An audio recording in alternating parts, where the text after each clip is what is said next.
Am I live?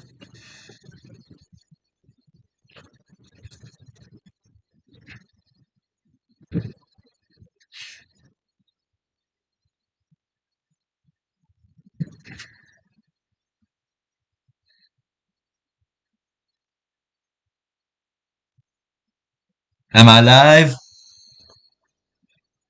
Am I live? Okay, I am in fact live. Welcome, welcome to Doki Literature Club. Quickly, I want to say a warning before the stream begins. This game is not suitable for children. It has a lot of dark themes in it, or people who are sensitive to this. Um, I'll give you like a quick, like few seconds to search up what the game's about. If you guys don't are like sensitive to these kind of games, or if you guys are like if you guys are children watching this, first of all, you shouldn't be watching me if you're children. Second of all, I'd recommend not watching this. If any parents are watching this live stream with their children, which probably they aren't, because like no one watches me, but if you are, I'd recommend just not watching this. All right, this is for the people who have what do you call it? Who are okay with these types of games. I have actually played the entirety of this game before. I have played the entirety of it, except my videos on them were so bad. What do you call it? The audio, you could barely hear me because my voice would keep jittering because my settings were too high, so my videos were extremely laggy sometimes. And in like the final few parts, I forgot to record the entire audio. I also missed out on a lot of secrets, a lot of things that what do you call it? That I wanted to kind of catch on in the series, so I decided to come back and live stream the entire thing. Alright. If you guys want to see my original playthrough of the game, it is on my YouTube channel, Filled Out Secret, youtube.com/Filled Out Secret. You guys can go check it out. I've also played like mods of this game and stuff, but I haven't actually streamed the game, so like I am streaming the entire game. Alright. I don't know if I'm gonna finish it all in like one stream, but like we'll definitely get a lot of it done. So like, yep, let's just get right into it. I also kind of just don't want my cursor to be shown during the stream. Alright, let's go. So you guys have gotten your warning, and let's jump into it. Individuals suffering from anxiety or depression may not have a safe experience while playing this game. For content warnings, visit here. It's right here. Visit that link if you guys want to see it all. Okay. And I am definitely over 13 years of age, game. Team Salvado. I love this game so much. This shit slaps. This is a masterpiece. Doki. Yes, and you guys can play along. That's so fun.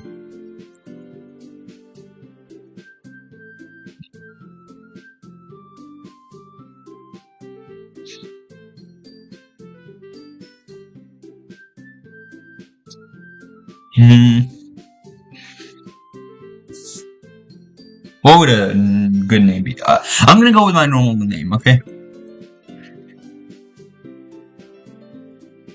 I don't think I can put this many letters in. Yep. Filled out. Because I want the characters to directly refer to me. You know what I'm saying?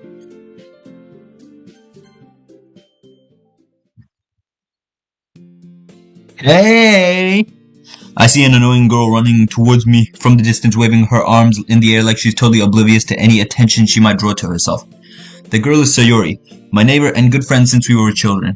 Okay, luckily since this is a live stream, I can kind of listen to myself to see if my voice is lagging. My voice is in fact not lagging, okay. You know, the kind of friend you never see yourself making today, but it just kind of works because you've known each other for so long. That is very loud, let me turn it down. We used to walk to school together on days like this, but starting around high school, she would oversleep more and more frequently, and I would get tired of waiting up. But if she's gonna chase after me like this, I almost feel better off running away. However, I sigh and idle in front of the crosswalk and let Sayori catch up to me. I overslept again, but I caught you this time. Maybe only because I decided to stop and wait for you. You say that like you were thinking about ignoring me. That's mean, Filled Out. Well, if people stare at you for acting weird, then I don't want them to think we're a couple or something. Fine. But you did wait for me, after all. I guess you don't have it in you to be mean, even if you want to. Whatever you say, Sayori. We cross the street together and make our way to school. As we draw near, the streets become increasingly speckled with other students making their daily commute. By the way, Fildau, have you decided on a club to join yet? A club? I told you already, I'm not interested in joining any clubs. I haven't been looking either. That's not true. You told me you would join a club this year. Did I? I'm sure it's possible that I did, in one of our many conversations where I dismissively go along with whatever she's going on about. Sayori likes to listen. What?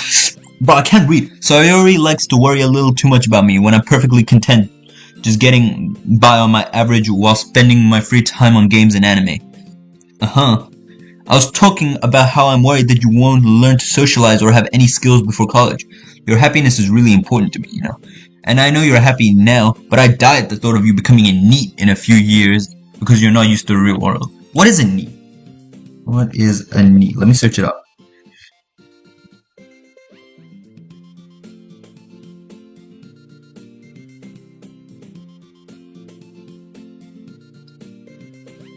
Not in education, employment, or training. Okay. You trust me, right? Don't make me keep worrying about you. Alright. I'll look at a few clubs if it makes you happy. No promises, though. Will you at least promise me you'll try a little? Yeah, I guess I'll promise you that. Yay! Why do I let myself get lectured by such a carefree girl? More than that, I'm surprised I even let myself relent to her. Also, something I did not do in my original series, I'm gonna keep the files open. Okay, I'm gonna keep my game files open. Alright, I did not do this in the original playthrough, so I probably missed out on a lot of stuff. I guess seeing her worry so much about me makes me want to ease her mind at least a little bit, even if she does exaggerate everything inside of her head. The school day is as ordinary as ever, and it's over before I know it. After I pack my things, I stare blankly at the wall, looking for an ounce of motivation. Clubs. Sayori wants me to check out some clubs. I guess I have no choice but to start with Anime Club. Hello? Sayori? Sayori must have come into the classroom while I was spacing out. I look around and realize I'm the only one left in the classroom. I thought I'd catch you coming out of the classroom, but I saw you just sitting in here and spacing out, so I came in. Honestly, you're even worse than me sometimes. I'm impressed. You don't need to wait up for me if it's gonna make you late to your own club. Well, I thought you might need some encouragement, so I thought you know what? Well, then you could come to my club. Sayori. Yeah? There is no way I'm going to your club. Meanie. Sayori is vice president of the literature club. Not that I was ever aware she had any interest in literature. In fact, I'm 99% she only joined because she thought it would be fun to help start a new club. Since she was the first one to show interest after who proposed the club, she inherited the title vice president. That said, my interest in literature is guaranteed to be even less. Yeah, I'm going to the anime club. Come on, please. Why do you care so much anyway? Well, I kind of told the club yesterday that I would bring in a new member, and Natsuki made cupcakes and everything. I used to call her Natsuki, bro. Her name's Natsuki. That's how you pronounce it. If you don't believe me, search it up. Don't make promises you can't keep. I can't tell if Sayori is that much of an airhead or if she's so cunning as to have planned all of this out. I let out a long sigh. Fine, I'll stop by for a cupcake, okay? Yes! Let's go! And thus, today marks the day I sold my soul for a cupcake. I dejectedly follow Sayori across the school and upstairs, a section of the school I rarely visit, being generally used for third-year classes and activities. Sayori, full of energy, swings open the classroom door. Everyone, the new member is here. I told you, don't call me a new member. I glance around the room. Welcome to the literature club. It's a pleasure meeting you. Sayori always says nice things about you. Seriously? You brought a boy? Way to kill the atmosphere. Ah, filled out. What a nice surprise. Welcome to the club. All words escape me in this situation. This club is full of incredibly cute girls. What are you looking at? If you want to say something, say it. Sorry. Natsuki. The girl with the sour attitude, whose name is apparently Natsuki, is one I don't recognize. Her small figure makes me think she's probably a first year. She's also the one who made cupcakes, according to Sayori. You can just ignore her when she gets moody. Sayori says that quietly in my ear and turns back towards the other girls. Anyway, this is Natsuki, always full of energy. And this is Yuri, the smartest in the club. Don't say things like that. Yuri, who appears comparably more mature and timid, seems to have a hard time keeping up with people like Sayori and Natsuki. Ah, well, it's nice to meet the both of you. And it sounds like you already know Monica. Is that right? That's right. It's great to see you again, Phildau. Monica smiles sweetly. We do know each other. Well, we really talked. But we were in the same class last year. Monica was probably the most popular girl in the class. Smart, beautiful, athletic. Basically completely out of my league. So having her smile at me so genuinely feels a little... You too, Monica. Come sit down, Phildau. We made room for you at the table so you can sit next to me or Monica. I'll get the cupcakes. Hey, I made them. I'll get them. Sorry, I got a little too excited. Then, how about I make some tea as well? The girls have a few desks arranged to form a table. As Sayori mentioned, it's been widened so that there is one space next to Monica and one space next to Sayori. Natsuki and Yuri walk over to the corner of the room where Natsuki grabs a wrap tray and Yuri opens the closet. Still feeling awkward, I take a seat next to Sayori. Natsuki proudly marches back to the table, tray in hand. Okay, are you ready? Ta-da! What? I like how Sayori and Monica both get surprised before Natsuki even shows the cupcakes, even today. Natsuki lifts the foil off the tray to reveal a dozen white fluffy cupcakes decorated to look like little cats. The whiskers are drawn with Ice King? Am I real? Icing, and little pieces of chocolate were used to make ears. So cute! I had no idea you were so good at baking, Natsuki. Well, you know. Just hurry and take one. Sayori grabs one first, then Monica. I follow. It's delicious. Sayori talks with her mouth full and already managed to get icing on her face. I turn the cupcakes around in my finger, looking for the best angle to take a bite. Bite. Bro, I actually can't read. Oh, I'm a fan of Undertale, alright? So, reading is a little out of my league as well. Natsuki is quiet. I can't help but notice her sneaking glances in my direction. Is she waiting for me to take a bite? I finally bite down. The icing is sweet and full of flavor. I wonder if she made it herself. This is really good. Thank you, Natsuki. Why are you thanking me? It's not like Haven't I heard this somewhere before? Made them for you or anything. I have heard this before, in my original playthrough of the game. I thought you technically did. Sayori said, well, maybe, but not for, you, dummy. Alright. I give up on Natsuki's weird logic and dismiss the conversation. Yuri returns to the table carrying a tea set. She carefully places a teacup in front of us before setting down the teapot next to the cupcake tray. You keep a whole tea set in your classroom? Don't worry, the teachers gave us permission. After all, doesn't a hot cup of tea help you enjoy a good book? I guess. Don't let yourself get intimidated. Yuri's just trying to impress you. That's not... Insulted, Yuri looks away. I meant that, I believe you.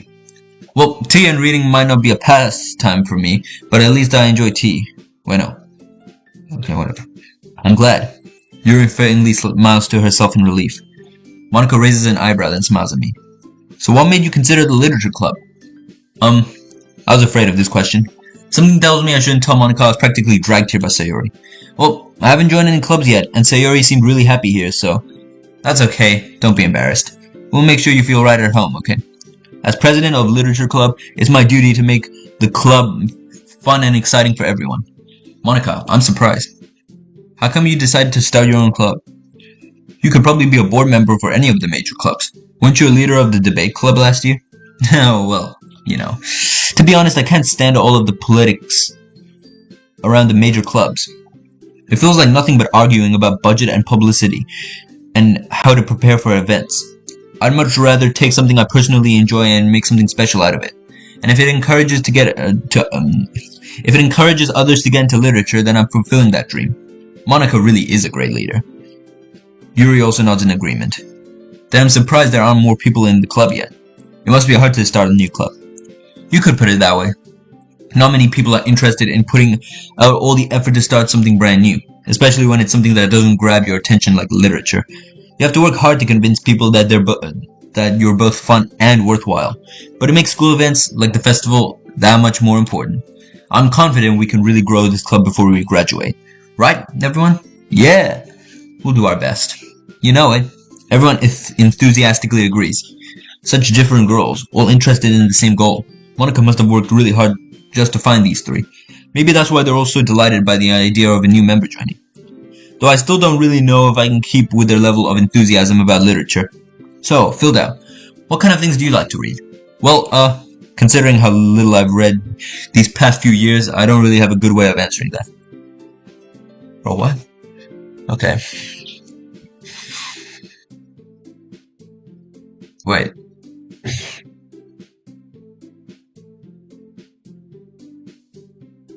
But I swear, these people in chat always telling me...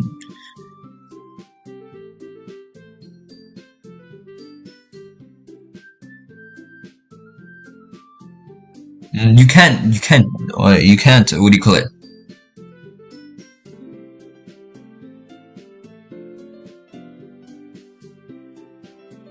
What do you call it? You can't be sending me these chats in the chat.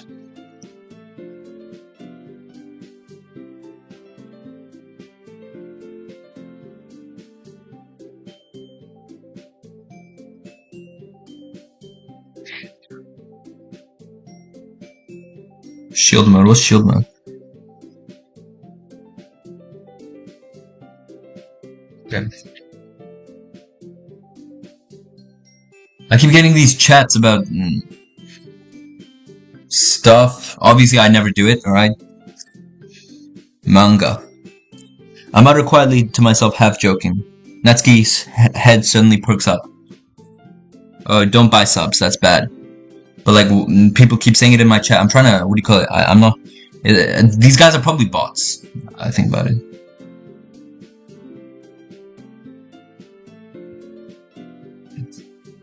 Yeah. So many bots in my chat. Guys, just ignore these chats if you're watching the stream. Not much of a reader, I guess. Well, that can change. What am I saying? I spoke without thinking after seeing Yuri's sad smile. Anyway, what about you, Yuri? Well, let's see. Yuri traces the rim of her teacup with her fingers. My favorites are usually novels that build up deep and complex fantasy worlds. The level of creativity and craftsmanship behind them is amazing to me. And telling a good story in such a foreign world is equally impressive. Yuri goes on. Delective? Well, how did I get to that word? Clearly passionate about her reading. She seems so reserved and timid since the moment I walked in, but it's obvious by the way her eyes light up that she finds her comfort in the world of books, not people. But you know, I like a lot of things. Stories with deep psychological elements usually immerse me as well. Isn't it amazing how a writer can so deliberately take advantage of your own lack of imagination to completely throw you for a loop? Anyway, I've been reading a lot of horror lately. I read a horror book once. I desperately grasp onto something I can relate to at the minimum level. Bro, this MC guy, oh, he's really, relatable. At this rate, Yuri might as well be having a conversation with a rock. It would probably be better to be having a conversation with a rock at this point. Really? I wouldn't have expected that, Yuri. For some reason, for someone as gentle as you, I guess you could say that. But if a story makes me think, or at least takes me to another world, then I really can't put it down. Surreal horror is often very successful at changing the way you look at your world, if only for a brief moment. I hate horror. Oh, why's that? Well, Natsuki's eyes dart over to me for a split second. Never mind. That's right, you usually like to write about cute things, don't you, Natsuki? What? What gives you that idea? You left a piece of scrap paper behind last club meeting. It looked like you were working on a poem called Don't Say That Out Loud. And give that back. Fine. Your cupcakes, your poems, everything you do is just as cute as you are. Sayuri settles up behind Natsuki and puts her hands on her shoulders. I'm not cute! I'm fucking rock! I'm tough! I'm into BDSM! Natsuki, you write your own poems? Well, I guess sometimes. Why do you care? I think that's impressive. Why don't you share them sometime? No. Natsuki averts her eyes. You wouldn't like them. Not a very confident writer yet. I understand how Natsuki feels. Sharing that level of writing takes more than just confidence. The truest form of writing is writing to oneself. You must be willing to open up to your readers, exposing your vulnerabilities and showing even the deepest reaches of your heart. Do you have writing experience too, Yuri? Maybe if you share some of your work, you can set an example to help Natsuki feel comfortable enough to share hers. I guess it's the same for Yuri. Aw, I wanted to read everyone's poems. We all sit in silence for a moment. Okay, I have an idea, everyone. Natsuki and Yuri look quizzically at Monika. Let's all go home and write a poem of our own. Then, next time we meet, we'll share them with each other. That way everyone is even. Yeah, let's do it. Plus, now that we have a new member, I think it will help us all get a little more comfortable with each other. Strengthen the bond of the club. Isn't that right, Filda? Monika smiles warmly at me once again. Hold on, there's still one problem. What's that? Now that we're back to the original topic of me joining the club, I bluntly come forth with what's been on my mind the entire time. I never said I would join this club, bro. I swear to God, this filled out. Well, I'm filled out, but this MC guy, bro, always throwing at every possible moment. All four of them are here. You can't be saying that, bro. Plus, you got Monika and Sayori. You can't really. Sayori may have convinced me to stop by, but I never made any decision. I still have other clubs to look at, and I lose my train of thought. Yeah, bro. Are we real? The first time I played this game, I swear to God, this pod drove me insane. Why does he have to think of the worst things to say at the worst situations? Fuck this man, bro.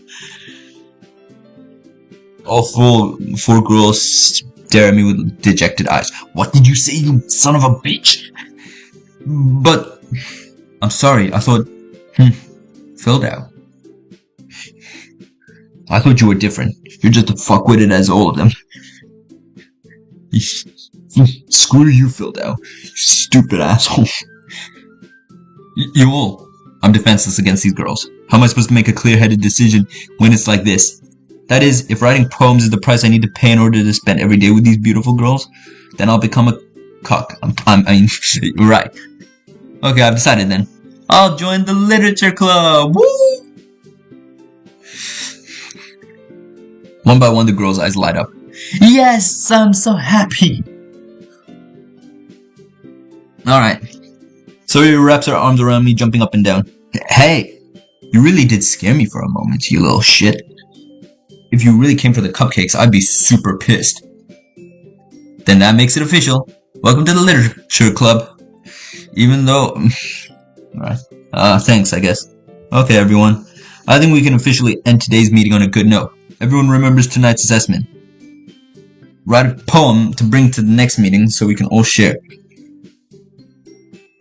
Monika looks over at me once more. Filled out. I look forward to seeing how you express yourselves. I can't express for shit. I am fucking retarded. Yeah. Wait, let me just see.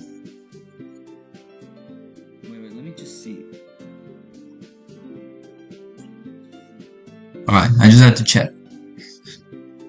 Can I really impress the class star Monika with my mediocre writing skills? I already feel the anxiety welling up inside of me. Meanwhile, the girls continue to chit-chat as Yuri and Natsuki clean up their food. Hey Filda, since we're already here, do you want to walk home together? That's right, Sayori and I never walk home together anymore because you always stayed after school for clubs. We can walk together whenever the fuck you want, I don't care. Sure, might as well. Yay! With that, the two of us depart the club room and make our way home. The whole time, my mind wanders back and forth between the four girls. Sayori, Natsuki, Yuri, and of course, Monika. Will I really be happy spending every day after school in a literature club? Perhaps I'll even have the chance to grow closer to one of these girls. Alright, I'll just need to make the most of my circumstances, and I'm sure a good fortune will find me. And I guess that starts with writing a poem tonight. It's time to write your poem. Pick words that your favorite club member will like. Something good might happen with whoever likes your poem the most. Alright. Should I go for the good ending or the bad ending? Or like the normal ending? I meant. Technically, no bad ending. The normal ending is kind of a bad ending. Kind of.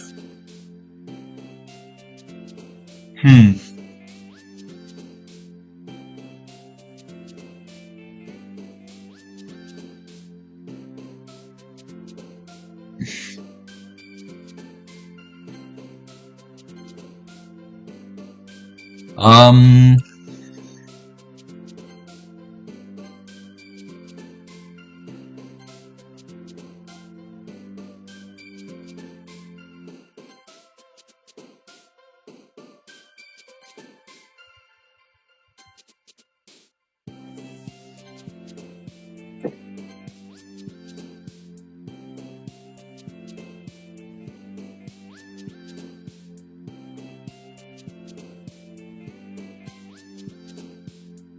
Lust? Oh my god.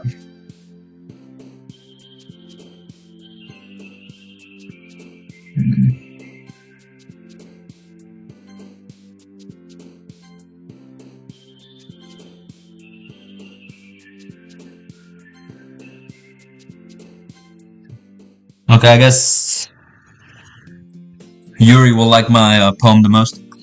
Hi again, Phildo. Glad to see you didn't run away on us. Don't worry. This might be a little strange for me, but at least I keep my word. Wait, let me just search something up real quick.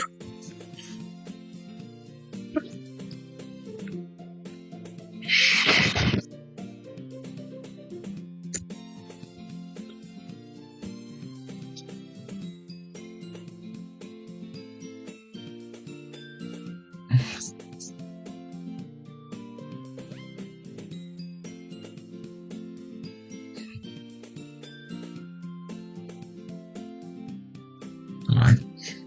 Just had to make some stuff clear, alright? We are like going into like the game files and stuff, this like video, this stream as well. This might be a little strange for me, but at least I keep my word. Well, I'm back at the literature club. I was the last to come in, so everyone else is already hanging out. Thanks for keeping your promise, Phildo. I hope this isn't too overwhelming of a commitment for you, making you dive headfirst into literature when you're not accustomed to it. Oh, come on, like he deserves any slack, you stupid bitch. Sayuri told me you didn't even want to join any clubs this year. And last year, too. I don't know if you plan to just come here and hang out or what. But if you don't take us seriously, then you won't see the end of it. Natsuki, you certainly have a big mouth for someone who keeps her manga collection in the club room. Natsuki finds herself stuck between saying Monica and manga. Manga is literature! Swiftly defeated, Natsuki plops back into her seat. Don't worry, guys. Phildo always gives it his best as long as he's having fun. He helps me with busy work without me even asking. Like cooking, cleaning my room. How dependable. Sayori, that's because your room is so messy it's distracting. And you almost set your house on fire once. Is that so? You two are really good friends, aren't you? I might be a little jealous. How come? You and Phildo can become good friends too. Sayori. As usual, Sayori seems oblivious to the weird situation she just put me into. Oh, Yuri brought you something today, you know? Wait, Sayori... Me? Not really. Don't be shy. It's really nothing. What is it? Never mind. Sayori made it sound like a big deal when it's really not. What do I do? I'm sorry, Yuri, I wasn't thinking. I guess that means it's up to me to rescue this situation. Hey, don't worry about it. First of all, I wasn't expecting anything in the first place. So any nice gesture from you would be a pleasant surprise. It'll make me happy no matter what. Is that so? Yeah, I won't make it a big deal if you don't want it to be. Alright. Well, here. Yuri reaches into her bag and pulls out a book. I didn't want you to feel left out, so I picked a book that I thought you might enjoy. It's a short read, so it should keep your attention even if you don't usually read. And we could, discuss it if you wanted. This is... How is this girl accidentally being so cute? She even picked out a book that she'll think I'll like, despite me not reading much? Yuri, thank you. I'll definitely read this. I enthusiastically take the book. Oh, well, you can read it at your own pace. I look forward to hearing what you think. Now that everyone is settled in, I expect Monica to kick off some scheduled activities for the club, but that doesn't seem to be the case. Sayori and Monica are having a cheery conversation in the corner. Bro, I always hate it so fucking much when the stream just, I have to use such low-ass quality just to make, like, a stream, like, work. Like, I've had comments on, like, old YouTube channels saying that my quality is shit, even though, like, the video was good, but the quality is absolute shit, and I'm, like, not able to change it because my computers are just so bad. Yuri's face is already buried in a book. So that's why, like, the quality of the stream is so bad, even though, like, I wanted it to be good. But like, I can't make it good because otherwise my stream will lag like fucking crazy. I can't help but notice her intense expressions like she's waiting for this chance. Meanwhile, Natsuki is rummaging around in the closet. I'm really curious to talk to Yuri a little more. But at the same time, I would feel bad for distracting her from reading. I catch a glimpse of the cover of her book. It looks like the same book that she lent to me. More than that, she seems to be on the first few pages. Crap. I think she noticed me looking at her. She sneaks another glance at me and our eyes meet for a split second. But that only makes her hide her face deeper in her book. Sorry. I was just spacing out. I muttered this, sensing I made her uncomfortable. Oh, it's fine. If I was focused, then I probably wouldn't have noticed in the first place. But I'm just rereading a bit of this, so... That's the book you gave me, right? I wanted to reread some of it. Not for any particular reason. Just curious. How come you have 2 copies of the same book? Well, when I stopped at the bookstore yesterday... that's not what I meant. I mean, I just happened to buy 2 of them. Ah, I see. There's something fairly obvious here that Yuri isn't telling me, but I decided to let it go. When she was at the bookstore yesterday, she was like, oh, I can get a new book for the club member, and then I can bring it back, and then coincidentally just, oh, do you want this book? As a nice gesture. I'll definitely start reading it soon. I'm glad to hear. Once it starts to pick up, you might have a hard time putting it down. It's a very engaging and relatable story. Is that so? What's it about anyway? Well, Yuri closes the book and scans her eyes over the back. Also, I might start reading more of the dialogue and what do you call it? In my original YouTube playthrough of this, I didn't actually there was some of the dialogue, especially during the darker parts of the game, which I didn't read because then YouTube would age restrict the video. But this is Twitch, so it's obviously different probably. The book is titled Portrait of Markov. There's an ominous-looking eye symbol on the front cover. Alright, I just wanted to make sure I don't accidentally give anything away. Basically, it's about this girl in high school who moves in with her long-lost younger sister. Yeah, you're just gonna give the entire book away. Easy. But soon as she does so, her life gets really strange. She gets targeted by these people who escaped from a human experiment prison. And while her life is in danger, she needs to desperately choose who to trust. No matter what she does, she ends up destroying most of her relationships and her life starts to fall apart. That's kind of dark, isn't it? Yuri made it sound like it was gonna be a nice story, so that dark turn came from nowhere. Yuri gently giggles all of a sudden. Are you not a fan of that sort of thing, Philda? No, it's not that. I mean, I can definitely enjoy these kinds of stories, so don't worry. I hope so. Yeah, I totally forgot that Yuri's into those things. She's so shy and reclusive on the outside, but her mind seems to be completely different. It's just that those kind of stories, they challenge you to look at life from a strange new perspective. When horrible things happen to you, it's not just because someone wants to be evil, but because they have their own goals, or their own philosophy that they believe in. Then suddenly, when you thought you related to the protagonist, they're made out to be the naive one for letting their one-sided morals interfere with the villain's plans. Hold up. Hold up.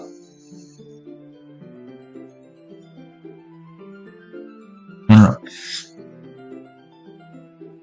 When you thought you related to the protagonist, they're made out to be one of the naive ones for letting their one-sided morals interfere with the villain's plans.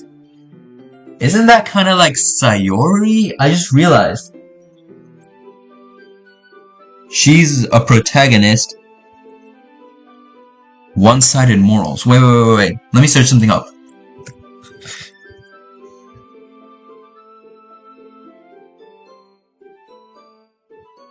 Okay, wait. I'm gonna mind. I'm rambling, aren't I? Not again. I'm sorry. Hey, don't apologize. I haven't lost interest or anything. Well, I guess it's alright then. But I feel like I should let you know that I have this problem. When I let things like books and writing fill my thoughts, I kind of forget to pay attention to other people. So I'm sorry if I end up saying something strange. And please stop me if I start talking too much. I really don't think you need to worry. That just means you're passionate about reading. The least I can do is listen. It's a literature club after all. That's true. In fact, I might as well get started reading it, right? You don't have to. What are you saying? Just a moment ago you said you were looking forward to it. Let me just get the book. I quickly retrieved the book that I had put into my bag. It's fine if I sit here, right? I slipped into the seat next to Yuri. Yeah. Are you sure? You seem a little apprehensive. I'm sorry. It's not that I don't want you to. It's just that sometimes it's just something I'm not very used to. That is, reading in company with someone. I see. Well, just tell me if I end up distracting you or anything. Alright. I open the book and start the prologue. I soon understand what Yuri means about reading in company. It's as if I can feel her presence over my shoulder as I read. It's not particularly a bad thing. Maybe a little distracting, but the feeling is somewhat comforting. Yuri's in the corner of my eye. I realize she's not actually looking at her own book. I glance over. It looked like she's reading from my book instead. Sorry. I was just... Yuri, you really apologize a lot, don't you? I do? I don't really mean to. Sorry. I mean... Here. This should work, right?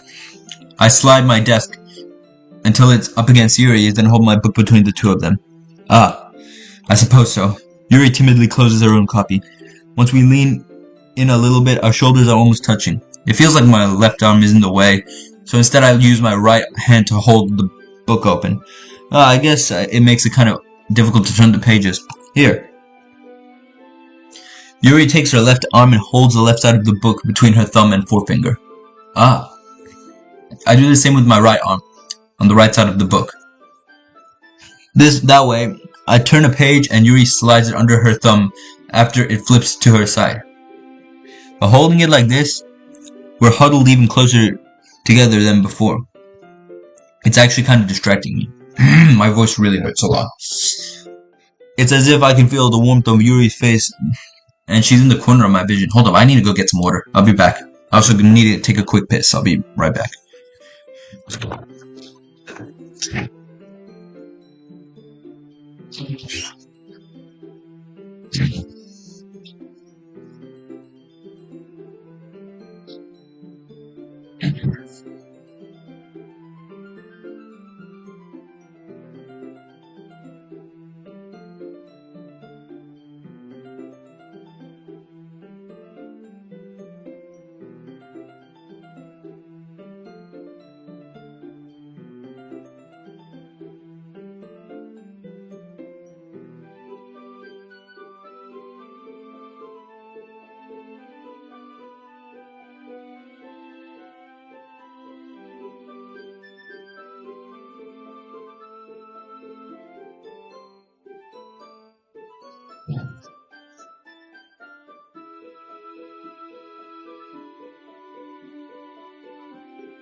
Righty, I'm back. My throat is starting to hurt like a lot. I got myself some milk. What did it say? Oh yeah, I already read that. Are you ready? To turn the page. Sorry. I got a bit distracted for a second. I glance over at Yuri's face again, our eyes meet. I don't know if I'll be able to keep up with her. That's okay. You're not used to reading, right? I don't mind being patient if it takes you a bit longer. It's probably the least I can do, since you've been so patient with me. Yeah, thanks. We continue reading. Yuri no longer asks me if I'm ready to turn the page. Instead, I just assume that she finishes the page before me, so I turn it by my own volition. We continue the first chapter in silence. Even so, turning the page almost feels like an intimate exchange. Yo, calm the fuck down, bro. My thumb gently letting go of the page, letting it flutter over to her as she catches it under her own thumb. Hey Yuri, this might be a silly thought, but the main character kind of reminds me of you a little. You think so? How does she? Well, I guess she's a bit more blunt in a lot of ways, but she also second guesses all of the things that she says and does. Like she's afraid she'll do something wrong. It's not like I can see into your head or anything, but they're kind of reminiscent of some of your mannerisms. I see.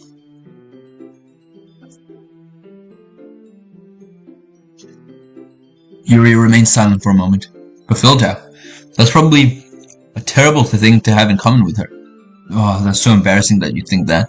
Wait, I didn't mean it in a bad way or anything. Sorry, I didn't know you were so self-conscious about that sort of thing.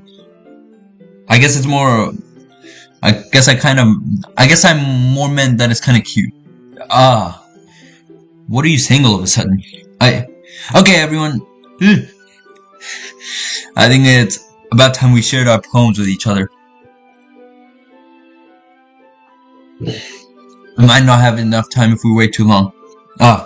Yuri exhales, spared from finishing her thought. Is that alright, Yuri? You look kind of down. I'm sorry if you haven't been looking forward to this. It's fine. Yuri releases her hand from the book, causing it to close on top of my thumb.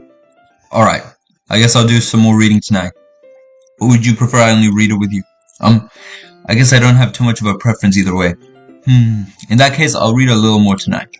It'll be more fun to read with you after it picks up a bit, you know? That's good reasoning. In that case, feel free to finish the first 2 chapters in your own time. Alright, I stand up. I make mental note of where I left off in the book. Then slip it back into my bag. By the way, did you remember to write a poem last night? Yeah? My relaxation ends. I can't believe I agreed to do something so embarrassing.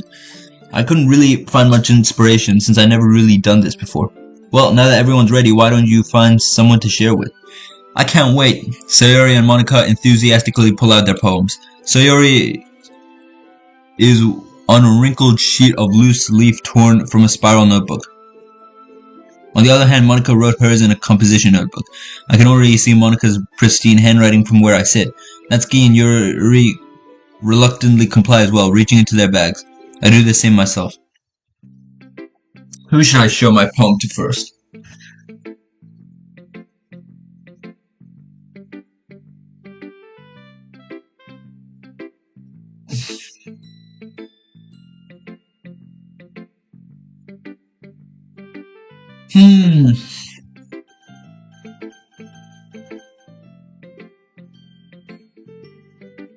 Who should I show it to first? My voice is fine.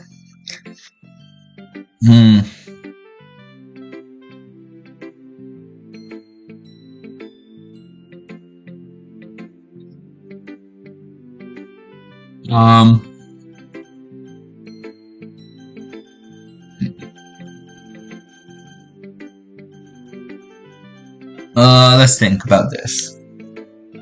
We spent the most time with Yuri, but I'm kind of writing my poems like in any way, so it doesn't really matter too much. I'm most comfortable with Sayori. I know it doesn't affect it a lot, actually, because I've already played this. Natsuki's my personal favorite, but Monica is amazing too. Yo, Natsuki! I told Natsuki I was interested in her poem yesterday. It's probably only fair if I shared mine with her first. Filled out. If you're not gonna take this club seriously, then go home. What? Harsh. What? You expect me to believe you actually put effort into this? Do you think I'm stupid? I'm not a writer. Maybe it's not very good, yeah, but I did put an effort. We all start somewhere, right? If you're still proud of the first poem you ever wrote, then I'd like to read it. Painful to think about? I think Natsuki's a little fucking mad. Fine. Well, sorry. You'll get better anyway. I tell you what to improve, but you're better off just trying again. Fair enough. Well, to each their own, I guess. To each their own. Anyway, I gotta share mine now. Knowing you'll probably think it's stupid. Yeah, I know how to click outside of a poem area to continue. Eagles can fly. Monkeys can climb. Crickets can leap. Horses can race. Owls can seek. Cheetahs can run. Eagles can fly. People can try.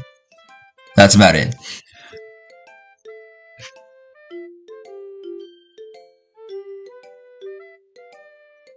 Alright. Yeah, I told you that you weren't gonna like it. Why is it so loud all of a sudden? I like it. What? Just be honest. I am. Why are you so convinced that I wouldn't like it? Well, because everyone in high school thinks writing has to be all sophisticated and stuff. So people don't even take my writing seriously. But isn't the point of poems for people to express themselves? Your writing style wouldn't make your message any less valid. Yes, exactly. I like when it's easy to read, but hits you hard. Like in this poem. Seeing everyone around you do great things can be really disheartening. So I decided to write about it. Yeah, I understand. But the other nice thing about simple writing is that it puts more weight on the wordplay. Like I set up for a rhyme at the end, but then made it in full flat on purpose. It helps bring out the feeling in the last line. So you did.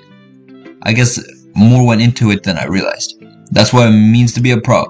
I'm glad you learned something. Didn't expect that from the youngest here, did you? Yeah, guess not. I decided to humor her with that last comment. I don't really care how old everyone is, but Natsuki is feeling proud then but if Natsuki's feeling proud, then I won't take it away from her.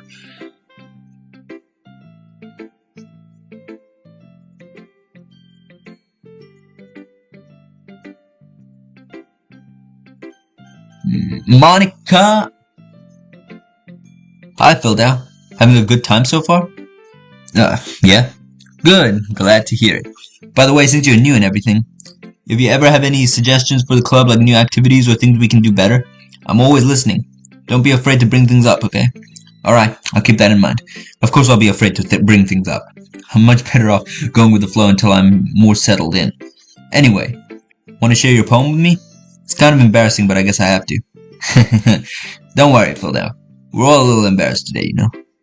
But it's the sort of barrier that we'll learn to get past soon. Yeah, that's true. I am Monica, my poem. Great job, Philda.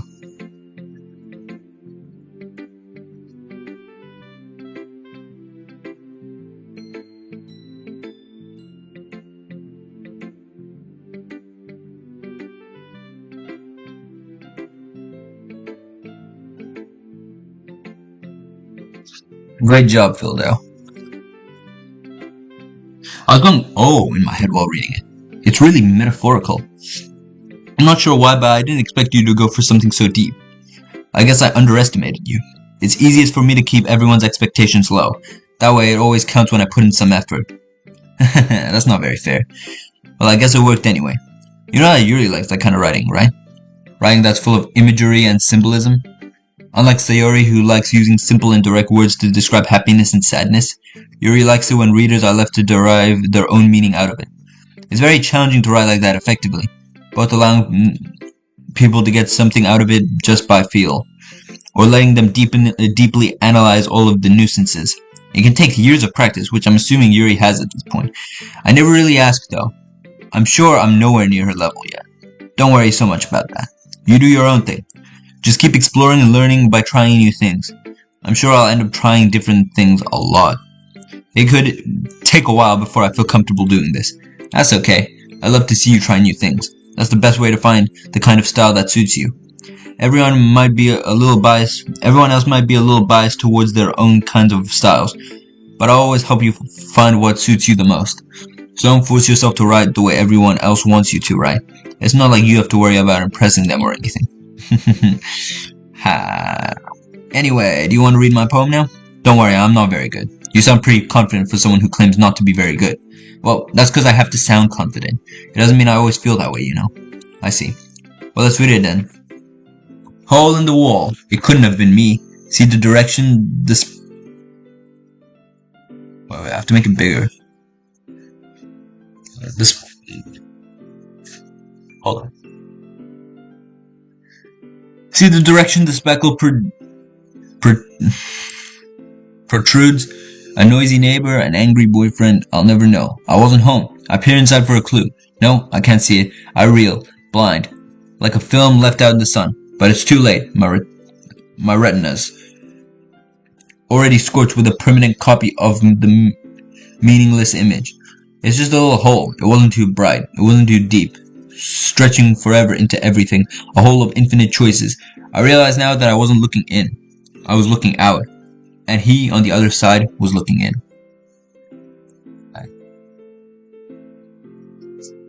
So, what do you think? It's very freeform, if that's what you call it. Sorry, I'm not really the right person to ask for feedback. It's okay. That kind of style has gone pretty popular nowadays.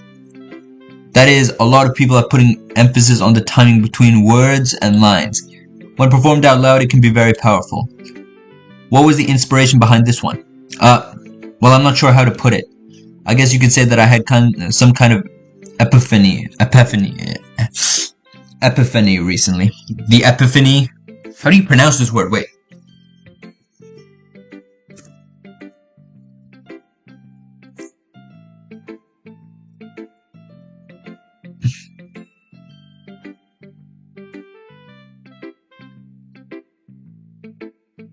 Epiphany. Epiphany. Wait.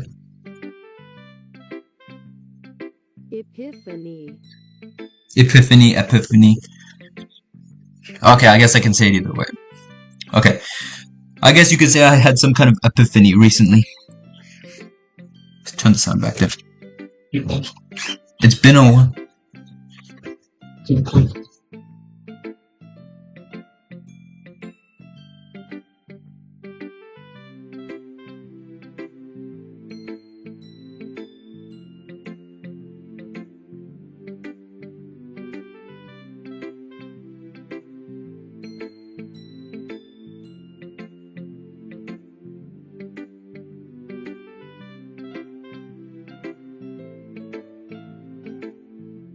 It's been influencing my poems a bit.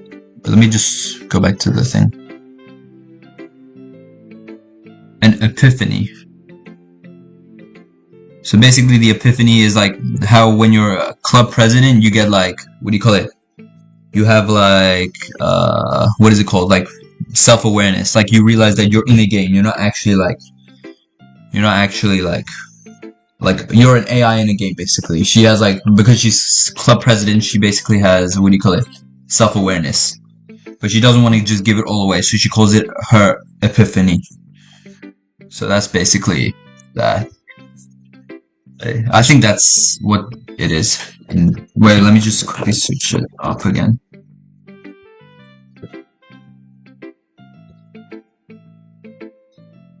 Yeah. The epiphany is a sudden, jarring realization by a character, specifically Monica, that the world is a simulation and they are merely video game characters. And that's basically how she came up with the inspiration to write that poem. See? Am I muted? No, I'm not. I'm kind of nervous to talk about deep stuff like that because then it's kind of coming on strongly. Maybe after everyone is better friends with each other. Anyway, here's Monica's writing tip of the day. Sometimes when you are writing a poem or a story, your brain gets too fixated on a specific point. If you try so hard to make it perfect, then you'll never make any progress. Just force yourself to get something down on a paper, tidy it up later. Another way to think about it is this. If you keep your pen in the same spot for too long, you'll just get a big dark puddle of ink. So just move your hand and go with the flow. That's my advice for today. Thanks for listening. Who should I show my poem to next? Sayori, of course. This is a good poem, Phildao. Are you sure it's your first time? Of course. It's not that good. Am I the kind of guy who would be writing poems in his spare time? I guess you're right. But that's why it impressed me. Well, to be honest, I was afraid you wouldn't do it seriously, or that you wouldn't write one at all. I'm really happy that you wrote one. It just reminds me of how you're part of the club now. Not to mention the fact that I'm still standing in front of you in the club room. Another thing that kind of gets me. Wait. Let me just search something up.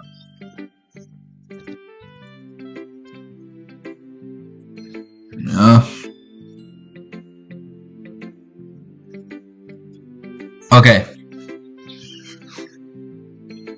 So before the MC joined in the game, the literature club members did not share poems with each other. The club was loosely organized and primarily served as a place for the members to share literature. Right. Like reading manga or novels. And so they never knew how to, they never shared poems with each other. But Monica knew their writing styles.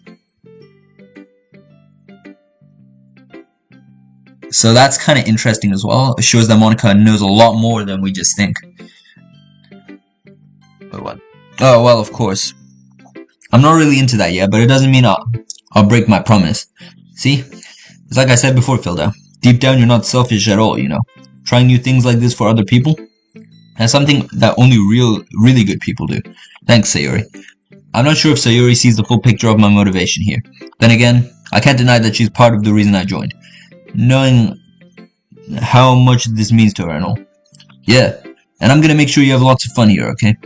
That will be my way of thanking you. Alright, I'm gonna hold on to that then. Yay, now you'll read my poem too now, right? Don't worry, I'm really bad at this. We'll see about that. Wait a minute. Why does the audio like it gets like louder when I go into full screen, and when I'm not in full screen it gets like quiet. Dear sunshine, the way you glow through my blinds in the morning, it makes me feel like you missed me, kissing my forehead to help me get out of bed, making me rub the sleepy from my eyes. Are you asking me to come out and play? Are you trusting me to wish away a rainy day? I look above, the sky is blue. It's a secret, but I trust you too. If it wasn't for you, I could sleep forever, but I'm not mad. I want breakfast.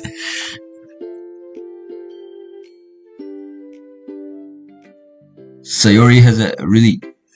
What the hell? Okay, never mind. Sayori has a really big connection with breakfast, clearly. Sayori, this is just a guess, but did you wait until morning to write this? No. Just a little bit. You can't answer just a little bit to a yes or no question. Forgot to do it last night. Well, at least that makes me feel a little better about myself. Don't be mean. I still tried my best. Yeah. I didn't mean to say that it was a bad poem. It came out nice, or how should I put it? It sounds just like you. Really? Yeah. Especially that last line. I made eggs and toast. Even though you were late to school? It's bad to skip breakfast. I get all cranky. Well, I guess there's no point in arguing. Again, anyway, thanks for showing me. This was so much fun. Monica's the best. Yeah. But next time I won't forget, and I'm gonna write the best poem ever. Well, I guess I look forward to it.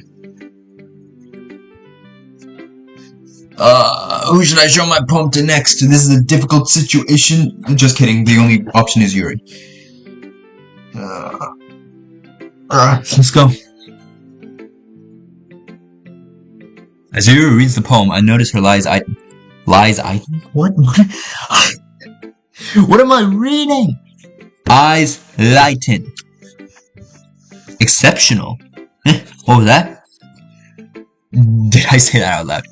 Yuri first covers her mouth, then ends up covering her whole face. He's gonna hate me. You really didn't do anything wrong, Yuri. Huh? I guess you're right. What am I getting so nervous for? Yuri takes a breath. So, What kind of writing experience do you have? Your use of imagery and metaphors indicate you've written a lot of poetry before. Really? Wow, that's a huge compliment coming from you. This is actually my first time, really. Huh? Yuri stares at me blankly, then looks at my poem again. Well, I know that. I just meant, Yuri trails off, unable to find an excuse. She traces her finger along the words in the poem, as if breaking it down more thoroughly. Yeah. Okay. This is the reason I was able to tell. It's just that there are specific writing habits that are usually typical for new writers, and having been through that myself, I kind of learned to pick up on them. I think the most noticeable thing that I recognize in new writers is that they try to make their style very deliberate. In other words, they tend to pick up a writing style separate from the topic matter, and they form fit the two together. The end result that both the style and the expressiveness are weakened. Once Yuri finishes her train of thought, it's as if her demeanor totally changes. Her stammering is completely gone and she sounds like an expert. Of course, that's not something you can be blamed of. There are so many different skills and techniques that go into writing even a simple poem. Not just finding them and building them, but getting to work together is probably the most challenging part. It might take you some time, but it all comes with practice and learning by example and trying new things. I also hope that everyone else in the club gives you valuable feedback. Natsuki can be a little biased though. Biased? How? Well, never mind. I shouldn't be talking about people like that. Sorry. It's fine. I'm not sure if Yuri is apologizing to herself, to me, or to Natsuki. Do you mind if I read your poem now? Please do. I love to share my thought process behind it. Yuri smiles dreamily, as if that's a rare opportunity for her. Which itself is kind of funny. After all, isn't this supposed to be a literature club? Alright. Ghost under the light.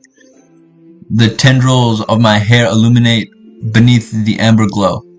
Bathing. It must be this one. Shut up. Oh my god! Can I read this poem? The tendrils of my hair illuminate beneath the amber glow. Bathing. It must be this one. The last remaining streetlight to have withstood the test of time. The last to be replaced by the sickening blue-green hue of the future. I bathe.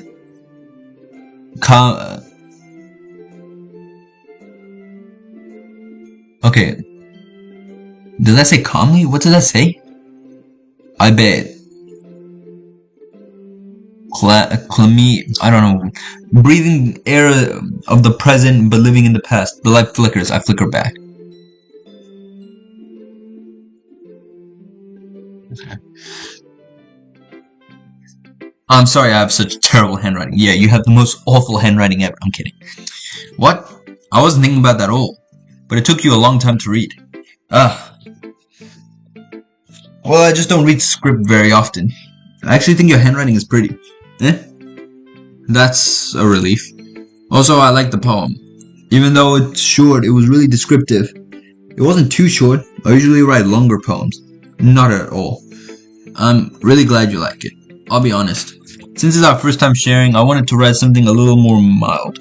Something easy to digest, I suppose. Are you into ghost theory? Actually, the story isn't about ghosts at all, filled out. Really? I must have totally missed the point. Well, I suppose you did only glance over it, after all. You just said I read it for a long time, and now you're saying I just glanced over it? But remember that poets often express their own thoughts, feelings, and experiences in their work. They usually do more than tell a simple story or paint a picture. In this case, perhaps the subject of the poem is only being symbolically compared to a ghost, lingering in our last remaining place of comfort, unable to let go of the past, and soon to be left with nothing. That's a lot more solemn, putting it that way. I hadn't even thought of that. That's impressive. It's nothing really. Yours was impressive too, so, nah. If anything, I could probably learn a thing or two from you. You think so? Yeah, of course. You know, I was really nervous about doing all of this, but in the end I enjoyed it. I'm gonna keep doing my best for you, filled out. Me too. Whew. I guess that's everyone. I glanced around the room. That was a little more stressful than I anticipated. It's as if everyone was judging me for my mediocre writing abilities. Even if they're all just being nice, there's no way my poems can stand up to theirs. This is a literature club after all. I sigh. I guess that's what I ended up getting myself into. Across the room, Sayori and Monica are happily chatting. My eyes land on Yuri and Natsuki. They gingerly... Is this word even gingerly? I kept reading it gingerly. How do I pronounce this?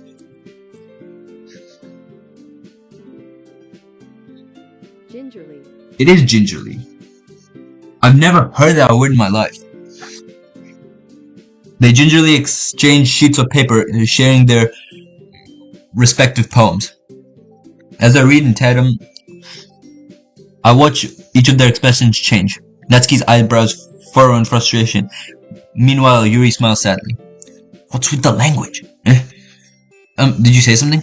Oh, it's nothing. Natsuki dismissively returns to the poem to the desk with one hand.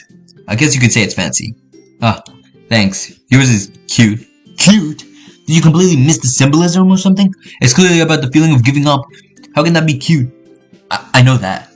I just meant the language, I guess. I was trying to say something nice. You mean you have to try that hard to come up with something nice to say? Thanks, but it really didn't come out as nice at all. Well, I do have a couple of suggestions. If I was looking for suggestions, I would have asked someone who actually liked it. Which people did, by the way. Sayori liked it, and Fieldau did too. So based on that, I'll gladly give you some suggestions of my own. First of all, excuse me. I appreciate the offer, but I've spent a long time establishing my writing style. I don't expect it to change anytime soon, unless of course I come across something particularly inspiring, which I haven't yet. And Fieldau liked my poem too, you know. He even told me he was impressed by it. Natsuki suddenly stands up. Oh, I didn't realize you were so invested in trying to impress our new member, Yuri. That's not what I... You're just... Yuri stands up as well. Maybe you're just jealous that Fieldau appreciates my writing advice more than he appreciated yours. And how do you know he didn't appreciate my advice more? Are you that full of yourself? No. If I was that full of myself, I would deliberately go out of my way to make everything I do overly cutesy. Is everyone okay? Well, you know what? I wasn't the one whose boobs magically grew a size bigger as soon as Fieldau started showing up. Whoa, girls, calm down. Natsuki, that's a little... This doesn't involve you. I don't like fighting, guys. Suddenly both girls turns towards me as if they noticed I was just standing there. Fieldau, she's just trying to make me look bad. That's not true. She started it. Bro, in Act 2, this conversation trails off and becomes so much more dark. She started it. If she couldn't get over herself to learn to appreciate that simple writing is more effective, then this wouldn't have happened in the first place. What's the point in making your poems all convoluted for no reason? The meaning should jump out of the reader and not force them to have to figure it out. Help me explain that to her, Fieldau. Wait, there's a reason why we have so many deep and expressive words in our language. It's the only way to convey complex feelings and meaning the most effectively. Avoiding them is not only unnecessarily limiting yourself, it's also a waste. You understand that, right, Fieldau? Well, how did I get dragged into this in the first place? It's not like I know anything about writing, but whoever I'll agree with, they'll probably think more highly of me. So of course that's gonna be... Yep, I remember this choice. Well,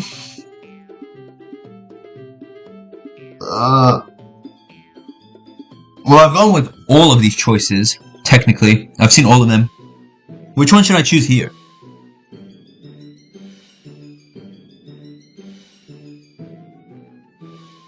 Should I just go with Help Me Sayori like I did in my first playthrough?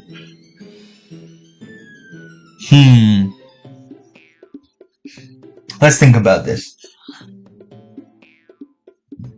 Well, I'm not trying to side with either of them because, I'm not actually trying to get on any routes or anything.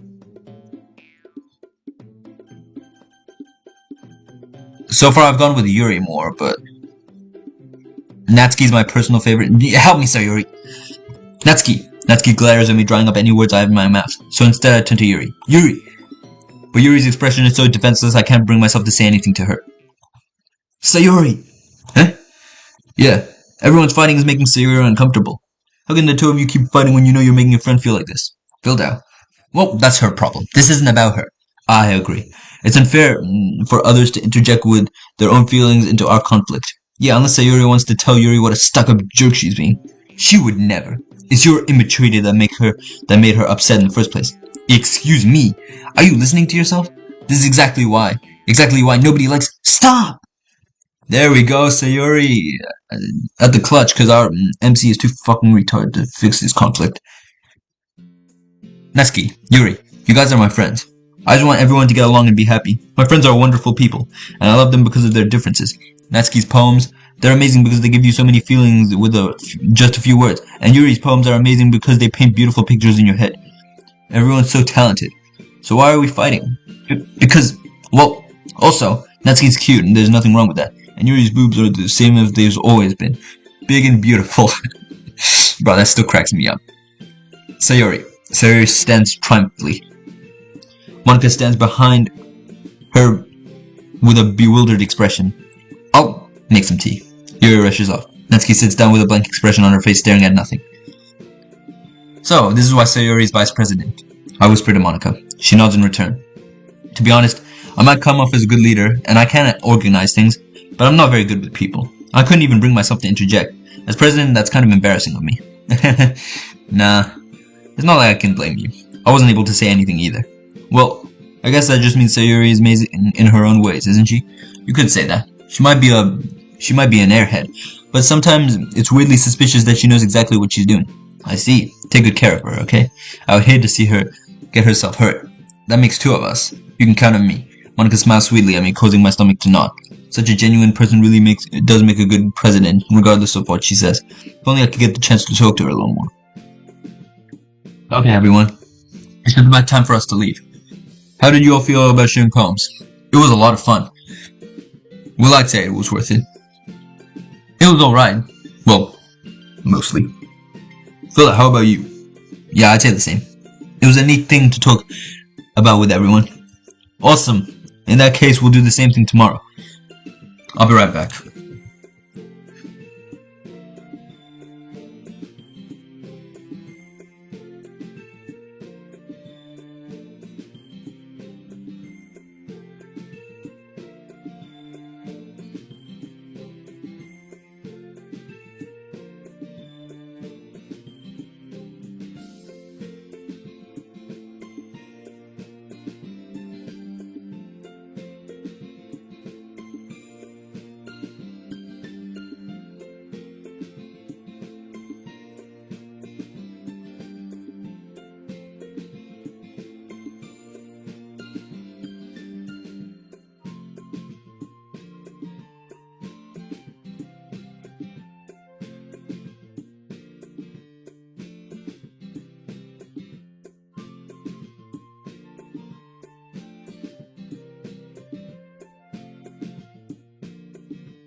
I got myself a sandwich, bro. Mm. Nutella sandwich.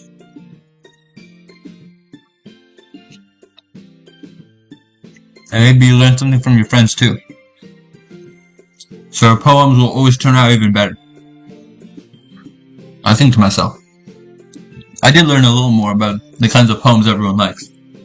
With that luck, it means I can at least do a better job trying to impress those who I want to impress. I nod to myself with newfound determination. Felt out, ready to walk home? Sure, let's go. Sayori beams at me. It's truly been a while since Sayori and I have spent so much time together. I can't really say I'm not enjoying it either. Sorry. About what happened earlier. What do you mean? You know, between Yuri and Natsuki? Does that thing kind of happen often? No. That's really the first time I've seen them fight like this.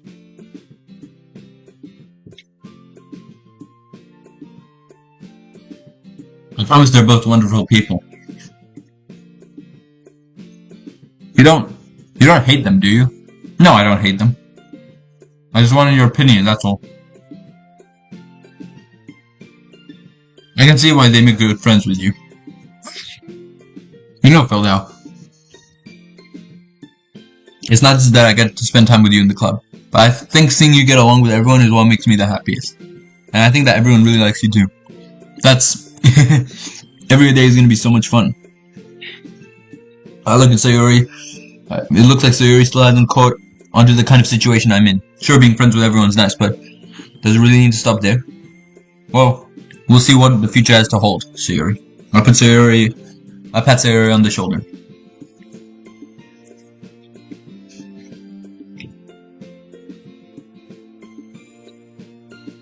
I said that more to myself than to her, but it's easy to use Sayori as an internal monologue sometimes. Okay. Yeah.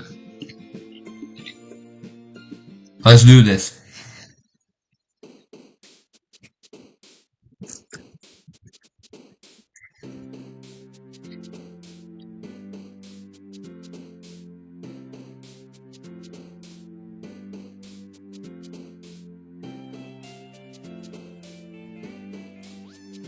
Mm-hmm.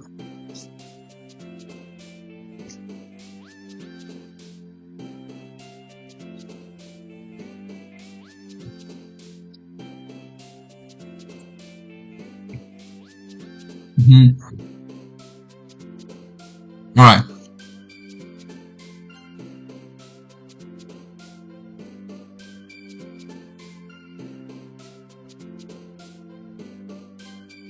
No.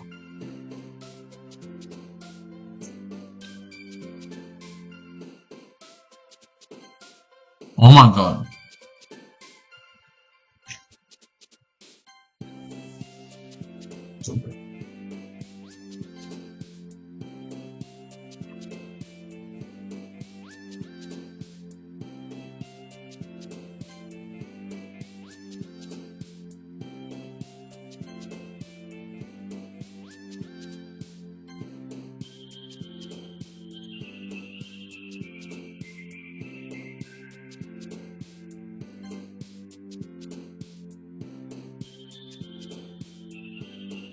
Hold up. Papa, I think. Yep.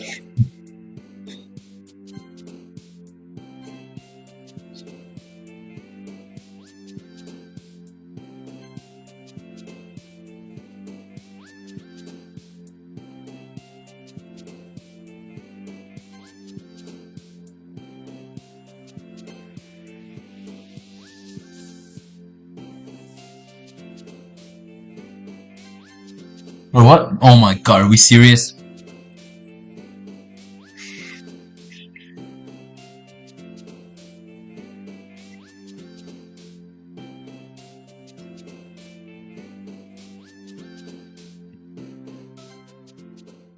Bro.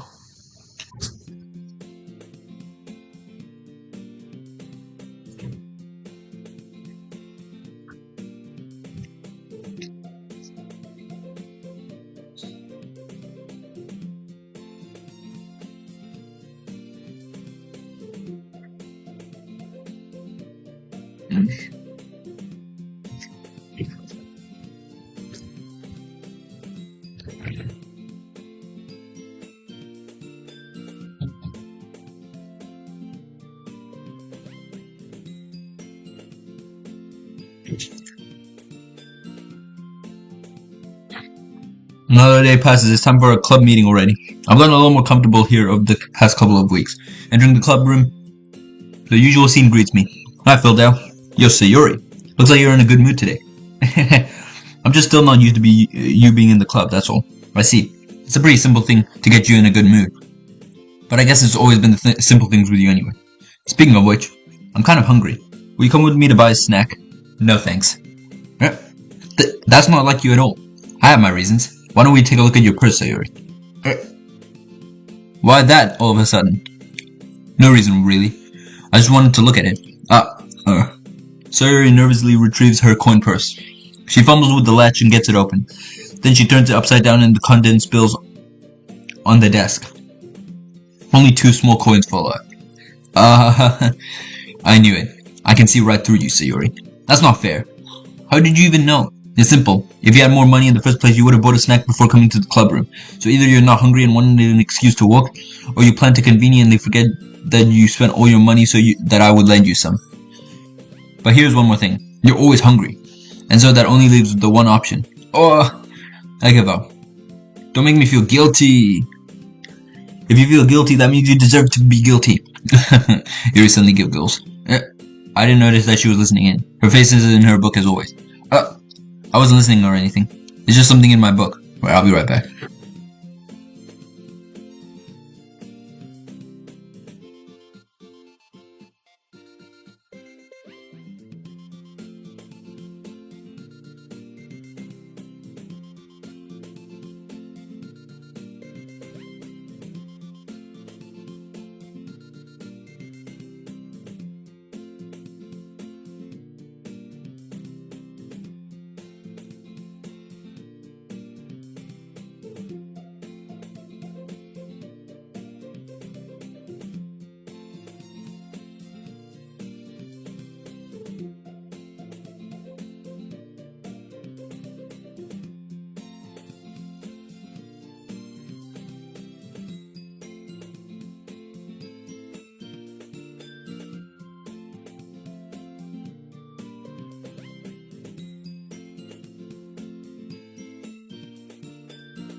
Alright, I'm back. I got breadcrumbs all over my mouse pad.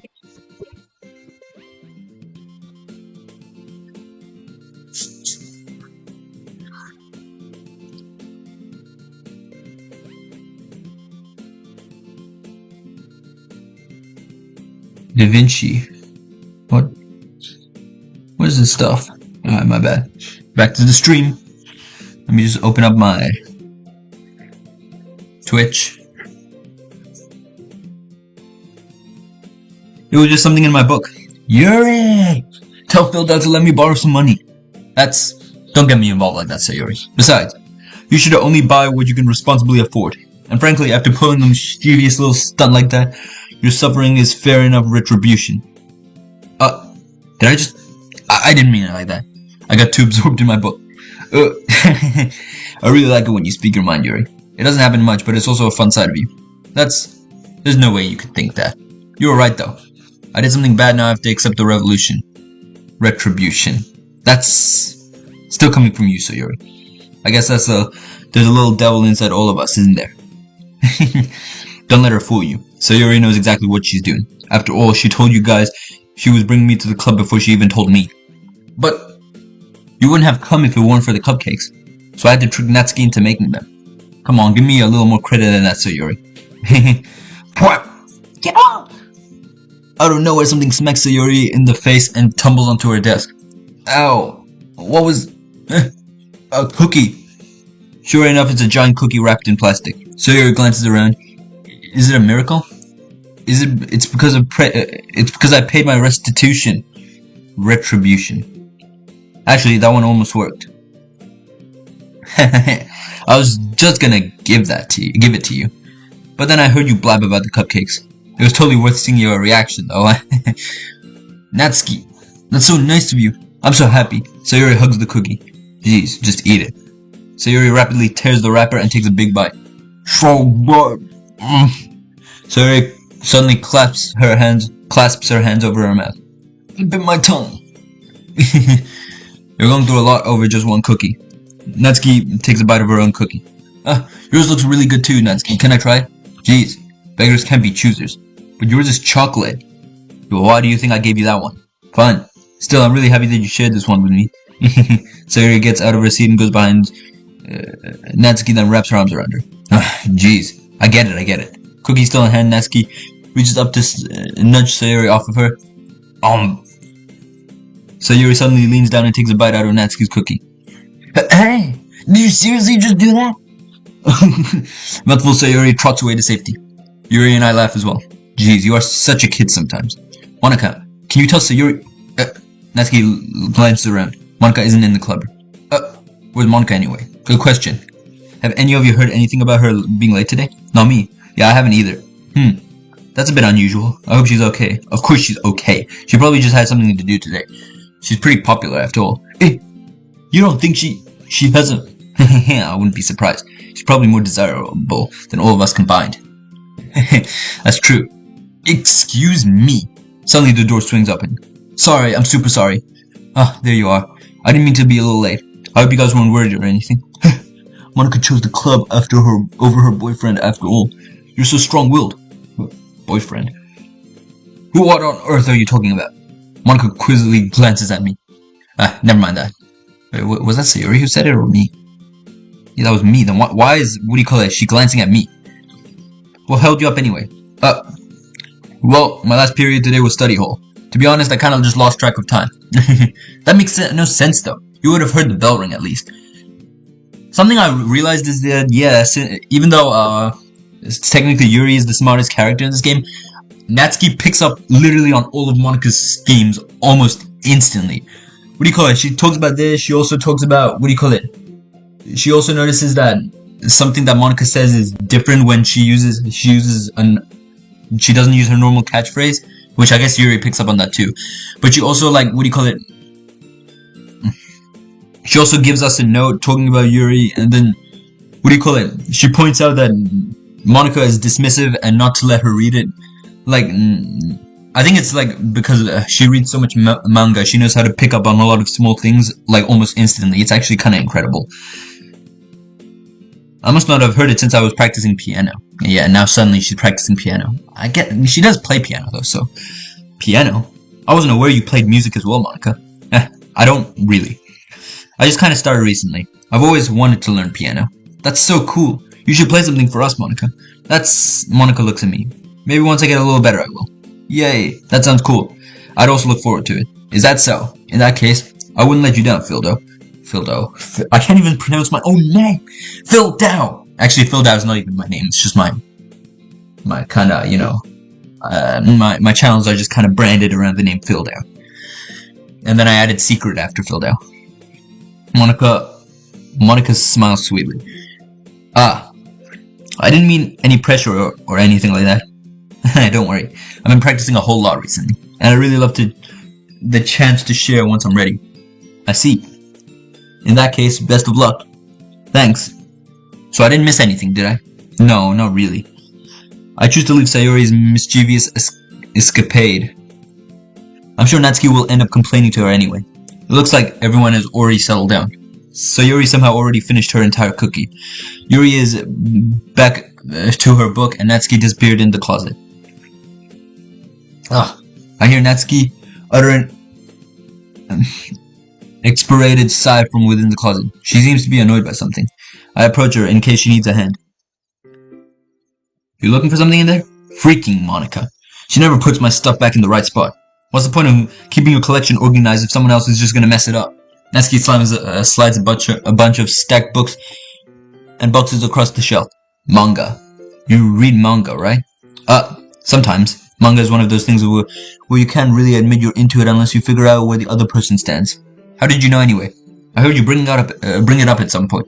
Besides, it's kind of written on your face. What's that supposed to mean? I see. There's a lone volume of manga amidst the stack of various books on the side of one of the shelves. Curious, I pull it out of the stack. There it is! Natsuki snatches it out of my hand. Then she turns to a box of manga and slips the volume right into the middle of the rest. Much better. Seeing a box set with one book missing is probably the most irritating sight in the world. I know that feel. I get a closer look at the box set she's admiring. Parfait Girls. It's a series I've never heard of in my life. That probably means it's either way out of my demographic or it's simply terrible. If you're gonna judge, you can do it through the glass on the door. She points to the classroom door. Hey, I wasn't judging or anything. I didn't even say anything. It was the tone of your voice. But I'll tell you one thing, Phildau. Consider this a lesson straight from the literature club. Don't judge a book by its cover. In fact, Natsuki pulls out the first volume of Parfait Girls from the box. I'm going to show you exactly why. She shoves the book right into my hands. I stare at the cover. It features 4 girls in colorful attire striking animated feminine positions. Poses. Poses, right? Poses. Why did I say positions, bro? What? It's exceedingly Mo. Don't just stand there. What? Natsuki grabs my arm and pulls me out of the closet. She takes a seat against the wall beneath the windowsills. She pats on the ground next to her, signaling me to sit there. Wouldn't chairs be more comfortable? I take my seat. Chairs wouldn't work. We can't read at the same time like that. Why's that? I guess it's easier to be close together like this. Don't say it like that. You'll make me feel weird about it. Natsuki crosses her arms and scooches an inch away from me. Sorry. I didn't exactly expect to be sitting this close to her either. Not that I can say it's a particularly bad thing. I open the book. It's only a few seconds before Natsuki once again inches closer, reclaiming the additional space while she hopes I wouldn't notice. I won't notice. I can feel her peering over my shoulder and much more eager to begin reading than I am. Wow, how long has it been since I read the beginning? You don't go back and flip through the older volumes every now and then. Not really. Maybe sometimes after I've already finished the series. Hey, are you paying attention? I am, but nothing's really happened yet, so I can't talk at the same time. It looks like it's about a bunch of friends in high school. Typically a slice of life affair.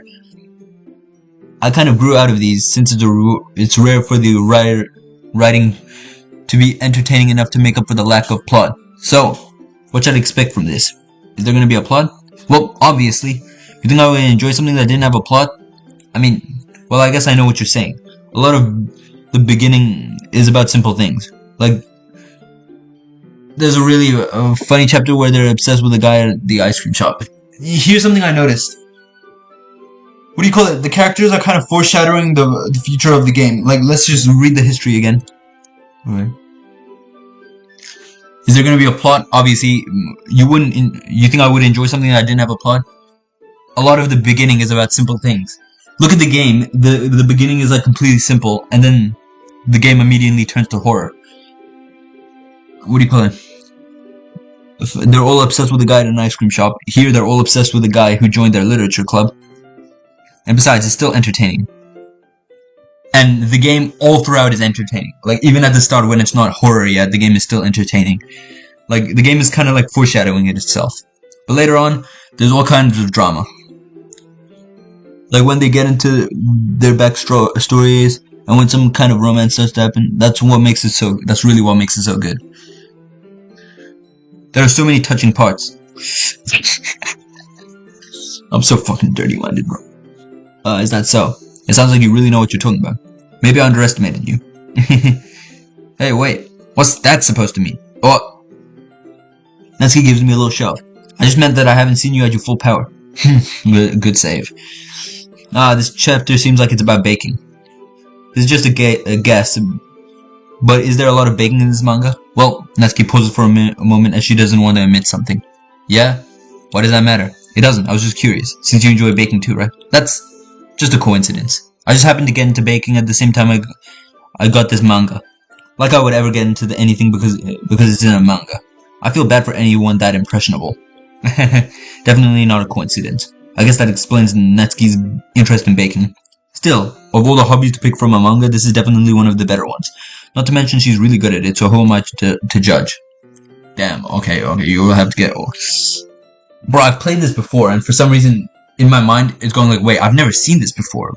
But like, I've played all of this before. It's just like not processing in my mind for some reason. We read on for a few minutes. I finished a couple of chapters at this point. Are you sure this isn't boring for you? It's not.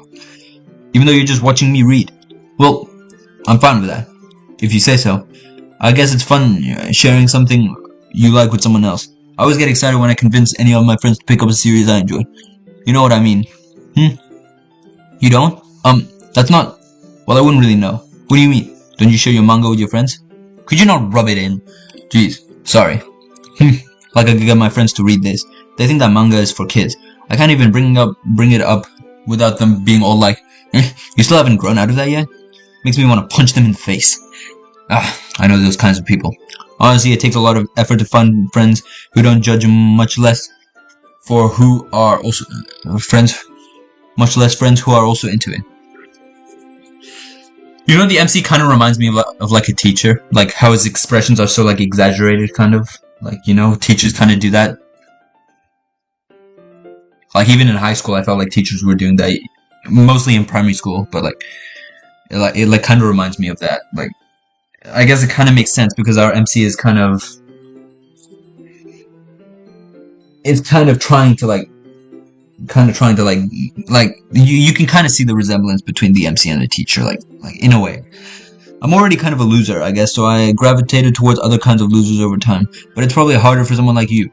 Yeah, that's pretty accurate. Wait, which part? Wait, is she calling me a loser, or is she saying it's just harder for her? I mean, I feel like I can't even keep it in my own room. I don't even know what my dad would do if he found this. At least it's safe here in the club room. He would beat the shit out of me. Except Monica was kind of a jerk about it. I just can't win, can I? Well, it paid off in the end, didn't it? I mean, here I am reading it. Well, it's not like that solves any of the problems. Maybe. At least you're enjoying yourself, right? So? That's enough. Are you gonna keep reading or what? Yeah. I flipped the page. Suddenly Natsuki starts laughing. I totally forgot that happens. Natsuki puts her finger on one of the panels. Minori is my favorite character. Wait, let me just search something up.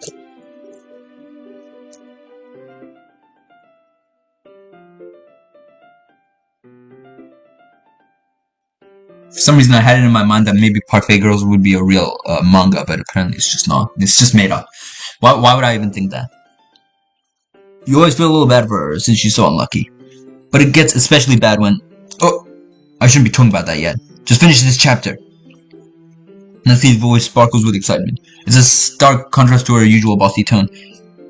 But if she's not used to sharing her manga with her friends, I can understand why. It's hard to express in words the feeling you get when connecting with someone like that. And being able to provide that for Natsuki, for whom it's a rare experience, this all makes me smile a little to myself. Okay, everyone. Are you all ready for today's poem? Oh, come on. Could your timing be any worse? Sorry. I just need to make sure we have enough time. Though you do look pretty cozy over there. Oh. Natsuki suddenly notices how Close she's gotten to me. She hastily slides herself a good 12 inches away from me. Alright, guess I'll stop here for her now. I close the book and hand it towards Natsuki. You're just giving it back? Star Dash, thanks for joining the stream. Doki Doki Literature Club. Don't you want to know what happens? Yeah, but Monica just said, don't be dumb. Just take it home with you. Is that really alright? I say that mostly because I didn't plan on using my spare time to read this. Well, of course. It would take forever to finish it if you didn't take it home. Just finish that one before tomorrow so we can start the next one. And if it gets bent, I'll kill you. By tomorrow? I only got part way through the volume so far. I might fall behind on some shows if I try to get through this. But I suppose that's a necessary sacrifice in exchange for seeing Natsuki's enthusiastic face. Or am I more scared of what will happen if I don't finish it? Alright then, I stand up. I return to put my stuff and carefully slip through the book into my bag. Wait, what? I'm reading everything wrong. Carefully slip the book into my bag. Who should I show my poem to first? I know Natsuki's gonna enjoy it, and we already just kinda read with her, so I guess I will just kinda go with it. Natsuki reads my poem. She keeps glancing at me, then back at the poem. By now she must have read it more than once. Aren't you supposed to be bad at this? Is that a compliment? No, I mean, you know. Natsuki struggles to find the words she wants. I just expected a lot less. Expected a lot less after what you showed me yesterday. That's all. Well, I guess I got lucky with this one. Yeah, exactly. You just got lucky, you know. Don't get used to it. You won't always manage to write poems this cute. I mean, well written. No, so that is how it is. My poem is cute. No, why are you smiling? It's not like I like cute things. Natsuki shoves my poem back towards me. Reading it again. I decided it's not so great afterwards. It's too cute and doki doki. It would only impress, you know, girls who like those kind of things. I always had a theory where, you know, on the main menu how it goes, what do you call it? The intro music goes doki doki. It was like maybe Natsuki or Sayori saying that. Natsuki's like, what do you call it? On the poem writings thing, when you click Doki Doki, Natsuki's sticker jumps up, and Natsuki is the only one who mentions the phrase Doki Doki in her dialogue. Nobody else really does that, right? Except maybe Monica in like the end, I don't know. But like the voice actor for like the start of that doesn't sound like Monica at all, so like I'm not really sure. But at the same time it's like in a lighter tone, which maybe would point to it being Sayori. I'm not like 100% sure though. For some reason Natsuki is incredibly easy to see through. Well, anyway, you're gonna read mine now, right? Judging by your taste, you'll probably like it a lot. You'll probably learn something too. Don't forget who the real pro is. Amy likes spiders. You know what I heard about Amy? Amy likes spiders. Icky, wriggly, hairy, ugly spiders. That's why I'm not friends with her. Amy has a cute singing voice. I heard her sing my favorite love song. Every time she sang the chorus, my heart would pound to the rhythm of the words. But she likes spiders. That's why I'm not friends with her. One time I really hurt my leg really badly. Amy helped me up and took me to the nurse. I tried not to let her touch me. She likes spiders, so her hands are probably gross. That's why I'm not friends with her. Amy has a lot of friends. I always see her talking to people. She probably talks about spiders. What if her friends like spiders too? That's why I'm not friends with her. It doesn't matter if she has other hobbies. It doesn't matter if she keeps it private. It doesn't matter if she hurts anyone. It's gross. She's gross. The world is better off without spider lovers. And I'm gonna tell everyone. Alright, Natsuki. Not bad, right? It's quite a bit longer than yesterday's. Yesterday's was way too short. I was just warming up. I hope you didn't think it was the best I could do. No, of course not. Anyway, the message is probably straightforward in this poem. I doubt I have to explain it. Sometimes you can explain complicated issues with much simpler analogies, and it helps people realize how stupid they're being. Like anyone would agree that the subject of this poem is an ignorant jerk. Do you know people like that? Of course, it's about everything That doesn't matter. It can be about anything. I wrote it to be easy to relate to. Everyone has some kind of weird hobby or a guilty pleasure. Well, guilty pleasure. Something that you're afraid if people find out they make fun of you or think less of you. But that just makes people stupid. Who cares what someone likes as long as they're not hurting anyone and makes them happy? I think people really need to learn to respect others for liking weird things. Well, you're definitely right. At least I can relate to that. And I'm sure a lot of other people can too. It's what I do best, after all. I don't like writing unless there's a good message to take away from it. like conveying emotions is important. But I also want to make people think, not just feel. Remember that. I'm gonna write a good one for tomorrow, too, so look forward to it. Or should I show my poem to next?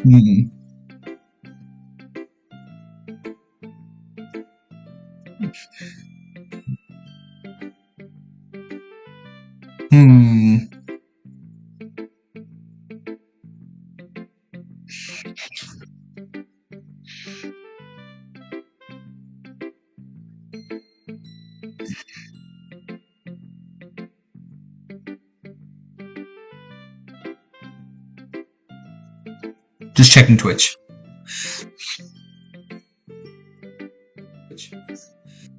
Alright. Who should I show my poem to next, Yuri? Ah, is it my turn? Let's see how it compares to yesterday's. I see. It's a bit different. I respect you for trying different things, Phildo. Were you inspired by Natsuki's poem? Or Sayuri's, perhaps? Well, I guess you could say that. I thought so. I'm happy for you. You don't need to find inspiration in my poems. I write them for myself, not for anyone else, so I don't really need people to like them or anything. Yuri. I'm sorry for being blunt, but you're overthinking this a little. Just because our styles are different doesn't mean I dislike your poems. In fact, I tried to do something in your style. If I tried to do something in your style, I would probably do it just... Wait, what? I can't read this. I would probably just do a terrible job. I see. I'm sorry. My stupid mind. It likes to do that sometimes. Anyway, you don't need to be afraid to be a little more daring. Metaphors can go a long way. Don't feel like you need to work your brain like turning a bunch of gears. Try letting your mind wander through your feelings, and write down the things you see and hear. That's one way to truly enable your readers to see into your mind. It's a very intimate exercise. I see. That's certainly an interesting technique. Thanks for sharing. I have, well, an example of this if you would like to read it. Of course. This is the poem you wrote for today? Yuri nods and timidly hands me her poem. Alright. A raccoon. It happened in the dead of the night while I was slicing bread for a guilty snack. My attention was caught by the scuttering of a raccoon outside my window. That was, I believe, the first time I noticed my strange tendencies as an unordinary human. I gave the raccoon a piece of bread, my subconscious well aware of the consequences, well aware that a raccoon that is fed will always come back for more. The exciting beauty of my cutting knife was the sympathy. The bread, my hungry curiosity. The raccoon, an urge. The moon increments its phase and reflects that much more light off my cutting knife. The very same light that glisters in the eyes of my raccoon friend. The sliced bread, fresh and soft, the raccoon becomes excited. Or perhaps I'm merely projecting my emotions onto the newly satisfied animal. The raccoon has taken to follow with me. You could say that we've gotten quite used to each other. The raccoon becomes hungry more and more frequently, so my bread is always handy. Every time I brandish my cutting knife, the raccoon shows me its excitement. A rush of blood, classic Pavlovian condition. I slice the bread, and I feed myself again. This one is actually foreshadowing more. You know, this entire poem is actually more foreshadowing. This is basically actually revealing Yuri's nature, where she uses a knife to cut herself, which is kind of dark. But yeah, that's basically what the poem is about. It's basically saying that it always comes back. The urge always comes back. What do you call it? It talks about the knife, the blood rushing. It talks about, what do you call it? Basically, if you read it and you kind of just look into it, you can notice it. I was a little more daring with this one than yesterday, yeah, and you can see that she's like, oh, I was more daring with it, but she's like, you can see it. You can see that. It's a lot more metaphorical. Yeah, it's more metaphorical. See, that's what I'm saying. That's what I am saying. It is more metaphorical. I don't know if it's my fault, but I can't begin to imagine what this poem is about. That's right. It's a bit closer to my preferred writing style. Using the poem as a canvas to express vivid imagery and conveying emotions through them. Yeah, if I take it at face value, then I can't even figure out what this is supposed to mean. Well, I think it's something that different people can relate to in their own way. I wanted to express the way it feels for me to indulge in my more unusual hobbies. unusual hobbies. We know what her unusual hobbies are. It's those swords that I'm usually forced to keep to myself. Again, you can see like the foreshadowing. Have you also always noticed how her arms are always behind her back and how her sleeves are always raveled all the way up? So sometimes I enjoy writing about them. Huh, that's funny. Didn't Natsuki also write something about that? About someone being ridiculous for a strange interest? Yeah. She did? Yeah. She was talking about how it doesn't really matter what you're into as long as you're not hurting anybody. She's right. I mean, does she really feel that way? Yeah. Sounds like you two have that in common. That's interesting. To me, she seemed like the kind of person who would make fun of my hobbies. But I suppose that's my fault for judging, isn't it? Please don't tell her I said that. Don't worry, I have no reason to. Okay. Thank you for sharing it with me. After all, if I hadn't learned to embrace my own weirdness, I would probably hate myself. I might be ranting a little bit now, but I'm glad you're a good listener. Who should I show my poem to next? Sayuri. Oh my goodness! This is so good filled out. I love it. Especially after yesterday's poem. You're too honest sometimes, Sayuri. No, but really, I want to put this on my wall. Can I? Sayuri, you must be seriously overreacting. I'm not a good writer at all. I honestly have no idea what I'm doing. Well, maybe that's why. Because I have no idea what I like either. Jeez. I'm sure Yuri's opinion has to be a little more constructive than this. Maybe even Natsuki's. Are you sure you don't just like it because I wrote it? Well, I'm sure that's part of it. I think I understand you better than a lot of people, you know. So when I read your poem, it's not just a poem. It's a filled out poem. Yo, that's the caption of this live stream. Filled out poem. Okay, I'm not actually gonna make that the caption. And that makes it feel extra special.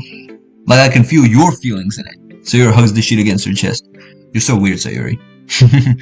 Well, I'm not very good at figuring out if poems are good or bad.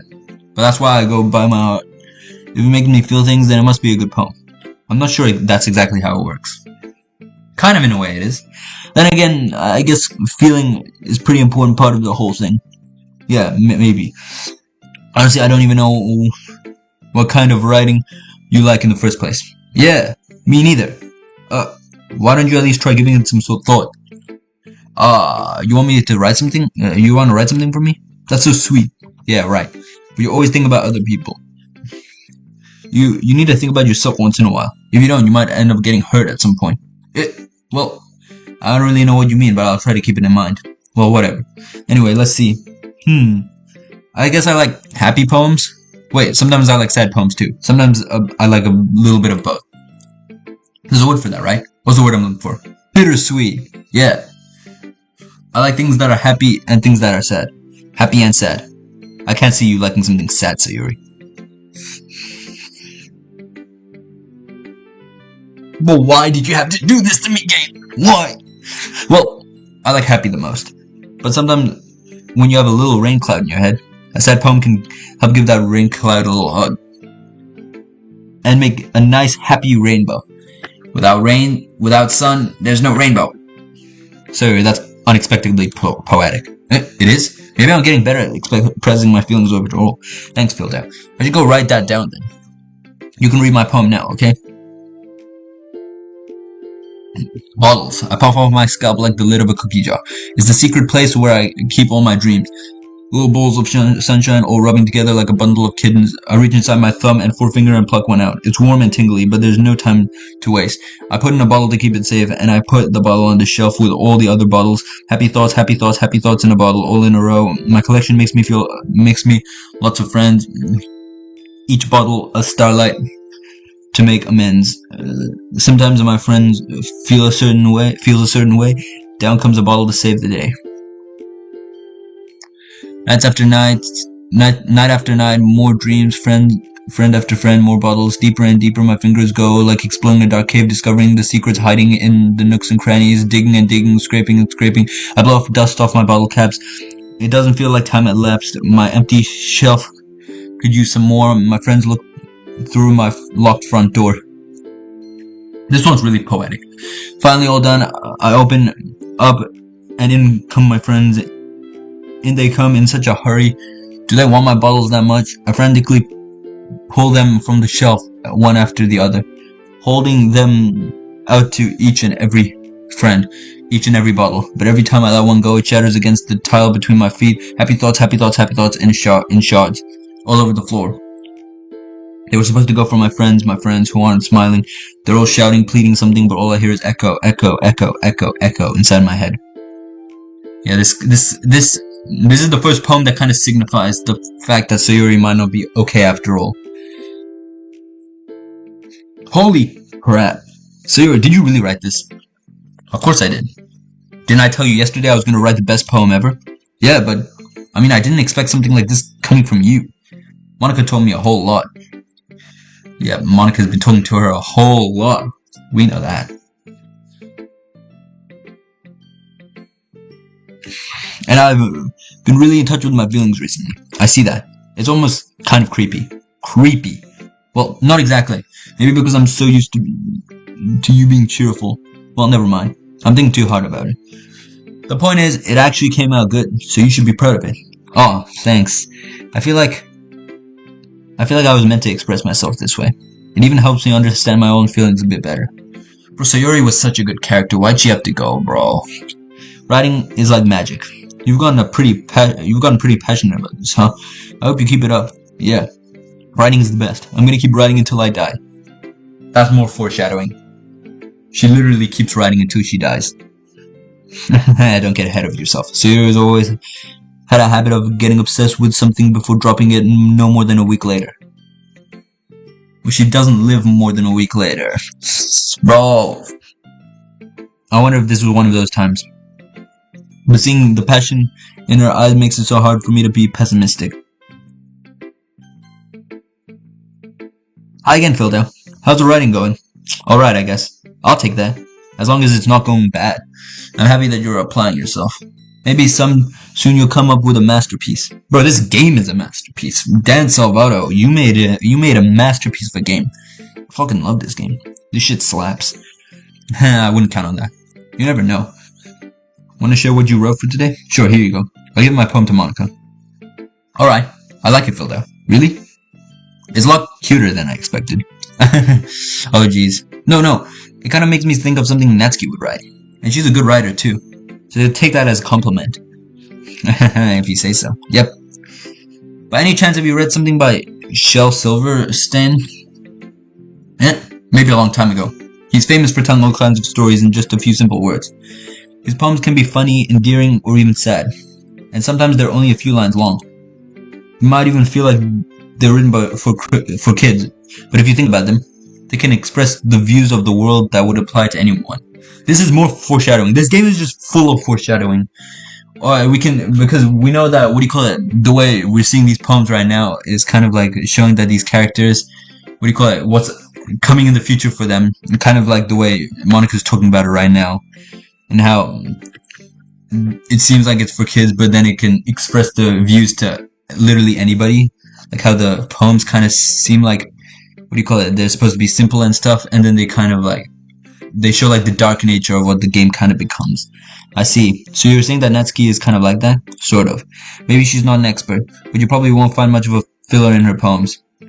That might be easy to write, but they're super challenging to get past through. So I can see why it would be your kind of poem to explore. But anyway, you want to read my poem now? I like the way this one turned out, so I hope you do too. Alright, let's take a look. Save me, the colors they won't stop, bright, beautiful colors, flashing, expanding, piercing, red, green, blue, an endless cacophony of meaningless noise. I can't read, my bad.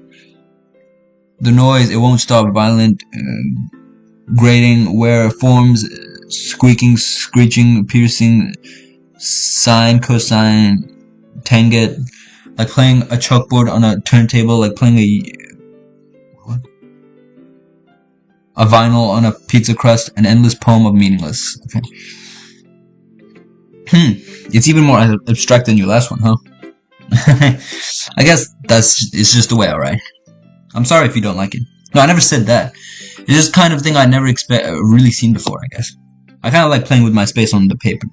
Choosing where and how to space your words can totally change the mood of a poem. It's almost like magic.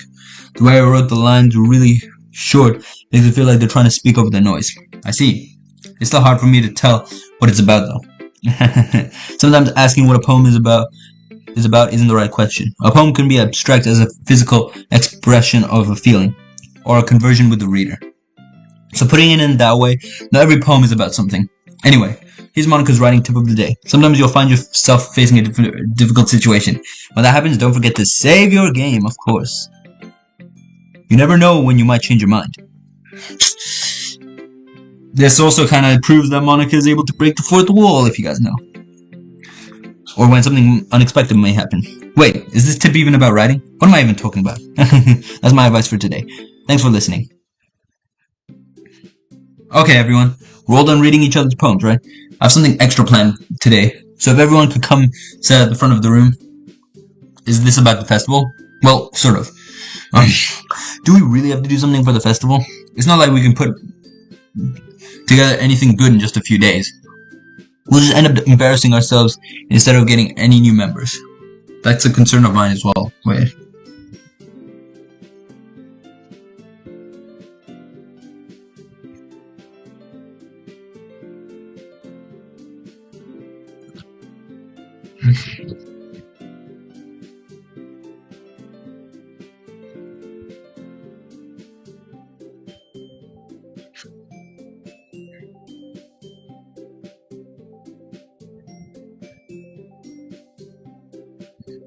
My voice hurts so much after speaking during live streaming. I'm experiencing vocal fatigue or acute laryngitis. I don't care. It's something I'm willing to do to stream. That's a concern of mine as well. I don't really do well with the last minute preparations. Don't worry so much. We're gonna keep it simple, okay? We won't need much more than a few decorations. So Yuri has been working on posters and I've designed some pamphlets we can give out during the event. Okay, that's great and all, but that doesn't tell us what we're actually going to be doing for the event. Ah, sorry, I thought you heard about it already. We're going to be performing. Performing? Monica. Yeah, we're going to be having a poetry performance. Each of us are going to choose a poem to recite during the event. But the cool part is we're also going to let anyone else come up and recite poems too. Sayori is putting it all on the posters in case anyone wants to prepare ahead of time. Sayori, who's been coloring a poster, holds it up for us to see. Are you kidding me, Monica? You didn't already start putting up those posters, did you? Well, I did. Do you really think it's that bad of an idea? Well, no, it's not a bad idea, but I didn't sign up for this, you know. There's no way I'm going to be performing in front of a group of people like that. I agree with Monica. I could never in my life do something like that. Imagining it, Yuri shakes her head in fear. Guys, no, Sayori. I understand where they're coming from. Remember that Natsuki and Yuri have never shared poems with anyone until just a couple of days ago. It's a lot to ask for them to recite their poems out loud while a room is full of people. I guess I kind of overlooked that. So, I'm sorry. But I still think we should give it our best. We're the only ones responsible for the fate of this club. If we start the event and each put on a good performance, then it will inspire others to do the same. And more people who perform, the better we'll be able to show everyone what literature is all about. Yeah, it's about expressing your feelings, being intimate with yourself, finding new horizons, and having fun. That's right. And it's those reasons that we're all in this club today. Don't you want to share that with others? To inspire them to find the same feeling that brought you here in the first place? I know you do. I know we all do. You do. I do. We all do. Oh, I'm so fucking sorry. And if it all takes is standing in front of a room for 2 minutes and reciting a poem, then I know you can do it. Natsuki and Yuri remain silent. Sayori looks worried. I guess that leaves me no choice. I agree. I don't think it's too much to ask. I think that Sayori and Monica have been trying really hard to get new members. The least we can do is help them out a little bit. Well, maybe, but it looks like Natsuki doesn't have any arguments left. Oh, okay, fine. I guess I'll just have to get it over with. Alright. Thanks, Natsuki. What about you, Yuri? Yuri dejectedly glances around everyone else's expectant faces. I guess I don't really have a choice. That's everyone. You're the best, Yuri. This club is seriously gonna be the death of me. Oh gosh. You'll be fine, Yuri. But anyway, let's move on to the main event. I want each of you to choose a poem of yours. We're gonna practice reciting them in front of each other. No way. Monica, this is too sudden. Well, you can't recite your poem in front of the club. How are you gonna expect to do it in front of strangers? Oh no, don't worry. I'll start off to help everyone feel a little more comfortable. Can I go next? Of course. Now let's see. Monica flips through her notebook to the specific poem she has in mind for herself. She then stands behind the podium. The title of the poem is The Way They Fly. Monica begins reading her poem. Her clear, confident room. Are we dead ass? Her clear, confident voice fills the room. More than that, her inflection is pristine. She knows exactly how to apply emotion behind the lines she recites, bring the words to life. Is this something she's done before? Or is she simply a natural? I glance around me. Everyone has their eyes on Monica. Sayori looks amazed. Yuri has an intense expression on her face that I don't understand. Finally, Monica finishes the recitation. The four of us applaud. Monica takes a breath and smiles. That was so good, Monica. She has nothing to fear because she knows she's in a video game. The epiphany really coming in clutch, eh? Thank you very much. I was just hoping to set a good example. Are you ready to go next, Yuri? I'll go next. What? Yuri's fired up all of a sudden. Yuri clutches a sheet of paper between her hands and stands up. Keeping her head down, she walks quickly over to the podium. This poem is called... Yuri anxiously glances at each of us. You can do it, Yuri. It's called After Image of a Crimson Eye. Yuri's voice shakes as she starts reading the poem. Just a moment ago, she practically refused to do this. Why is she all of a sudden putting in so much effort? As Yuri gets past the first couple of lines, her voice changes. It's almost like what happens when Yuri gets absorbed into her books. The quivering words transform into the sharp syllables of a fierce and confident woman. The poem is full of twists and turns in its structure that she enunciates. How do I pronounce that?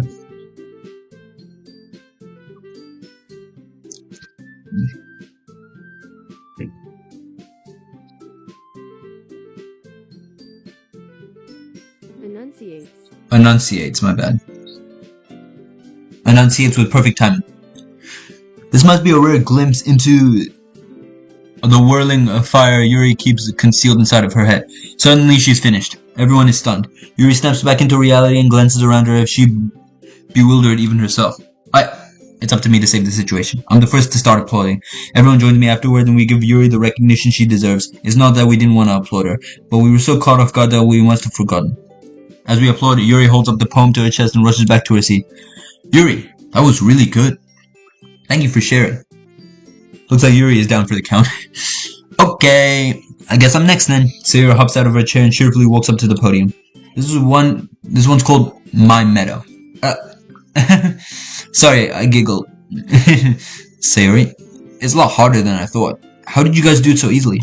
Try not to think of it like you're reciting to other people. Imagine you're reciting to yourself like in front of a mirror or in your own head. It's your poem, so it'll come out in the best way, the best that way. I see. Okay then. Sayori begins her poem. Somehow it feels like her soft voice was made as a perfect match. The poem isn't aimlessly cheery like Sayori is. It's serene and bittersweet. If I was to read this on paper, I wouldn't think of it as much. But hearing it come from Sayori's voice almost gives it a whole new meaning. Maybe this is what Sayori meant when she said she likes my poems. It's like I get to read more deeply into someone I thought I knew through and through. Sayori finishes and we applaud. Bro, me reading that was more of a poem than listening to Sayori's poem. I did it! Good job, Sayori. Even Filled out liked it. I guess that's a good sign. What does that even mean? It came out nicely, Sayori. The atmosphere of the poem fits you really nicely. But it might be that other poems wouldn't work quite as well with that kind of delivery. I don't really understand. In other words, I've seen poems of yours with the sort of gentle delivery wouldn't work as well. They need a little more force behind them, depending on what you were reading. Oh, I know what you mean. I've been practicing that kind of thing. It's just embarrassing to do it in front of everyone. The next time, I'm gonna make you pick a poem that challenges you. I'm gonna make you pick a poem that challenges you a little more. We don't have much time before the festival, you know. Okay, now who's next? Natsuki? Don't make me go before Fildao. It's not like I can compare to you guys anyways. Might as well let Fildao lower everyone's standards a little before I have to do it. Natsuki. It's fine, it's fine. I might as well get it over with, but it's not like I have much of a selection of what to read. I'll have to go with what I wrote for today. I stand up in front of the podium. Everyone has their eyes on me, making me feel terribly awkward. I recite my poem. Since I'm not exactly confident in my own writing, it's hard to put energy into it. Despite that, once I finished, I receive applause anyways. Sorry, I'm not good as everyone else. Don't worry about it so much. I think less about your ability and more of your lack of confidence in your writing. That's something that'll improve over time though. Yeah, maybe. Alright then, that just leaves you, Natsuki. Yeah, I'm going. Natsuki begrudgingly gets out of her seat and makes her way to the podium. The poem is called, Why Are You All Looking at Me? Because you're presenting. Anyway, the poem is called Jump. Natsuki takes a breath. When she starts reciting the poem, her sour attitude disappears a little. While she's a little unenthused, her poem has rhythm and rhyme to it. It's Natsuki's trademark style, and works surprisingly well when spoken aloud. The words feel like they bounce up and down, as if giving life to the poem. Wait 1 second.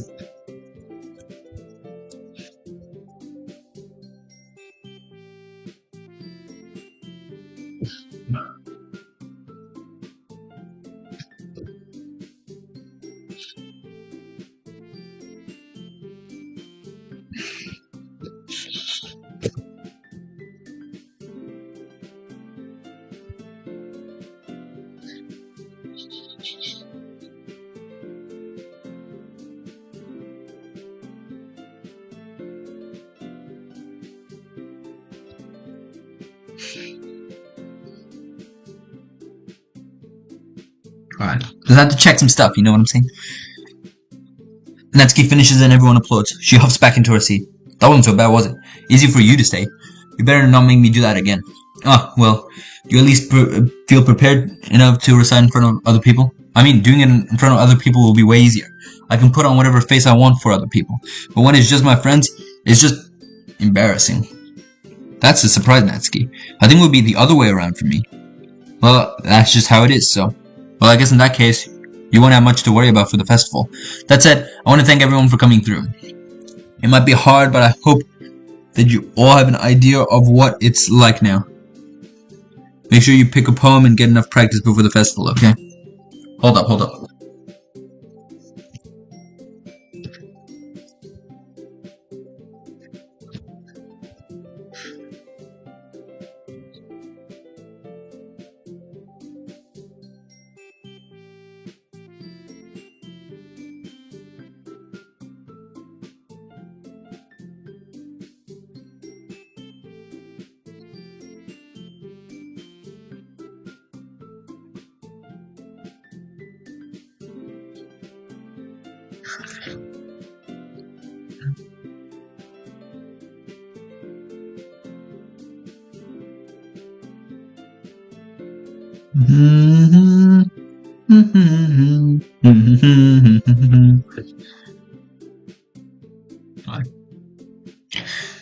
Back to the game.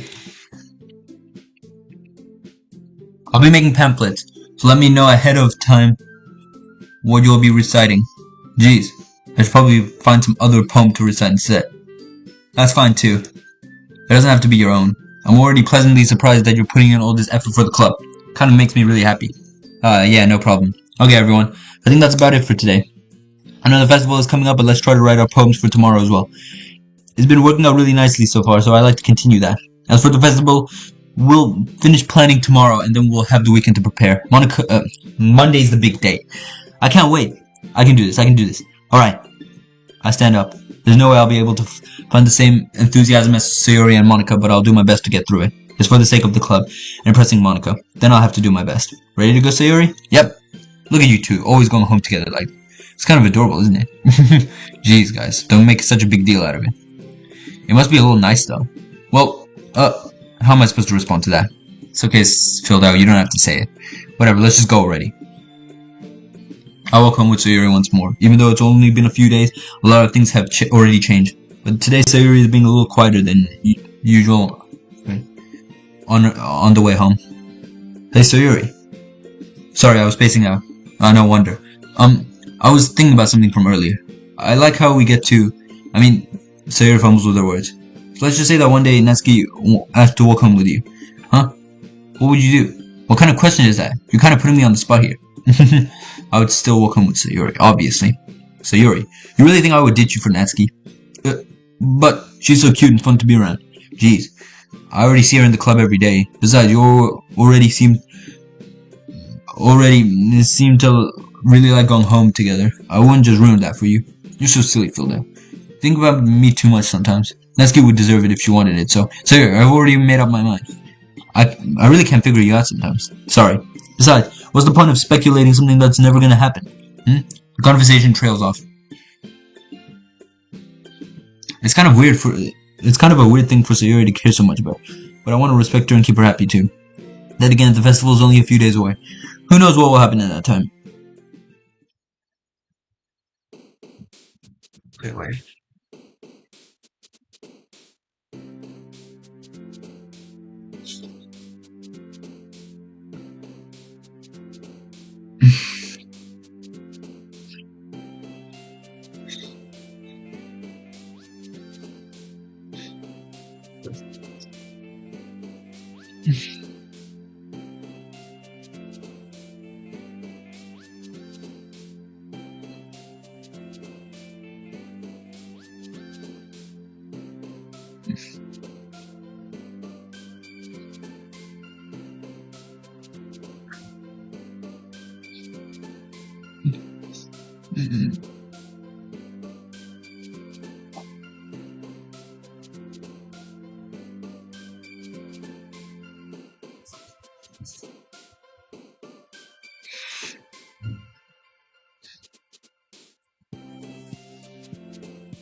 Alright.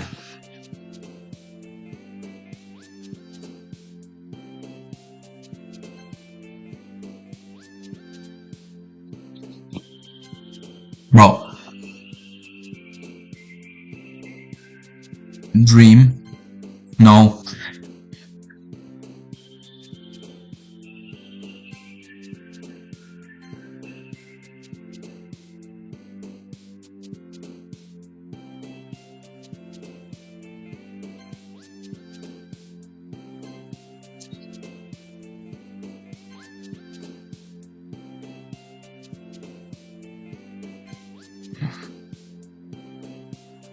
Good.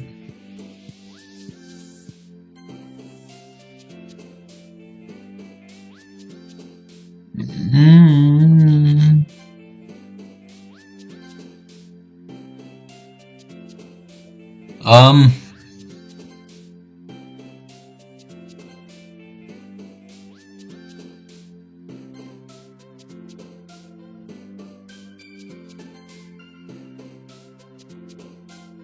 Bro, come on.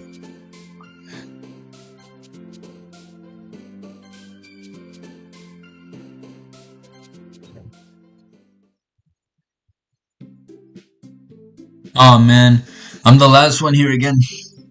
Don't worry, I just walked in too. Were you practicing piano again? I'll be right back. Just give me a second.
Alright, I'm back. I got myself 2 Reese's cups. Alright, because I was a little hungry. Were you practicing piano again? Yeah. Must have a lot of determination.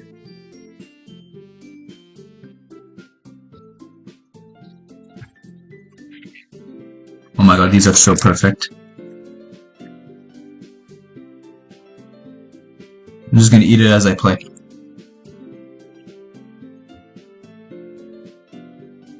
You must have a lot of determination. Starting this club and now picking up piano.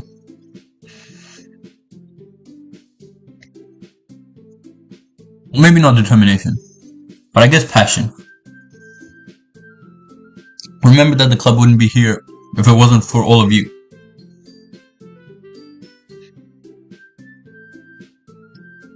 And I'm super happy you're all willing to help out for the festival too. I can't wait for the festival. It's gonna be great. Huh? Weren't you complaining about it yesterday?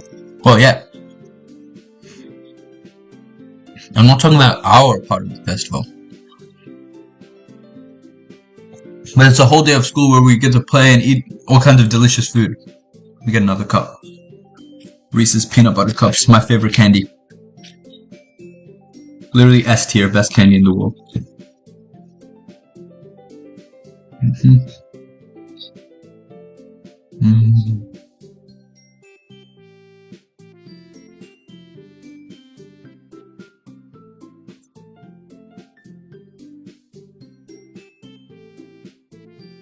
You sound like a bit like Sayuri. You sound a bit like Sayuri all of a sudden.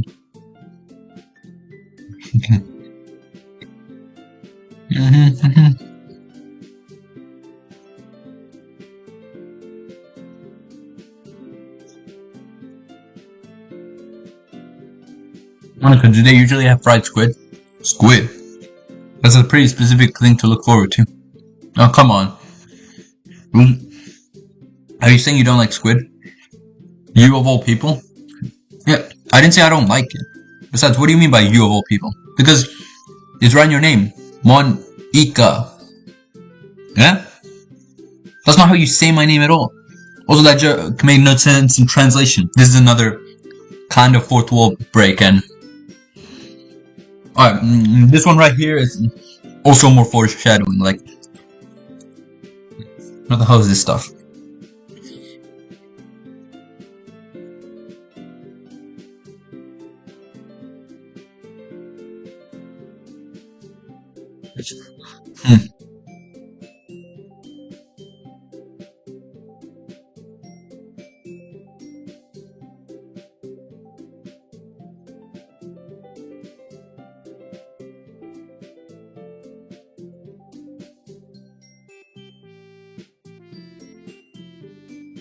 So Ika means squid in Japanese.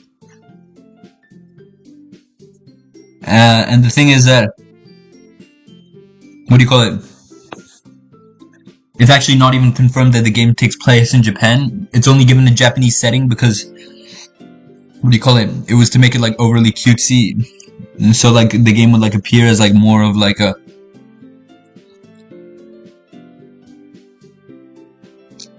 what do you call it? Like more innocent. Add my server. Woody Hazels, thanks for joining the stream. Add my server. What server?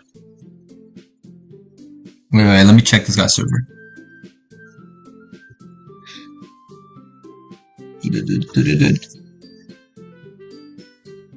Hazelwood _2 is my name. Okay, just a second.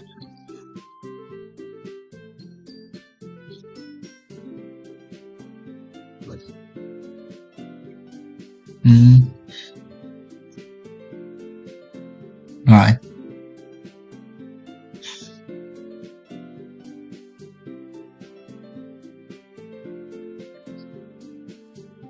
Well, let me try adding the server.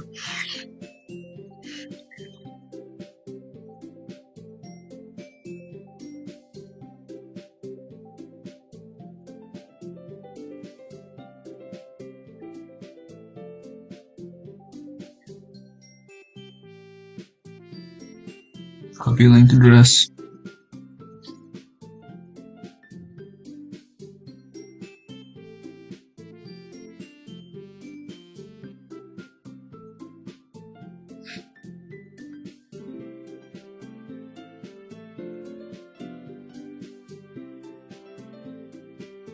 The hell, my Discord's not even a thing anymore? Oh my... Are we serious? Okay, so apparently my Discord got banned somehow.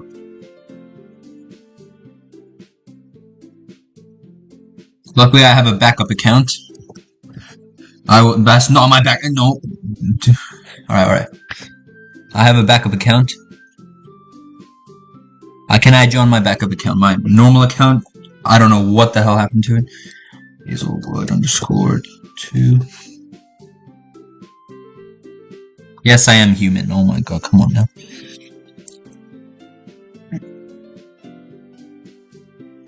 I moved it to the wrong area. I'm sorry. What is this? Okay, there we go.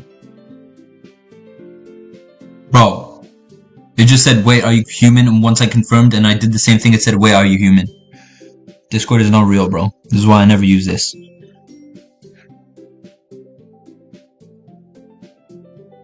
Alright. For some reason, the link of your server is not working on my thing, but I did add your username. Alright, back to the stream. Also, that joke made no sense in translation. Ah, never mind.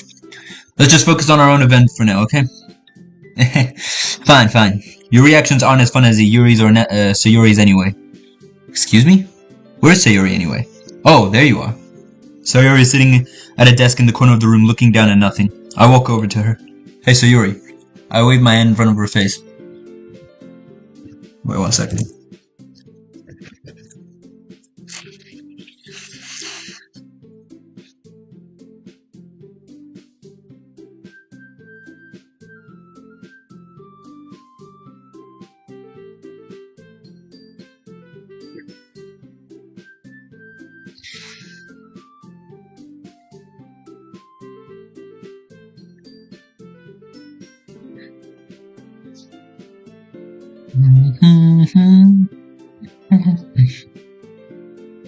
Alright.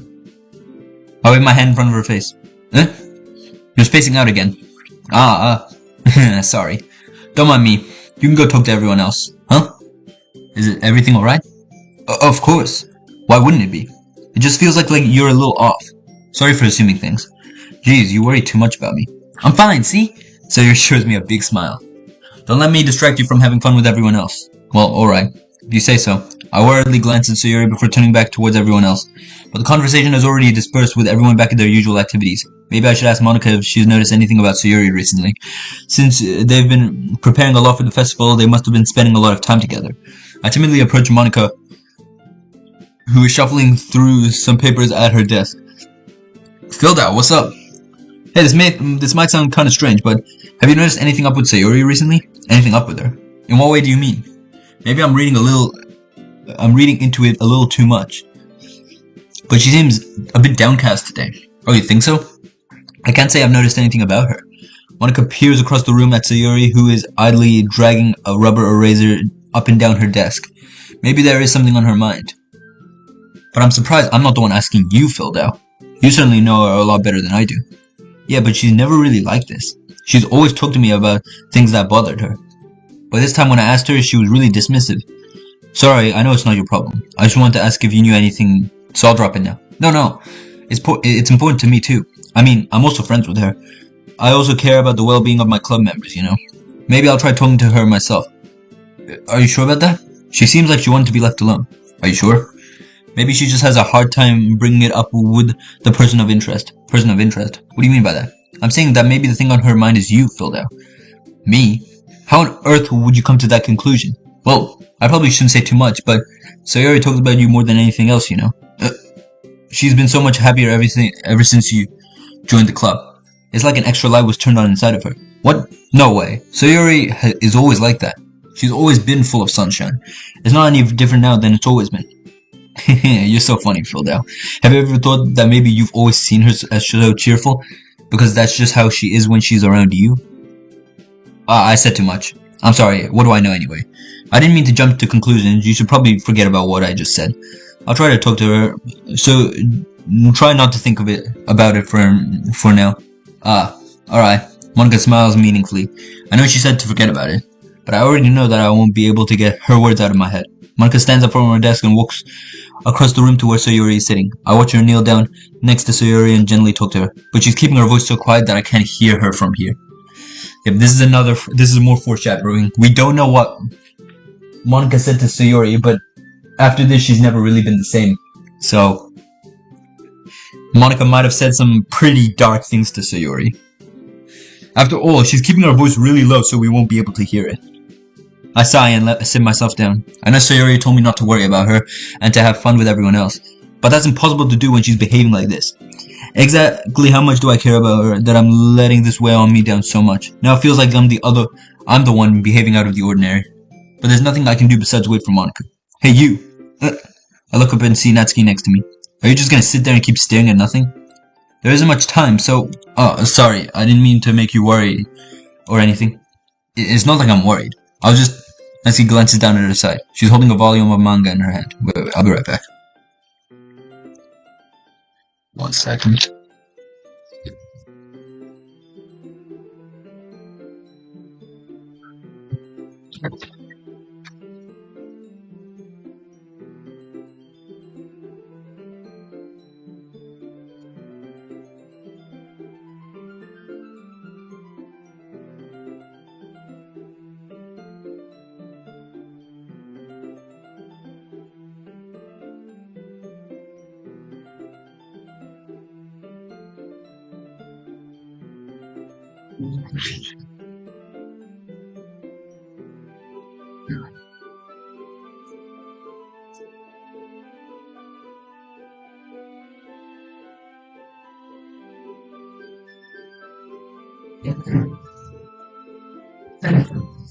Alrighty, I'm back.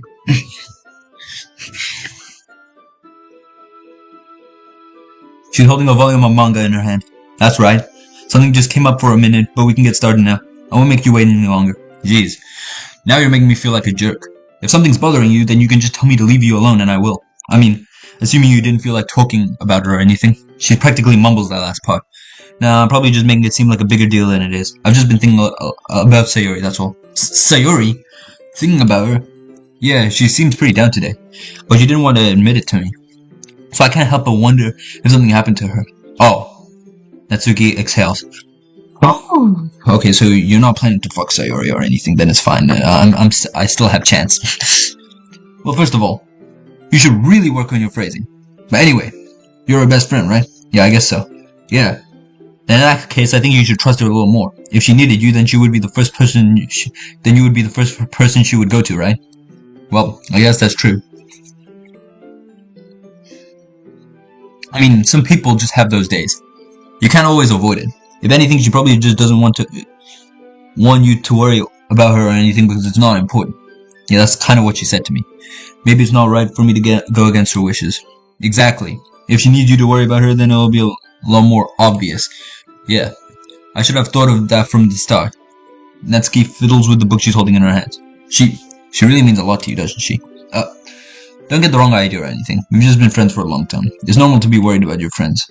I mean, you were worried about me, so... I was not! Jeez, if you're fine, then let's hurry and get started already. Yeah. Okay, everyone. After some time passes, Monica calls out to the club room. Why don't we share our poems now?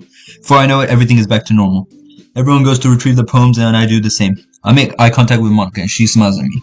I wonder what she was talking about with Sayori.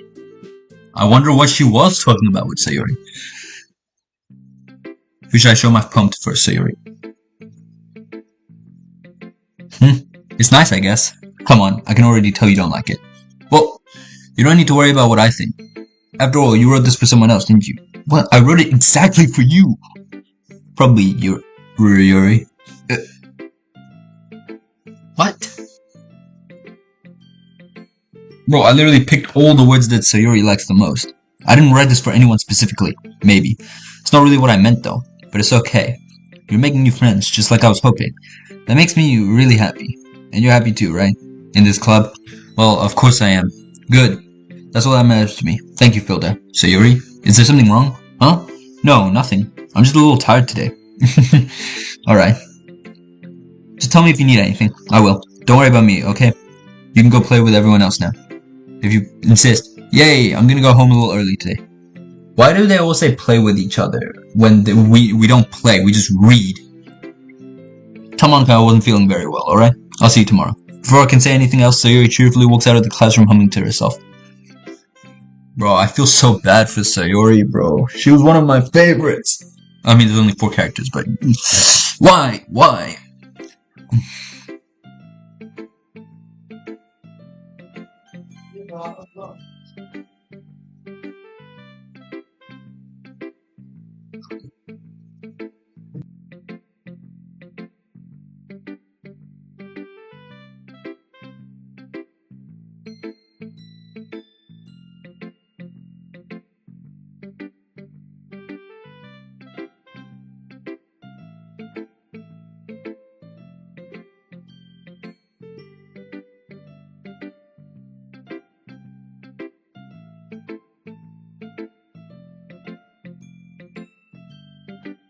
Alright, I'm back.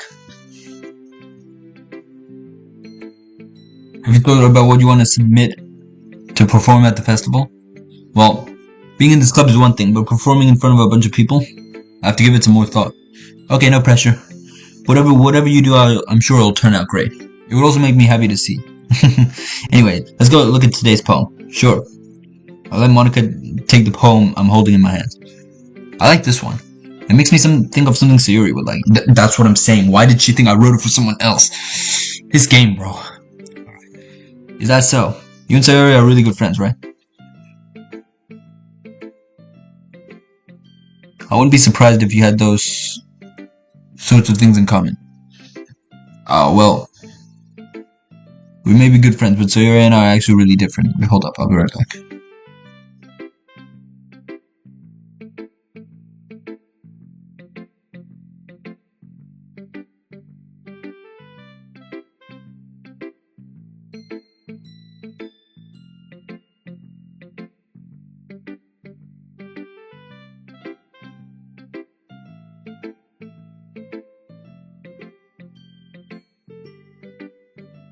I'm gonna do something. I'm gonna change my volume and turn it up.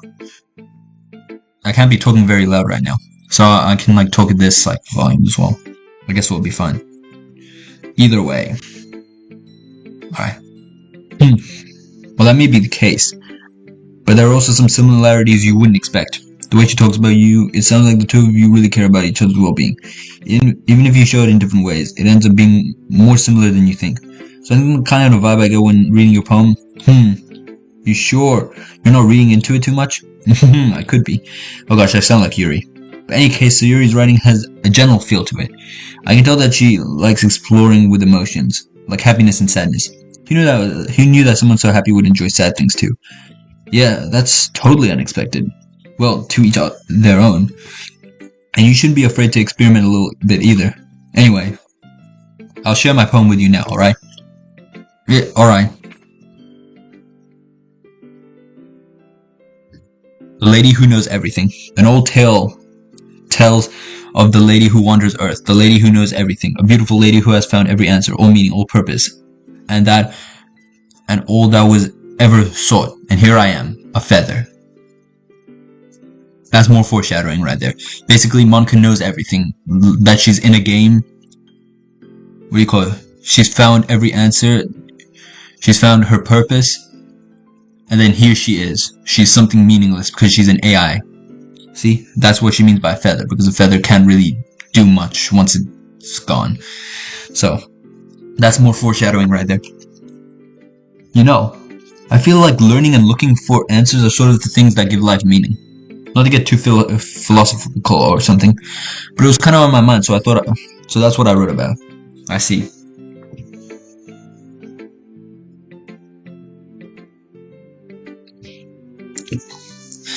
I never really put much thought into it.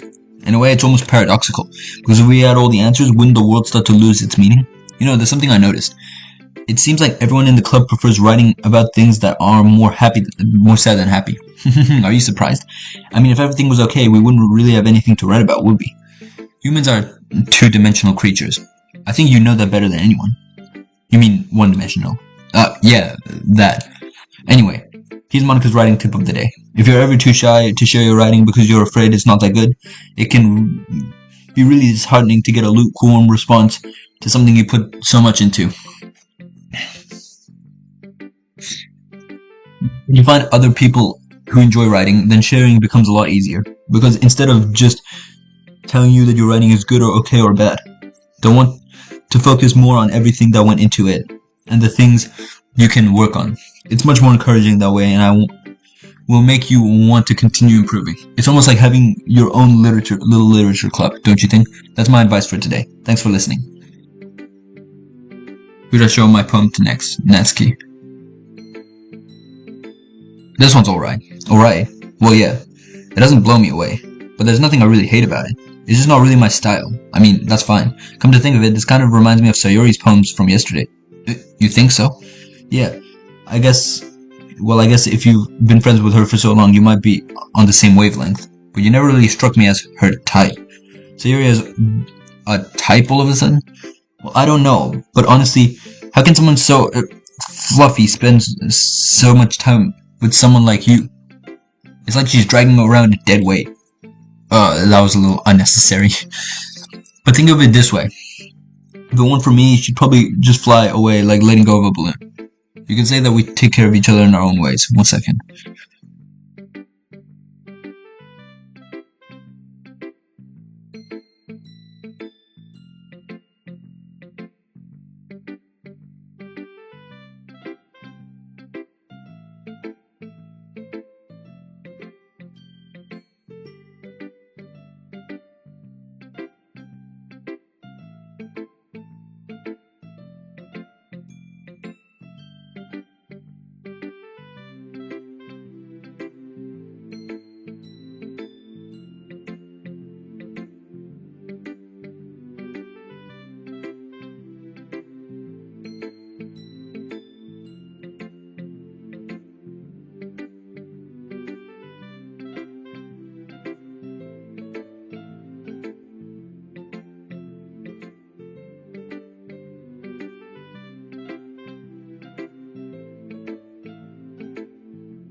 Alright, I'm back. Because I had to make sure of some stuff, you know what I'm saying?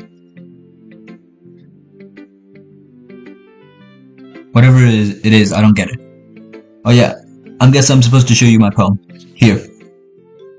I'll be your beach. Your mind is so full of troubles and fears that diminish your wonders over the years. But today I have a special place, a beach for us to go, a shore reaching beyond your sight, a sea that sparkles with brilliant light. The walls in your mind will melt away before the sunny glow. I'll be the beach that washes your worries away. I'll be the beach that you daydream about each day. I'll be the beach that makes your heart leap. In a way, you thought I left you long ago. Let's bury your heavy thoughts in a pile of sand, bathe in the sunbeams and hold my hand. Wash your insecurities in the salty sea and let me see your shine. Let's leave your memories in a footprint trail, set you free in my windy sail. And remember the reasons you're wonderful when you press your lips to mine.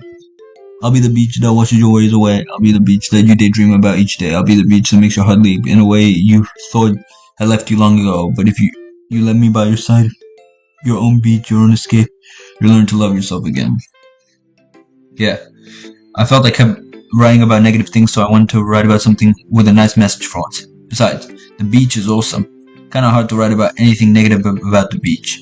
So you decided to write about the beach first, then came up with the message later? Yeah, well, it's only because of what happened yesterday. I mean, after Yuri and I realized we kind of wrote about the same thing, she wanted to pick a topic and have us both write about it, or whatever. You can really see her doing that too. Making us write about a simple topic, then trying to impress me by coming up with something all fancy. Well, it's not like I care. I just did it anyway. I mean, I guess mine ended up being kind of metaphorical too. But there's nothing wrong with doing that once in a while.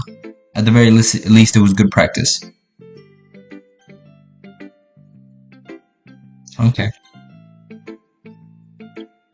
Well done, Phildau. You've definitely improved your writing over the course of these few days. Has my advice been helpful to you? Yeah, definitely.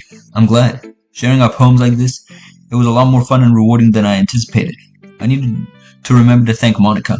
I think we all felt a little awkward at first, but now it seems like everyone is enjoying sharing their writing and seeing what others think. I guess I can't really disagree. I was afraid this whole thing would be a chore, but it's a great way for me to spend personal time with all the girls in the club. But it's been fun getting to know everyone in their writing. I guess doing some writing myself. Well, have you learned anything about yourself, Phildau? Well, you know, I like to say that writing is a very personal way to get in touch with yourself. But in the end, it doesn't matter if you're a good writer or a bad writer. And even my opinions are just opinions, you know. As always, I believe what's most important is exploring and discovering yourself. That's comforting. And I'm kind of afraid of disappointing you in some way or another. Why me? You're always sophisticated. Wait.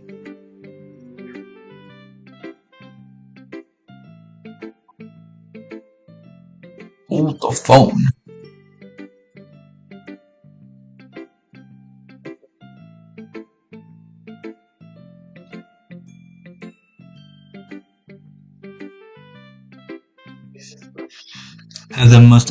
You're always so sophisticated when you're writing and have the most advice to share. Is that so? Yuri thinks for a good minute. That must be terrible. For me to have to become someone whose opinion is fearsome? How unlikable of me. Yuri, it's not as bad as you're making it sound in your head. I just meant I respect your opinion. I see. I'm sorry that I always overthink and come to those sorts of conclusions. I'm just a little too used to it. Overthinking. Being disliked.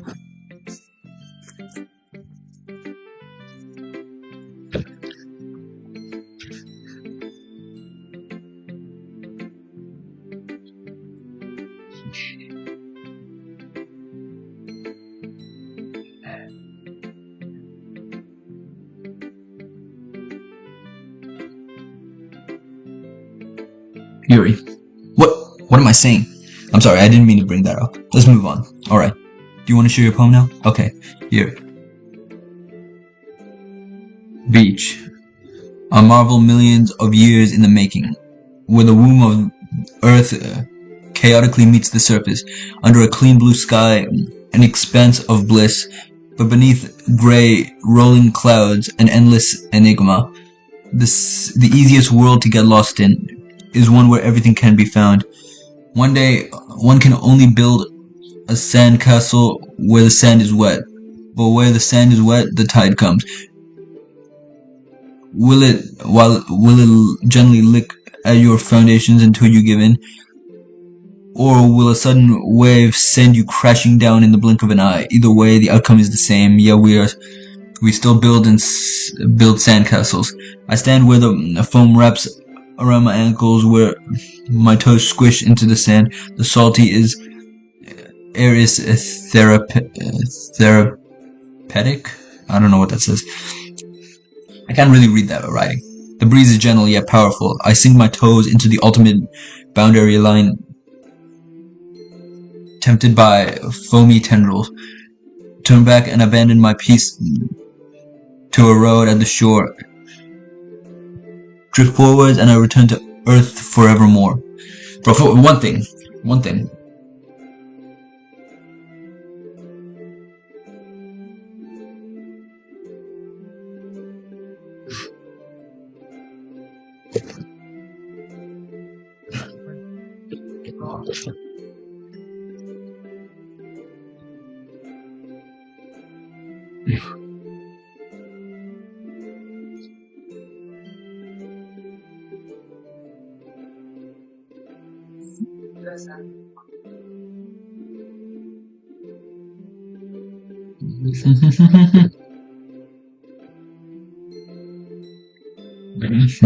Alright. I'm aware the beach is a kind of inane thing to write about, but I did my best to take a metaphorical approach to it. Yeah, Natsuki already told me about it. She did? She didn't say anything weird, did she? She just wanted us to write about the same topic again. I suppose to better compare the differences in our writing styles or thought processes. Anyway, it was her idea. Knowing her, it's no surprise that she'd want to do something like that. She probably just wants to show off. It's not like I have a particular interest with her in her writing style. I just went with her request. But, well, I suppose it's not so bad to write about something simple on occasion. It can be refreshing, you know. It's good for me to calm my thoughts once in a while. Yeah, I think I agree. Thanks for sharing. Okay, you three. Yep, this is the part. We're all done sharing poems, right? Why don't we start figuring out? Hold on a second. Yep, Natsuki found it out. She found it out. She found it out. It's there.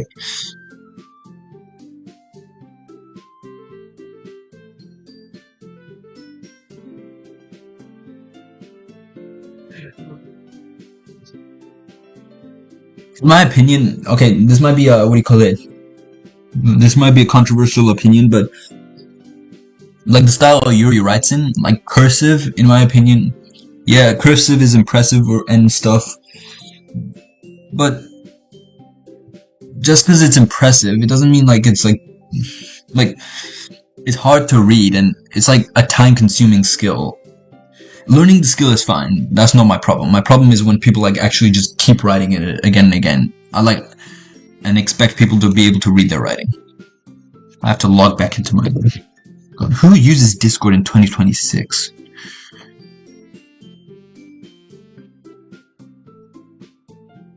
Raw. Dun, dun, dun, dun, dun.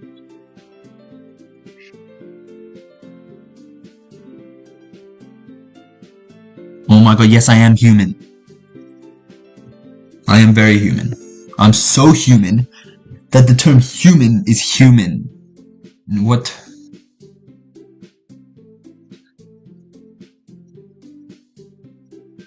Oh my god, huh? Okay, there we go.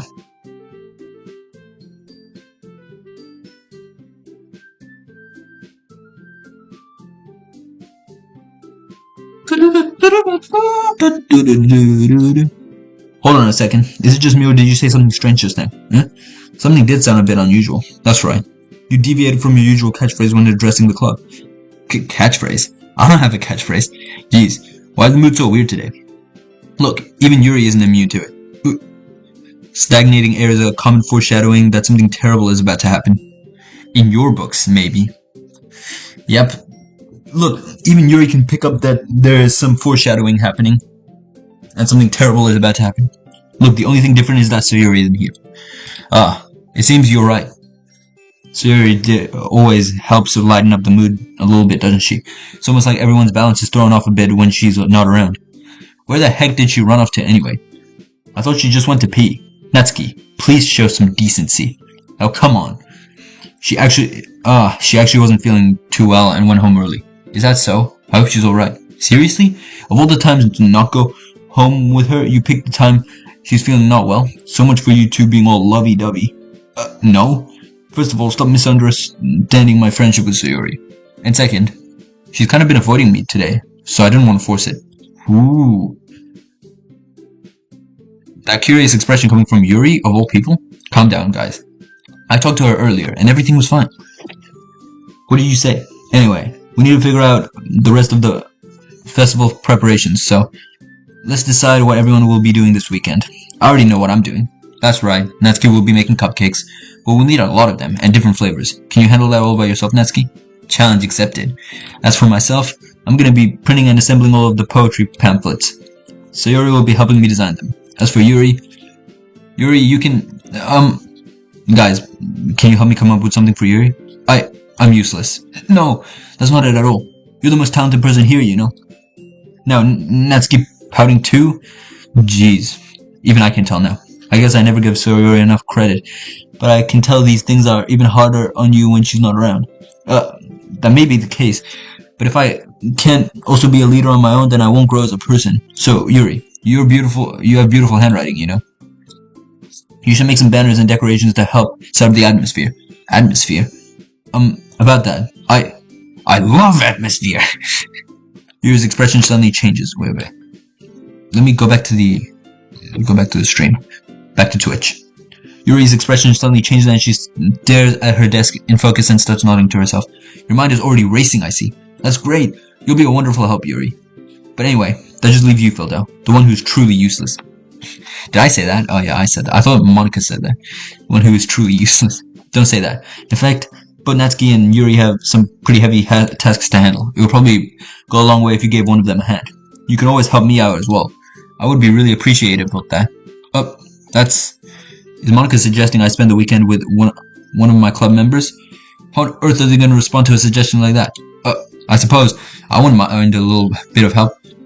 Well, even if you do know how to bake, there's always some dirty work that I could give you. It's not like Monica's going to give me a choice, and you shouldn't be sitting on your butt anyways. Yuri tries to mumble a bunch of excuses like that.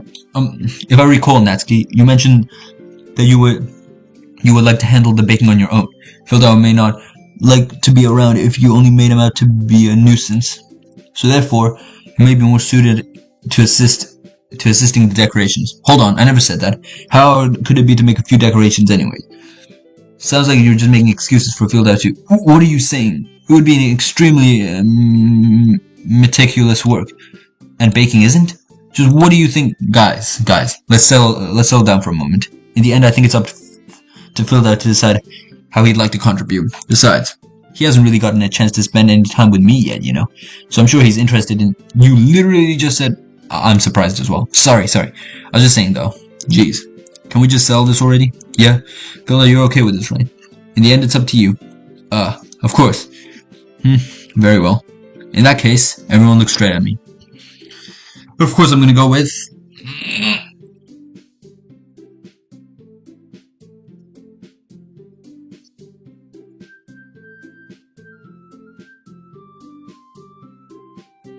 Okay.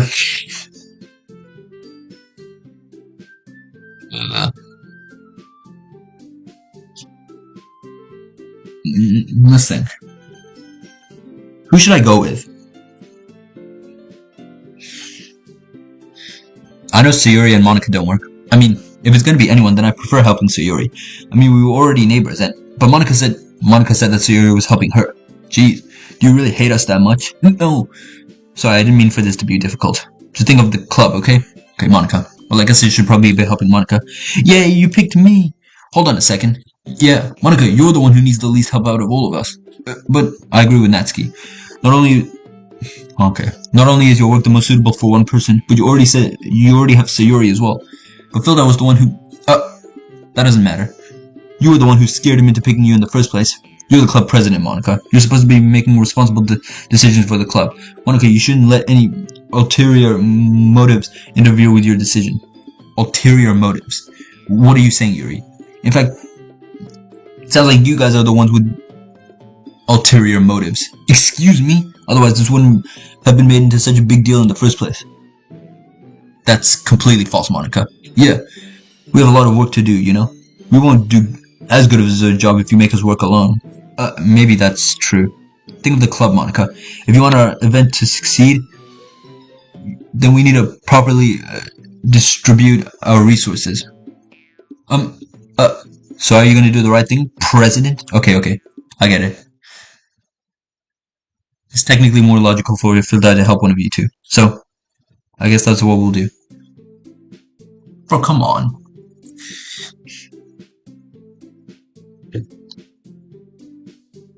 Okay, Natsuki. Well, baking sounds like it could be fun. And you guys made it sound like a lot of work, so it could probably use 2 people. Don't worry. Baking is a ton of fun. You'll definitely agree. Just a minute ago you were saying that that's because... Never mind, okay? Well, anyway, you'll be fine with yourself, right, Yuri? Of course. I'm used to it, after all. That's good. Even though Yuri is being melodramatic, it's a little hard to not feel bad. So that's everything, right? Anything else we need to talk about? No, I think that's it. Are you guys excited? Yes. Everything except the performance is gonna be awesome. I don't think that really counts. What about you, Philda? Me? I guess you could say I'm interested in how it'll turn out. That's good enough for me. What about you, Yuri? Yuri? She's still sulking. Natsuki starts pounding too. It's not that big of a deal or anything. Well, it might not be, just that I think that Yuri might just be feeling a little underappreciated in general. Having to come up with something for her to do and then nobody offering to help. That doesn't mean... Sayuri glances back and forth between everyone with a worried expression. Look. Sayuri goes and puts her hands down on Yuri's shoulder. Yuri, you really are the most talented one here. And you're gonna make the event a lot more fun and welcoming. I mean, the cupcakes will probably help a lot too, but you're gonna make the atmosphere special. That'll be really important for the way that people feel during the performance. So, you need to stop being dumb and give yourself a little more credit. Natsuki releases her hand and turns her to face the other direction. You didn't really mean that, did you? Not really, but Yuri isn't the only one surprised. Monica and I are also taken aback by Natsuki's words. Natsuki, of all people, trying to say such encouraging things. I begin to understand. Natsuki was trying to sound like Sayuri. Even if it didn't work perfectly, I can tell she's tried to say something Sayuri would say at a time like this. But Sayuri always helps everyone smile and feel good about themselves. I'm sorry for being dumb. I'm gonna do my best, and all of us are gonna make a really great event. Yeah. I hope to see everyone do their best. But with that, there's nothing more for today. So I guess it's time for us to head out. Okay, but I'm staying here a bit long. I barely got to do any reading today, so fair enough, there's nothing wrong with that. Everyone packs up their things. I start to follow Monica and Yuri out the door as they chat between each other. Where are you going? Yeah. We still need to figure out our plans for this weekend. You literally would have gone home and realized you didn't even have a way to contact me. Oh, that's true. I have no idea how that slipped my mind. Jeez, good thing I stopped you. I'm giving you my number, okay? You better not make it weird or anything. Why would I do that? Natsuki gives me her number. Okay, I'm coming over on Sunday. I'll bring the ingredients. Wait, you're coming to my house? Well, yeah. What's wrong with that? I mean, I just figured that since I'm the one helping, I would be going to your house. Yeah, right. Like I could have a guy over at my house. My dad would kill me. Really? That's kind of strict if you ask me. I mean, not really. My dad would be the same if I brought a girl over. Yeah, how do you think I feel? I can't do anything when my dad is home. Anyway, I just needed to complain for a second. We have each other's numbers now. That's all I needed from you. But I guess I'll text you when I'm coming over. Alright, fine by me. Yep. I'm really gonna show you why I love baking so much. So you'd better look forward to it. Oh, didn't you just say you were gonna give me the dirty work? Well, I was just saying that. It's not like I could act like in front of everyone that I was looking forward to this. Wait, really? Well, kind of. Just because I never got to bake with anyone else before. That's all it is, so... Alright, I get it. Sorry for overreacting. Anyway, I'll be heading out now. See you on Sunday. Never mind. Alright.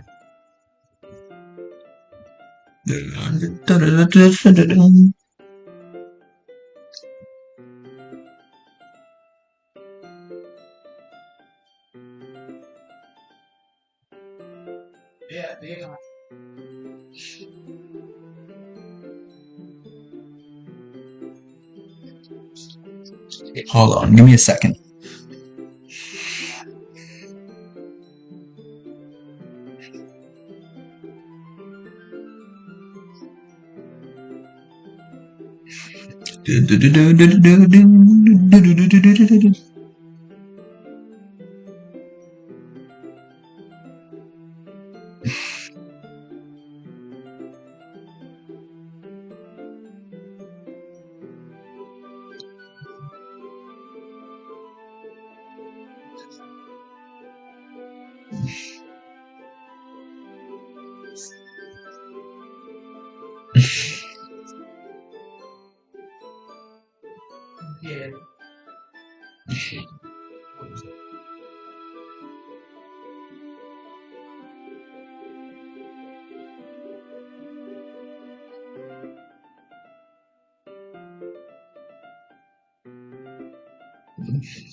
I'm back.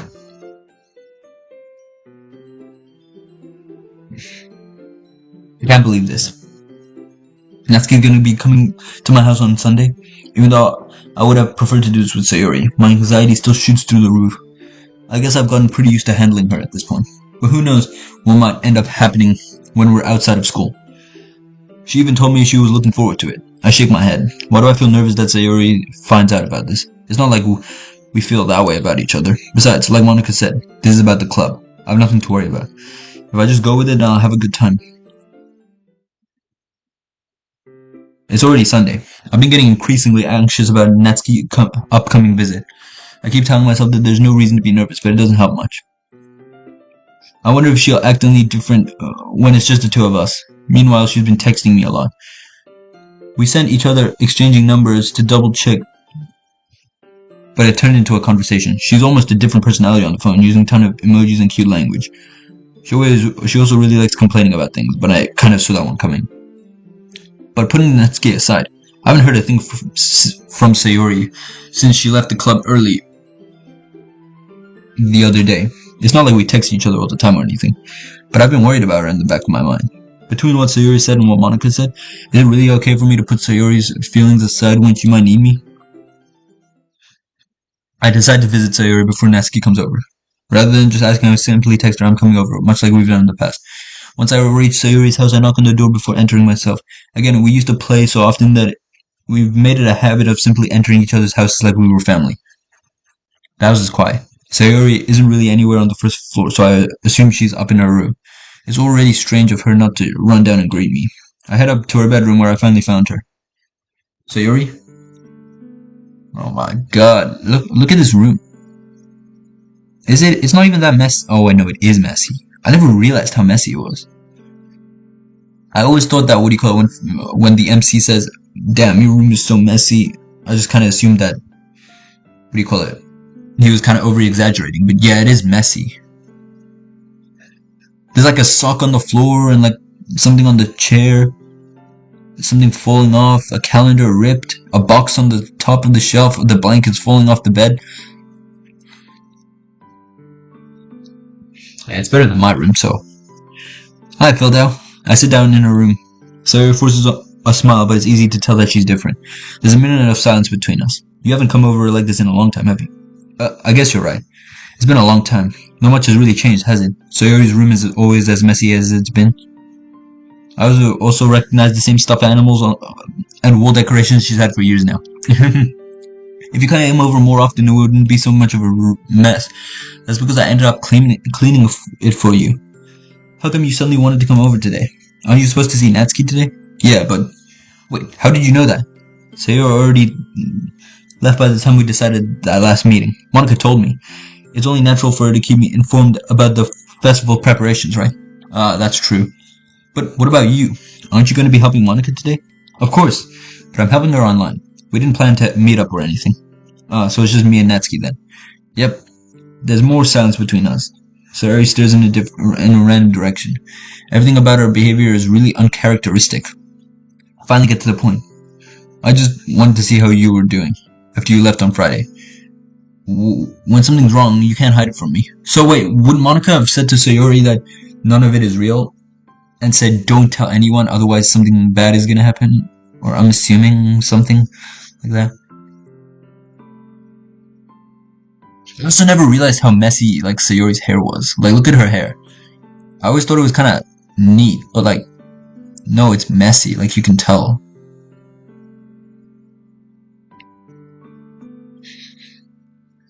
I know you too well. So, Sayori smiles, shaking her head. That's no good, Phildau. Huh? Why can't it just be like it's always been? This is all my fault. If I didn't get so weak and accidentally express my feelings, if I didn't make that stupid mistake, then you wouldn't have been worried about me at all. You wouldn't have come here. You wouldn't have been thinking about me right now. But this is just my punishment, isn't it? I'm getting punished for being so selfish. That's why the world decided to have you come over today. He just wants to torture me. Sayori. I grab Sayori by the shoulder. What on earth are you saying? Are you listening to yourself right now? I know something happened to you. There's no other explanation for you to be like this. So tell me already. Until I know, I won't be able to stop thinking about it. Sayori gives me an empty smile. You're really putting me in a trap, Phildau. But you're wrong. Nothing's happened to me. I've always been like this. You're just seeing it for the first time. Seeing what? What are you talking about, Sayori? You're really just gonna make me say it, aren't you, Phildau? I guess I have no choice this time. The thing is, I've had really bad depression my whole life. This is another thing that was foreshadowed. During the poem selection, like a lot of negative words affect Sayori. Her blazer is always undone and her hair is always messy because she's too lazy to fix it. Right?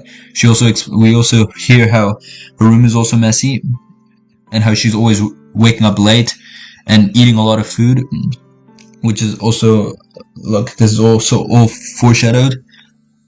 See, all of this is foreshadowed in the game. It's actually crazy. Did you know that? Why do you think I'm late to school every day? Because most days I can't even find a reason to get out of bed. What reason is there to do anything when I know fully how worthless I am? Why go to school? Why eat? Why make friends? Why make other people put their energy and caring into waste by having them spend it on me? That's what it feels like. That's why I just want to make everyone happy without anyone worrying about me. That's also why she's kind of the sunshine of the group, always helping everyone, always trying to make everyone happy. And it makes her feel like she has a purpose, basically. I'm in shock. I can't even figure out how to respond. How is it possible that Sayori kept this from me the entire time that I've known her? Did she really want so badly for her just not to think about me? Why, Sayori? Why is it that you never told me about this? It almost feels like I've been betrayed as your close friend. Because if I knew, I would have done anything. I would have done everything I could to support you. Even if there's so much I could do. I would have tried a little harder to make every day a little better for you. That's why I'm your friend. All you had to do was tell me. You don't understand at all, Phildau. Why do you think I didn't tell you? Because if I told you, then you'd have to waste effort in caring about me instead of doing important things. I don't want to be cared about. It's bittersweet when people try to care about me. That's why she always writes about bittersweet things. It feels nice sometimes, but it also feels like a bat being swung up against my head. That's why I wanted so badly for you to make friends with everyone else. Helping everyone would be be happy together is the best thing for me. But then I discovered something else too. Seeing you make friends and get closer with everyone in the club, it feels like a spear going through my heart.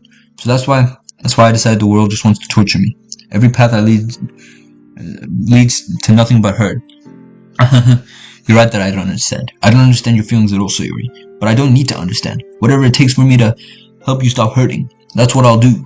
No, Phildau. There's nothing. Nothing at all. The only thing that could have helped me is if everything could be like it always was. But I was selfish. I finally showed you what a horrible person I am. It's crazy how she calls herself a horrible person despite trying to help everyone.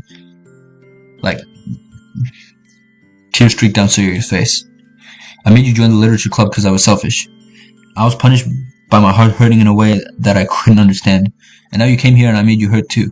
I'm just weak and selfish. That's all I am. That's why I'm gonna accept these punishments. Because I deserve every last one. Without thinking, I once again grabbed Sayori's shoulder, this time pulling her into a tight embrace.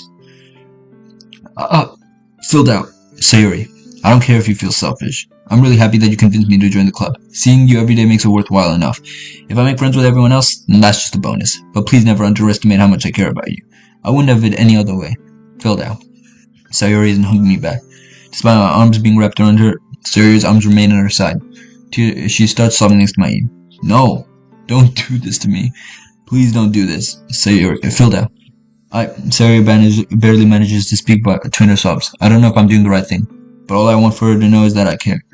If you have it in yourself to call yourself selfish, if you have it in you to call yourself selfish, then you have to let me be selfish too. No matter what it takes, I'll figure out what needs to change. I'll make these feelings go away. And if there's anything you need me to do, then you better tell me. I'll get mad if you don't. I don't know. Gently, Sayori finally puts her arms around me in return. I don't know anything. It's all really scary. I don't understand any of my feelings, Phildau. The only time I'm not feeling nothing is when I'm feeling pain. But your hugs are so warm, and that's really scary too. Fuck, bro. Sayori lets me go. As she does, I let her go as well. The festival is tomorrow. Yeah. It's gonna be fun, right? Yeah. How would you like me to spend it all with you? Oh my god, can you hear that? Spend it all with you. Oh my god, can you...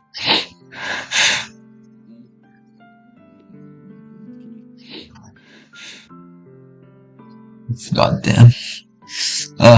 It's what I want. I promise. I think that would be nice then. Yeah. Sayori wipes her eyes, bro. I'm starting to fucking tear up.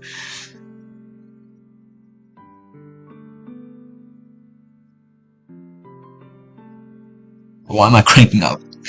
I've played this game before. If I could spend the whole day here, I would.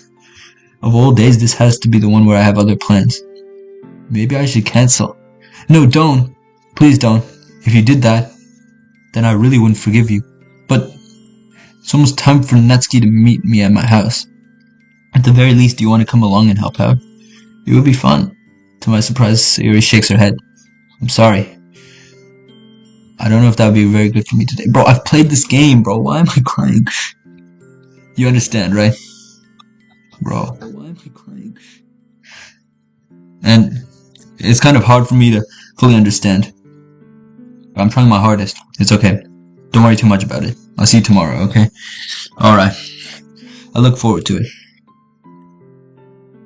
I say goodbye to Sayori and exit her house. On the way home, I find myself feeling uneasy. But it's hard for me to keep thinking about it when Natsuki's coming over too. I think Sayori is right. I shouldn't be worrying too much, and we're definitely gonna have a great time tomorrow. I should just focus on what's ahead of me. I spent only a few minutes walking back home, anxiously awaiting Natsuki's arrival. Before I know it, she texts me to let me know she's outside my front door. Without delay, I opened the door to let her in.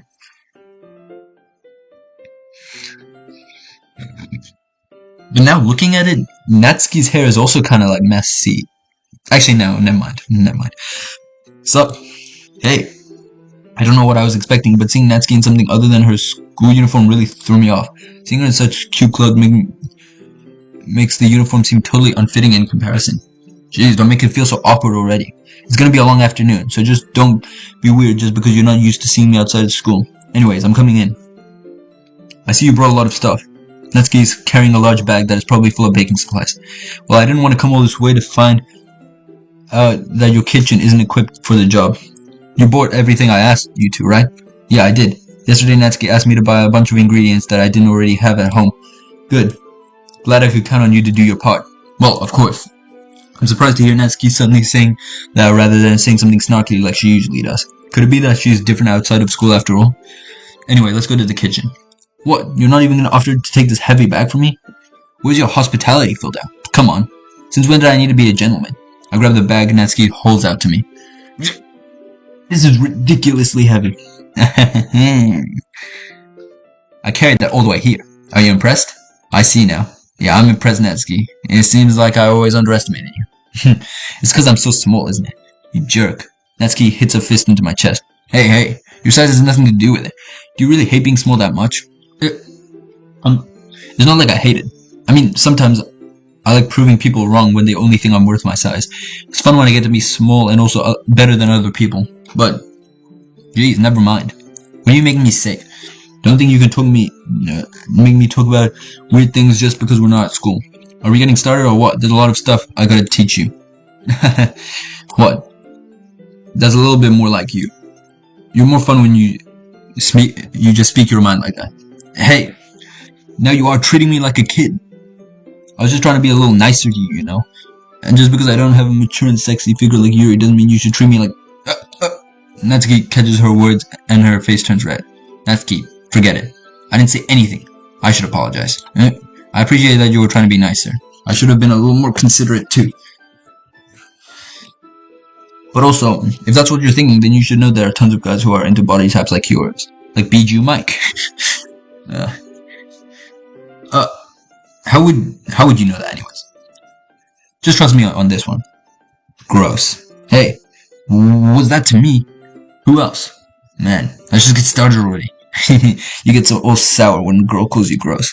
I finally found your weakness filled out. Natsuki smiles deviously. Please spare me. Well, if Natsuki decides to dish out one more insult like that, there's no way I'm not fighting back. But she's satisfied enough for now, finally starting to pull things out of her bag so we can get started. Before long, the whole kitchen is a mess. Spoons, dirty bowls, flour, spilled fluids, and plastic bags are strewn about every countertop. The mixer isn't big enough to make all the batter at once, so we've had to do it several times. Meanwhile, Natsuki is babysitting all of my movements to make sure I don't mess up her precious baking. Filled out. Where did you put the food coloring? The batter's going in the oven soon. I need to fill the trays. I think it's still in the bag next to the table. What are you using it for? The color of the batter, of course. I'm making each tray a different color. That way, if the flavors aren't different, everyone can still pick their favorite. Ah, that's a cute idea. Are we doing anything like that with the icing? Do you want to? You're asking me? I don't really have a preference, so come on. You're not putting any heart into this at all. Can you at least try to have fun? I'm having fun. I'm not really sure what Natsuki's trying to get out of me. Meanwhile, I see her separate the batter into smaller bowls and put a few drops of food coloring into each. That does look pretty cool. See?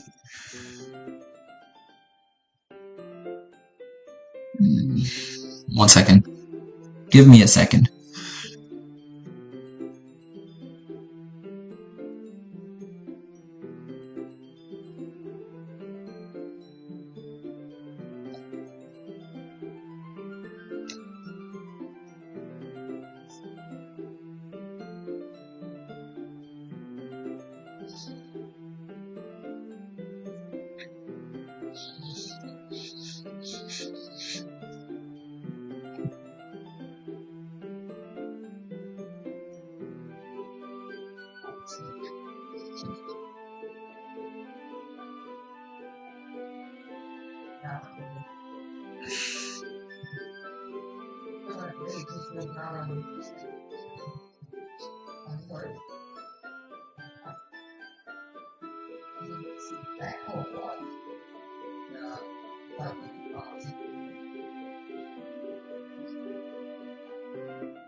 Alright, I'm back.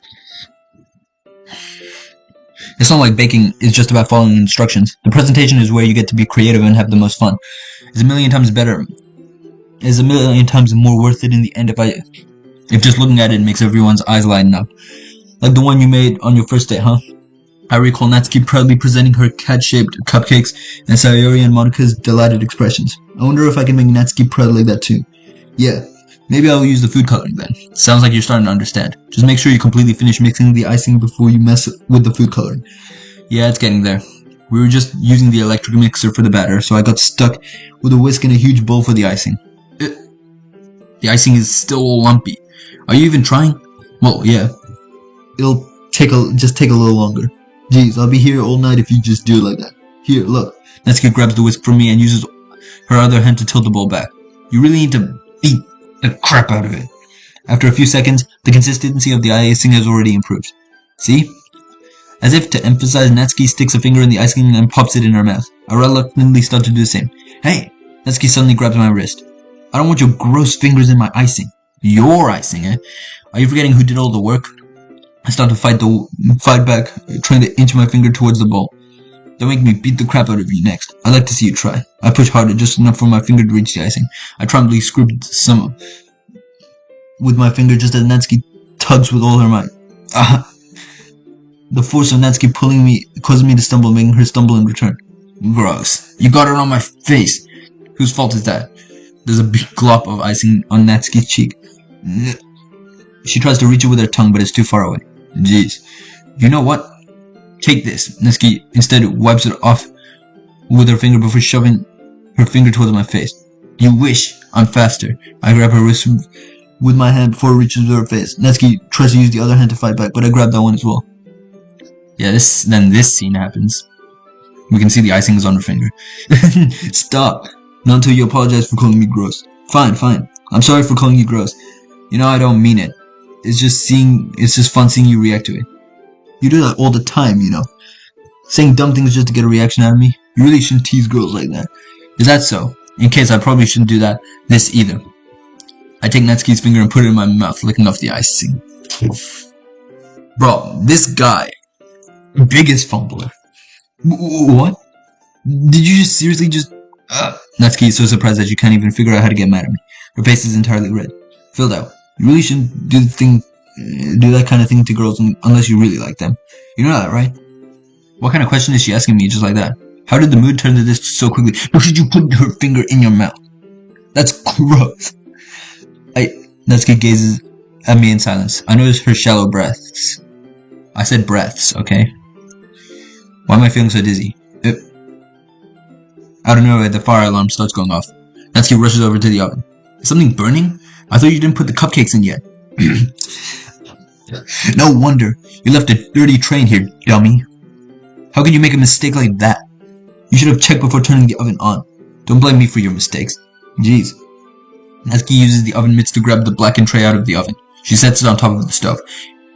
In another moment, the fire alarm stops. Anyway, I'm putting them in the oven now. Yeah. Tension from the moment before still lingers over our heads. But the moment has already been lost. I watch as Natsuki slides the cupcake trays into the oven. Then I reluctantly pick up the whisk and continue with the icing like nothing ever happened. Ah, that smells so good! The cupcakes are ready to be pulled out of the oven. As soon as Natsuki opens the oven door, a blast of sweet-smelling warm air fills the room. Look how cute they all look. She proudly shows off the different colored cupcakes in each of the trays. They look even better once we add the icing. Not like you need to tell me that. I brought decorating stuff, so I hope you can get creative. Here, scoop the icing into these bags. Natsuki hands me some plastic bags. I have the nozzles that will make it look nice and fluffy. This one can even make flowers. We probably won't be using it this time though. What's this one for? I pick up one of the nozzles that has a much thinner tip than the others. That one is really thin so you can use it to make stripes or patterns. But you can also use it to write stuff on the cake. Like happy birthday or whatever. I see. That gives me an idea actually. Eh? Well, it's literature then, right? We could just make it more literature themed by writing a different word on each of the cupcakes. It would be fun to see people choose their cupcake based on the word they like. I was kind of expecting you to say something really stupid, but that's actually a really cute idea, so maybe I'm getting it from you. What's that supposed to mean? I'm not cute. Come on. We're not at school, nobody's judging. You can't just dress and act like this and not expect me to think you're cute. Well, Natsuki's voice trailed off. Same with you. Did you just say something? No, nothing. Let's just do the icing. Natsuki picks up the paste and fastens a nozzle onto each of the bags. There's a lot to do, so we shouldn't be wasting time. Here, I'll show you how to do it. Without giving me a chance to think before, Natsuki quickly moves on. She shows me how to apply the icing, then we each get to work. When we're finally finished, Natsuki puts them all to the side to admire our work. Look at how pretty they are together. Yeah, they are, aren't they? I was wishing I could have one now. Well, there's no reason you can't, right? I don't see any harm in that. Well, yeah, but my dad's making dinner, so I really need to save my appetite. Sayori is the exact opposite in that regard. If she was here, she'd probably be down 10 cupcakes already, and she would still eat dinner. Come on, that's just really unhealthy. Besides, when my dad cooks, I need to eat as much of it as I can. Well, anyway, I was hoping we could have the time for manga, but I need to be home before dinner. Oh, really? That's a shame. It's your fault for working so slow. You shouldn't have thought about that. You should have thought about that. It's not like you always have this chance. As usual, Natsuki puts the blame on me. You can bring cupcakes tomorrow, right? If you and Sayori each carry some, then you can probably do it in one trip. Yeah, I can do that. And don't worry, I won't let her have any. I wish you would listen to me the way she listens to you. Yeah. I again think back to the conversation I had with Sayori earlier today. Felt so helpless. Sayori always does listen to me, but at that point, it felt like she couldn't listen to me at all. Okay, I'm all packed up. Good work today. You too. I'll walk you out, I guess. Is she wearing a skirt? I never realized that. Just like that, Natsuki is already about to leave. It feels like the afternoon went by in a flash. More than that, did I even take the opportunity to get closer to her like I wanted? Bro, I always thought she was like wearing like the most like simple thing. She's wearing like some cat thing, I just realized. Well, I guess I'll be off then. Thanks for all the help and everything. I'll see you tomorrow. Wait, Natsuki. Yeah? Well, you said it before about not always having this chance. It doesn't have to be that way at all. I had fun today. You showed me how fun baking can be. But aside from that, you can come over anytime, okay? I think that if possible, I'd like to spend more time like this. If you want to read manga or go somewhere, do you really mean that? Natsuki looks at me tensely like she's trying to hide her expression. Yeah. I want to spend more time with you. Hildao. I thought you only care about getting this done. I'm sorry I had to leave so early today. I really didn't want to. I would really stay here longer if I could. I feel the same way as you, so. I just realized why are her eyes like the same color as her hair? Natsuki suddenly gets closer to me. Wait, Natsuki, standing inches from me. Natsuki looks up. I feel her fingers gently clutch the sides of my shirt as if holding on to me. Her rose-colored cheeks and matching eyes fill my vision along with her slightly parted lips. What is happening? My head starts to go dizzy as I feel her soft breaths on me, against me. I felt it. For a while now. Natsuki suddenly jumps back. Sayori? Hi, Hildao. Sayori. Just know we weren't. We were. Don't even lie, alright? Own it. It's okay, Hildao. I just stopped by to say hi. Well, you should really have come a little earlier. I'm already on my way out, so. Oh, really? That's too bad. Yeah, well, I'll still see you at the festival tomorrow, so it's fine. Just don't eat any cupcakes before then.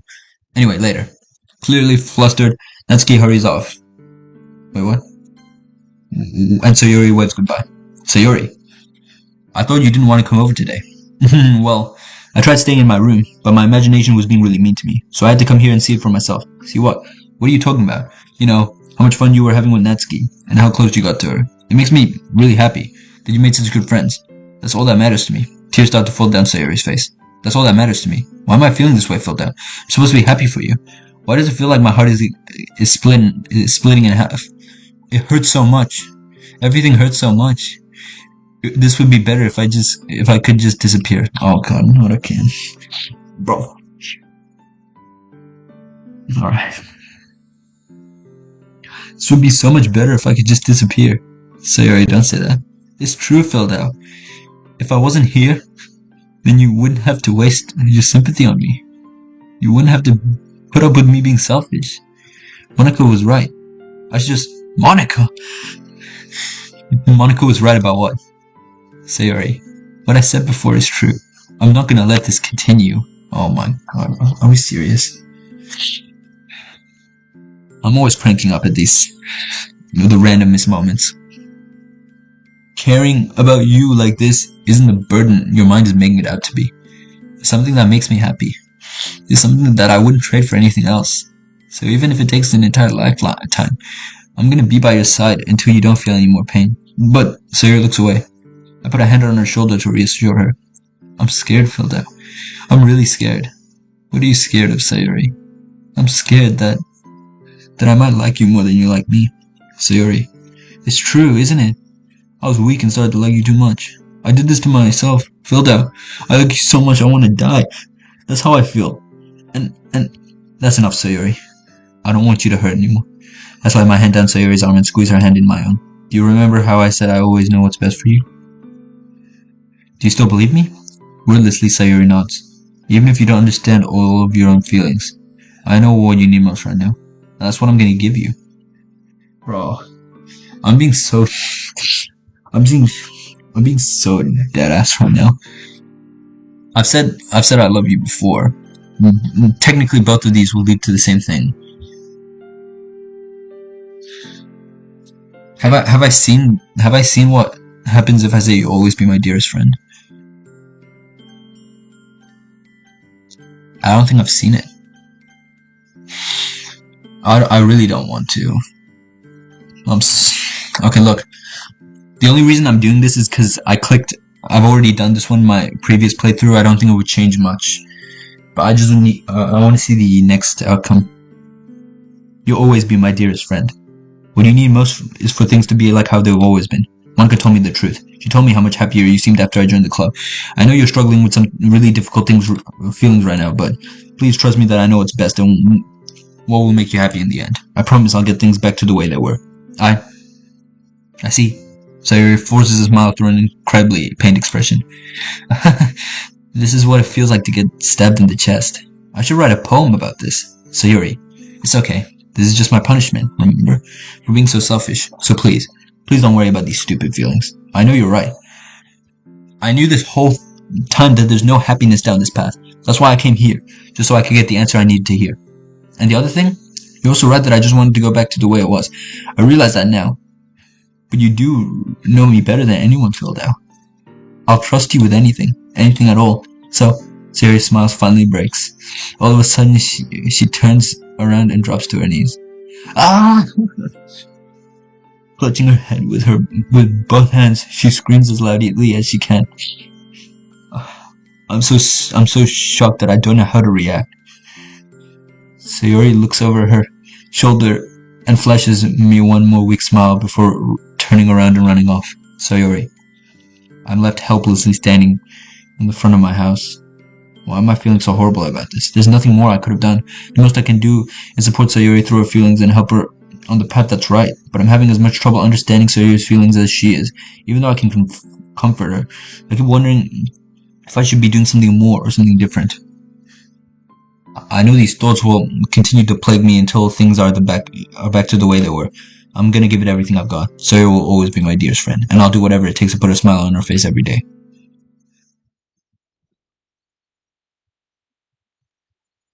Oh, what the hell? Wait, something just appeared on my game files. Happythoughts.png. Oh no. No. How did I never see this before? What? I never... Wait. Happy Thoughts.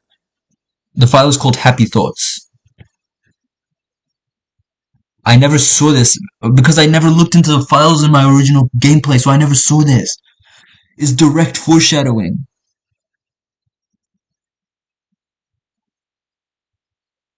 I'm gonna pull it up on screen right now.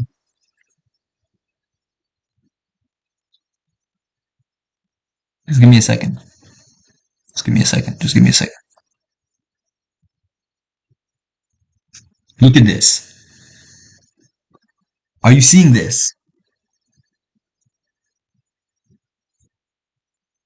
It's Sayori.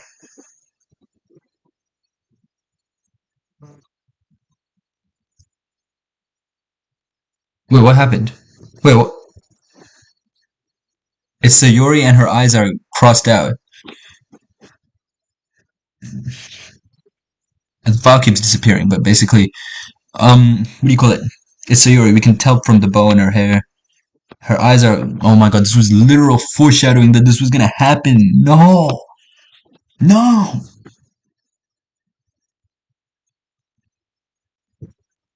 Okay, it's the day of the festival. Of all days, I expected this to be the one where I'd be walking to school with Sayori. But Sayori isn't answering her phone. I considered going to her house and to wake her up, but I decided that's a little too much. Meanwhile, the preparations for the event should nearly be complete. I managed to carry all the cupcakes by myself by stacking two trays. Carefully stacking two trays. Natsuki is already texting up a storm, but I can't respond thanks to my hands still being full. Funnily enough, I probably feel the same way as Natsuki about the event. I'm more excited for it to be over so I can spend time with Sayori and Natsuki at the festival. But knowing Monica, I'm sure the event will be great too. Fildau, you're the first one here. Thanks for being early. That's funny. I thought at least Yuri would be here by now. Monica is placing little booklets on each of the desks in the classroom. They must be the ones she prepared that all have poems we're performing. In the end, I found a random poem online I thought Monica would like and submitted it. So, that's the one I'll be performing. I'm surprised you didn't bring Sayori with you. Yeah, she overslept again. That dummy. You think that on days like this, she'd try a little harder. I say that, but I suddenly remember what Sayori told me yesterday. And suddenly I feel awful knowing it's not nearly that simple for her. I only said it because it's the way I'm used to thinking. But maybe I should have gone to wake her up after all. You should take a little more responsibility for her, Philda. I mean, especially after your exchange with her yesterday. You kind of left her hanging this morning, you know. You kind of left her hanging this morning, you know. Isn't Monica such a little comedian, bro? That is direct foreshadowing on what's about to come. You kind of left her hanging this morning, you know. Exchange. Monica, you know about that? Of course I do. I'm the club president after all. But I stammer, embarrassed. Did Sayuri really tell her about it that quickly? About how I basically turned down her confession? That makes me really seem like the bad guy here. But I'm the only one who knows what's best for her, right? Jeez. You don't know the full story at all, so don't worry. I probably know a lot more than you think. Bro, Monica is giving us every hint. Every hint right now. Yeah. Monica is being as friendly as usual, but for some reason I feel a chill down my spine after hearing that. Hey, do you want to check out the pamphlets? They came out really nice. Yeah, sure. I grabbed one of the pamphlets laid down on the desk. Oh yeah, they really did. Something like this will definitely help people take the club more seriously. Yeah, I thought so too. I flipped through the pages. Each member's poem is neatly printed on its own page, giving it an almost professional feel. I recognized Natsuki and Yuri's poems from the ones they performed during our practice. What's this? I flipped to Yuri's poem. It's different from the one she practiced. It's one that I haven't read before. Get out of my head, get out of my head, get out of my head, get out of my head, get out of my head. Get out of my head.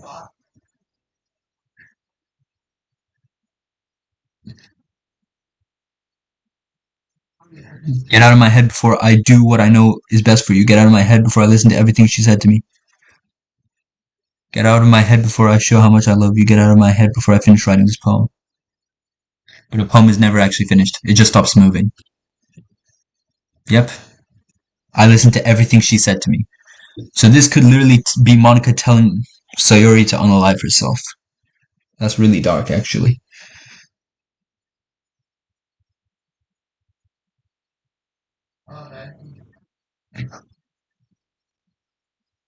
Ah, what is this? Reading this poem, I get a pit in my stomach. Filled out.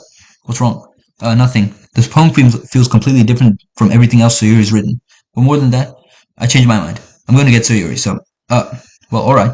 Try not to take too long, okay? I quickly leave the classroom. Don't strain yourself. Monica calls after me. I quicken my pace. What was I thinking? I should have tried a bit harder for Sayori. It's not a big deal to at least wait for her, or help her wake up. Even if the simple gesture of walking her to school makes her really happy. Besides, I told her yesterday that things will be the same as they've always been. That's all she needs. And that's all I want to give her. I reach Sayori's house and knock on the door. I don't expect an answer since she's not picking up her phone either. Like yesterday, I opened the door and let myself in. Sayori? Oh, I'm not ready for this. I'm not ready for this. Bro, I'm feeling so emotional today over this game, bro. What's going on? I'm not ready for this. She really is a heavy sleeper. I swallow.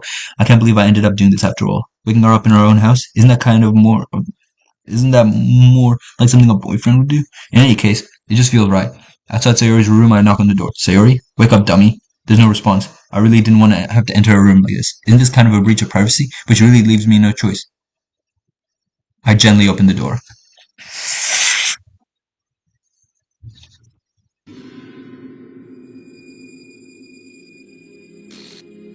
No, Sayori.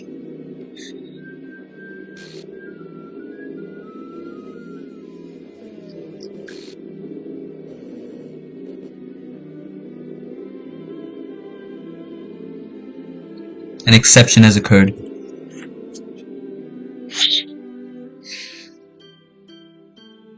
See traceback.txt for details. Wait, let me pull it up.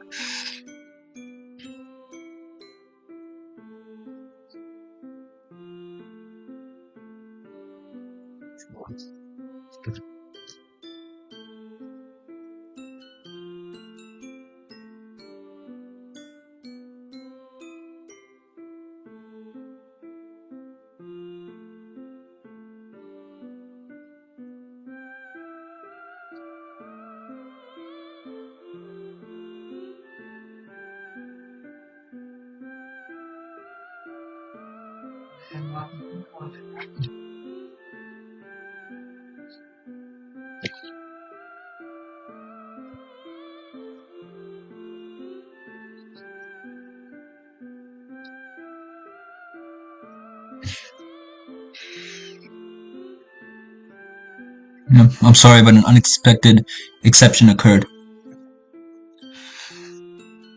Oh geez, I didn't break anything, did I? Hold on a second, I can probably fix this, I think. Actually, you know what? This would probably just be a lot easier if I deleted her. She's the one who's making this so difficult. Well, here goes nothing.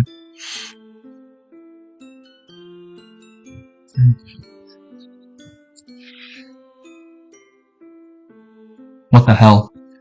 What the hell? Is this a nightmare? It has to be. This isn't real. There's no way this can be real. Sayori wouldn't do this. Everything was normal up until a few days ago.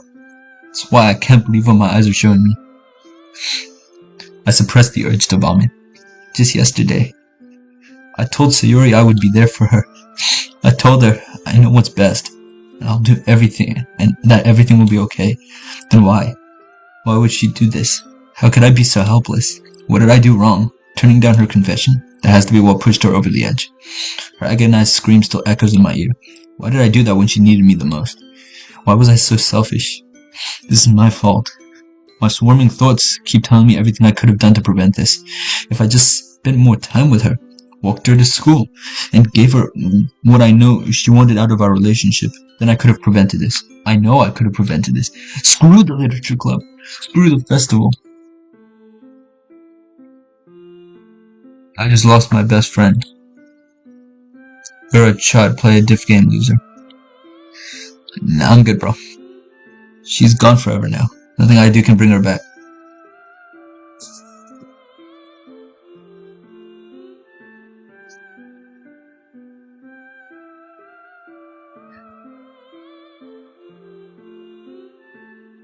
You're what?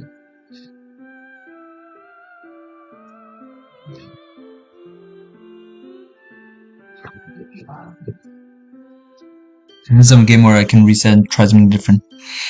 It's the only one chance I had and I wasn't careful enough. Now I'll have to carry this guilt with me until I die. Nothing in my life is worth more than hers, but I still couldn't do what she needed from me. And now, I can never take it back. Never, never, never, never, never. You're a chud. Play a different game, loser. Bro, you joined on a Doki Literature Club stream and you're asking me to play a different game. Are we real?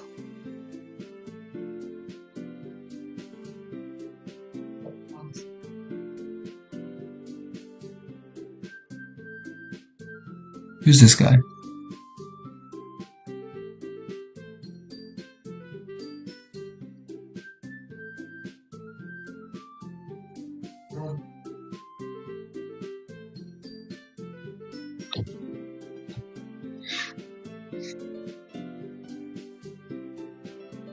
Man, bro, fuck this happy music, bro.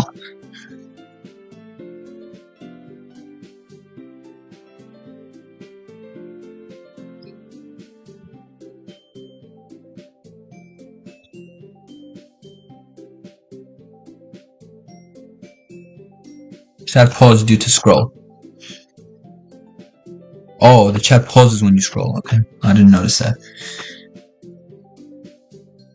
Okay.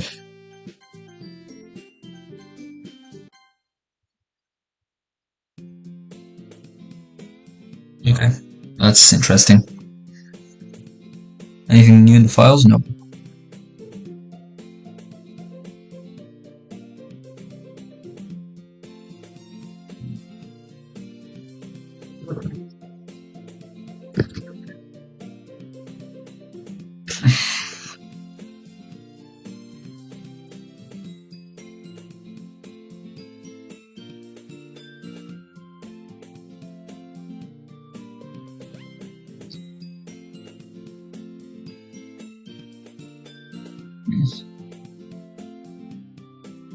Give me a second.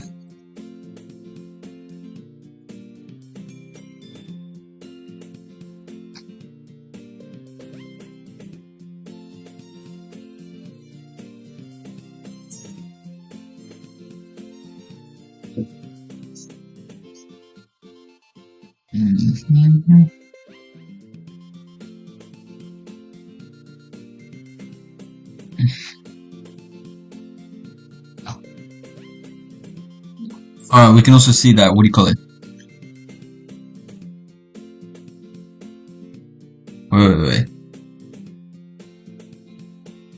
There's a file in the, what do you call it? There's a file in the game.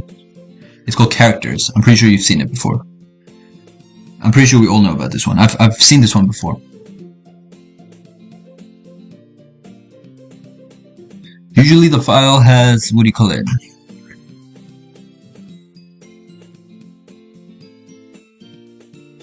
The file has Sayori, Monika, Natsuki, and Yuri, right? But if we look, what do you call it? Wait, if I just bring the file on screen, look at this. Here's the file. It's only got Monika, Natsuki, and Yuri, and Sayori is no longer there. Monika literally deleted her. I see an annoying girl running towards me in the distance, waving her arms in the air like she's totally oblivious to any attention she might draw to herself. Oh my god, wait. Let me just go back to the Twitch. That girl is my neighbor and good friend since we were children. You know, the kind of friend you'd never see yourself being today, but it just kind of works out because you've known each other for so long. We used to walk to school together on days like this. But starting around high school, she would oversleep more and more frequently, and I would get tired of waiting up. But if she's gonna chase after me like this, I almost feel better running away. However, I sigh and idle in front of the crosswalk, letting catch up to me. Ah, that's beautiful. This is the ad where the true horror of the game begins. It's an ordinary school day like any other. Mornings are usually the worst, being surrounded by couples and friend groups walking to school together. Meanwhile, I've always walked to school alone. I always tell myself it's about time I meet some girls or something like that. So, what do you call it? The game tried to execute itself with Sayori, realized Sayori is not in the files. What do you call it? And just made a different storyline where Sayori never existed. But I have no motivation to join any clubs. I'm perfectly content just getting by on the average while spending my free time on games and anime. There's always the anime club, but it's not like there would be any girls in it anyway. The school day is as ordinary as ever, and it's over before I know it. After I pack up my things, I stare blankly at the wall looking for an ounce of motivation. Clubs. There really aren't any that interest me. Besides, most of them probably would be way too demanding for me to want to deal with. I guess I have no choice but to start with anime club. Filled out? Monika. Oh my goodness, I totally didn't expect to see you here. It's been a while, right? Ah, yeah, it has. Monika smiles sweetly. We do know each other, well, we really talk, but we were in the same class last year. Monica was probably the most popular girl in the school. Smart, beautiful, athletic. Besides, basically completely out of my league. So having her smile at me so genuinely feels a little... What did you come in here for anyway? Well, I've just been looking for some supplies to use for my club.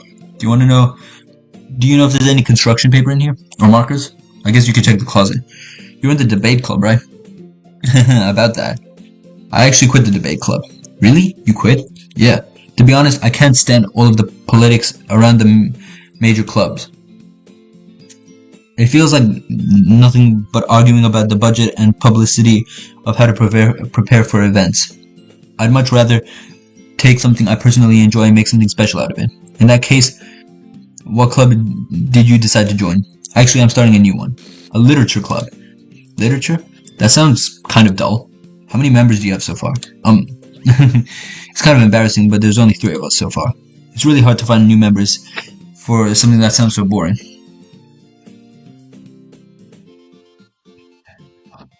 What's chat identity? I'm sorry, I'm still getting new to this entire Twitch thing.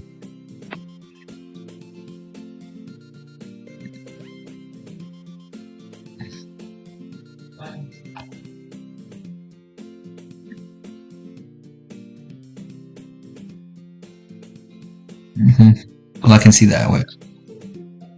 But it's really not boring at all, you know? Literature can be anything. Reading, writing, poetry. I mean, one of my members even keeps her manga collection in the club room. Wait, really? Yeah, it's funny, right? She always insists that manga is literature too. I mean, she's not wrong, I guess. And besides, a member is a member, right? Did Monica say she? Hey, Phildau, by any chance, are you still looking for a club to join? I mean, I guess so, but in that case, is there any chance you could do me a big favor? I won't ask you to join, but if you could at very least visit my club, it would make me really happy. Please? Well, I guess I have no reason to refuse. Besides, how could I ever refuse someone like Monica? Sure, I guess I could check it out. Awesome. You're really sweet, Phildau, you know that? It's nothing really. Shall we go then? I'll look for the materials another time. You're more important. And thus, today marks the day I sold my soul to Monica and her irresistible smile. I timidly follow Monica across the school and upstairs, a selection of school I rarely visit, being generally used for third-year classes and activities. Monica, full of energy, swings open the door. I'm back, and I brought a guest with me. A guest? Seriously, you brought a boy? Way to kill the atmosphere. Don't be mean, Natsuki. But anyway, welcome to the club, Phildau. All words escape me in this situation. This club is full of incredibly cute girls. So let me guess, you're Monica's boyfriend, right? What? No, I'm not. Natsuki, the girl with the sour attitude, whose name is apparently Natsuki, is one I don't recognize. Her small figure makes me think she's probably a first year. Anyway, this is Natsuki. Energetic as usual. And this is Yuri, the vice president. It's nice to meet you. Yuri, who appears comparably more mature and timid, seems to have a hard time keeping up with someone like Natsuki. Yeah, it's nice to meet both of you. So I ran out into Phildau in a classroom and he decided to come check out the club. Isn't that great? Wait, Monica, didn't I tell you to let me know in advance before you brought anyone new? I was going to, well, you know, sorry. I didn't forget that, but I just happened to run into him. In that case, I should at least make some tea, right? Yeah, that would be great. Why don't you come sit down, Phildau? The girls have a few desks arranged to form a table. Yuri walks to the corner of the room and opens the closet. Meanwhile, Monica and Natsuki sit across from each other. Still feeling awkward, I take a seat next to Monica. So I know you don't really plan on coming here. But we'll make sure you feel right at home, okay? As president of Literature Club, it's my duty to make the club fun and exciting for everyone. I'm surprised there aren't more people in the club yet.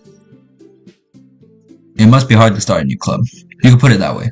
Not many people are very interested in putting all the effort to start something brand new, especially when it's something that doesn't grab your attention like literature. You have to work really hard to convince people that you're both fun and worthwhile. But it makes school events like the festival that much more important. I'm confident we can all really grow the club before we graduate. Why does sometimes the text skip, even though that I don't click twice? I only click once and the text somehow still skips. Right, Natsuki? Well, I guess. Natsuki reluctantly agrees. Such different girls, all interested in the same goal. Monica must have worked really hard just to find these two. Yuri returns to the table, carrying a tea set. She carefully places a teacup in front of each of us before setting down the teapot in the middle. You keep a whole tea set in the classroom? Don't worry, the teacher gave us permission. After all, doesn't a hot cup of tea help you enjoy a good book? I guess. Don't let yourself get intimidated. Yuri's just trying to impress you. That's not insulted. Yuri looks away. I mean that, I believe you. Well, tea and reading might not be a pastime for me, but at least I enjoy tea. I'm glad. Yuri faintly smiled to herself in relief. So, Philda, what kind of things do you like to read? Well, considering how little I read in the past few years, I don't really have a good way of answering that. Manga? I quickly muttered to myself, half joking. Natsuki's head suddenly perks up. It looks like she wants to say something, but keeps quiet. Wait, let me just check something. Oh, all my saves are gone, okay. Not much of a reader, I guess. Well, that can change. What am I saying? I spoke without thinking after seeing Yuri's sad smile. Anyway, what about you, Yuri? Well, let's see. Yuri traces the rim of her teacup with her finger. My favorites are usually novels that build deep and complex fantasy worlds. The levels of creativity and craftsmanship behind them is amazing to me. And telling a good story in such a foreign world is equally impressive. Yuri goes on, clearly passionate about her reading. She seems so reversed and timid since the moment I walked in, but it's obvious by the way her eyes light up that she finds comfort in the world of books, not people. Sometimes I just can't click, sometimes it clicks twice. I don't know how this works. But I like a lot of things. Stories with deep psychological elements usually immerse me as well. Isn't it amazing how a writer can so deliberately take advantage of your own lack of imagination to completely throw you for a loop? Anyway, I've been reading a lot of horror lately. I read a horror book once. I've already read all of it, so why am I reading it again? Why don't I just skip it? Oh well, I guess I'll keep reading. I desperately grasp something I can relate to at the minimum level. At this rate, Yuri might as well be having a conversation with the rock. I'd expect that from you, Yuri. It suits your personality. Oh, is that so? Really, if a story makes me think, or takes me to another world, then I really can't put it down. Surreal horror is often very successful at changing the way you look at the world, if only for a brief moment. I hate horror. Oh, why's that?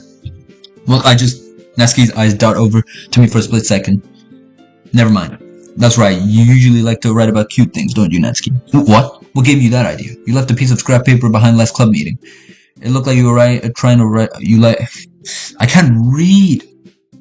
It looked like you were working on a poem called Don't Say It Out Loud. And give me that back. Fine. Natsuki, you write your own poem? Well, I guess sometimes. Why do you care? I think that's impressive. Why don't you share them sometime? No. Natsuki averts her eyes. You wouldn't like them. Not a very confident writer yet.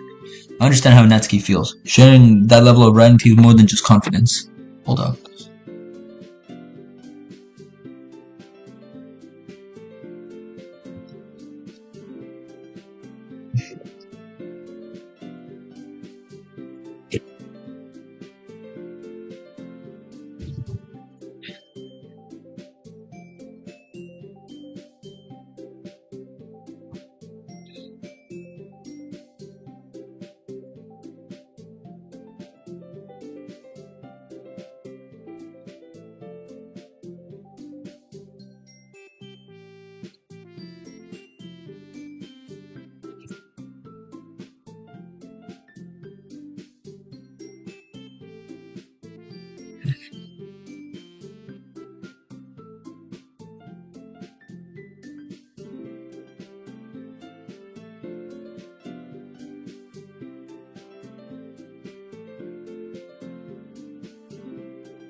Right.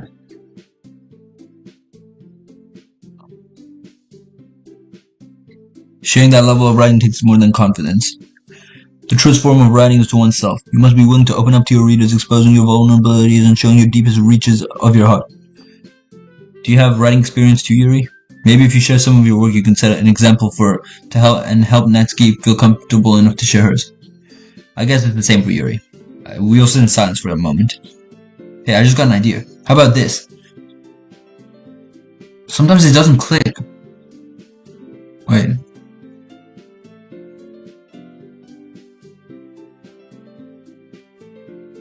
Okay, no, it's only my Doki Doki. Everything else is clicking. Natsuki and Yuri look quizzically at Monica. Let's all go home and write a poem of our own. The next time we meet, we'll share it with each other. That way everyone is even. I thought it was a good idea. Well, I think you're right, Monica. We should probably start finding activities for all of us to participate in together. I did decide to take on the responsibility of vice president after all. I need to do my best to nurture the club as well as its members. Besides, now we have a new member. It seems like a good step for us to take. Do you agree as well, Philda? Hold on, there's still one problem. What's that? Now that we've reached the most important topic, I bluntly come forth with what's been on my mind the entire time. I never said that I would join this club. Monica may have convinced me to stop by, but I never made any decision. I still have other clubs to look at, and I lose my train of thought. All three girls stare back at me with dejected eyes. But I'm sorry, I thought. The girls exchange glances before Monica turns back to me. I guess I need to tell you the truth, Philda. The thing is, we don't have enough members yet to form an official club. We need 4, and I've been trying really, really hard to find new members. And if we don't find one more before the festival, I'm defenseless against these girls. How am I supposed to make a clear-headed decision when it's like this? I would feel terrible for letting everyone down in this situation. And besides, the club itself seems pretty relaxed. So if writing poems is the price I need to pay in order to spend every day with these beautiful girls, right? Okay, I've decided then. I'll join the literature club. One by one, the girls' eyes light up. Oh my goodness, really? I'm clicking and it's not clicking! Let me just...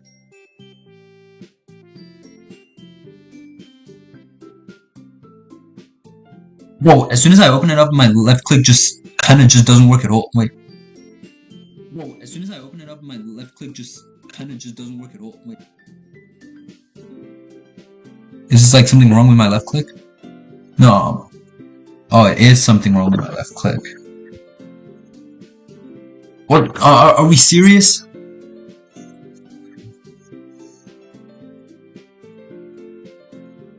Bro, I grabbed this.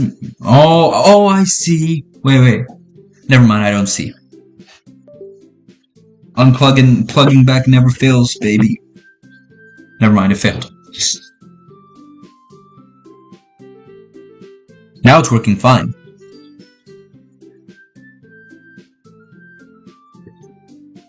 And now it's not working fine. This is actually annoying.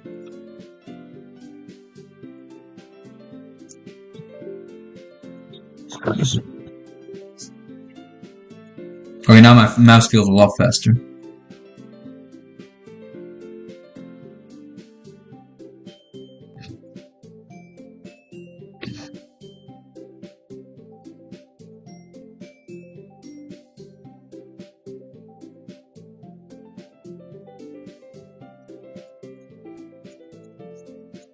Alright, here we go. Let's try this again now. Yeah. Could be fun, right? You really did scare me for a moment. I mean, if you really just left after all this, I would be super pissed. Hilda, I'm so happy. We can become an official club now. Thank you so much for doing this. You're really amazing. I'll do everything I can to give you a great time, okay? Thanks, I guess. Okay, everyone. I think that we can officially end today's meeting on a good note. Everyone remember tonight's assignment. Write a poem to bring to the next meeting so we can all share. Monica looks over at me once more. Filled out. I look forward to seeing how you express yourself. Yeah. Can I really impress the class star Monica with my mediocre writing skills? I already feel the anxiety welling up inside me. Meanwhile, these girls continue to chit-chat as Yuri cleans up the tea set. I guess I'll be on my way then. Okay. I'll see you tomorrow then. I can't wait. With that, I depart the club room and make my way home. The whole day my mind wanders back and forth between the 3 girls. Natsuki, Yuri, and of course Monica. Will I really be happy spending every day after school in the literature club? Perhaps I'll have the chance to grow closer to one of these girls. Alright. I just need to make the most of my circumstances, and I'm sure good fortune will find me. And I guess that starts with writing a poem tonight. You have unlocked a special poem. Do you want to read it? Yeah, sure. Sure.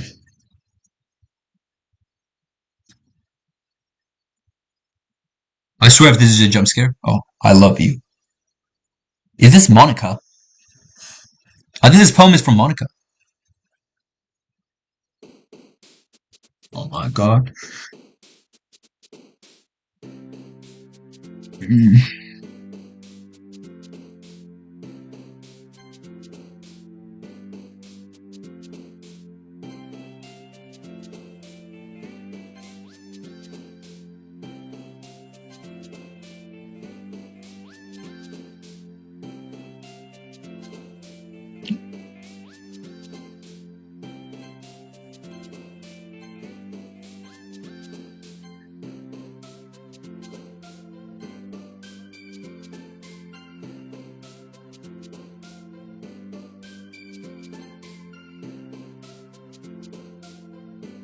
I can't click!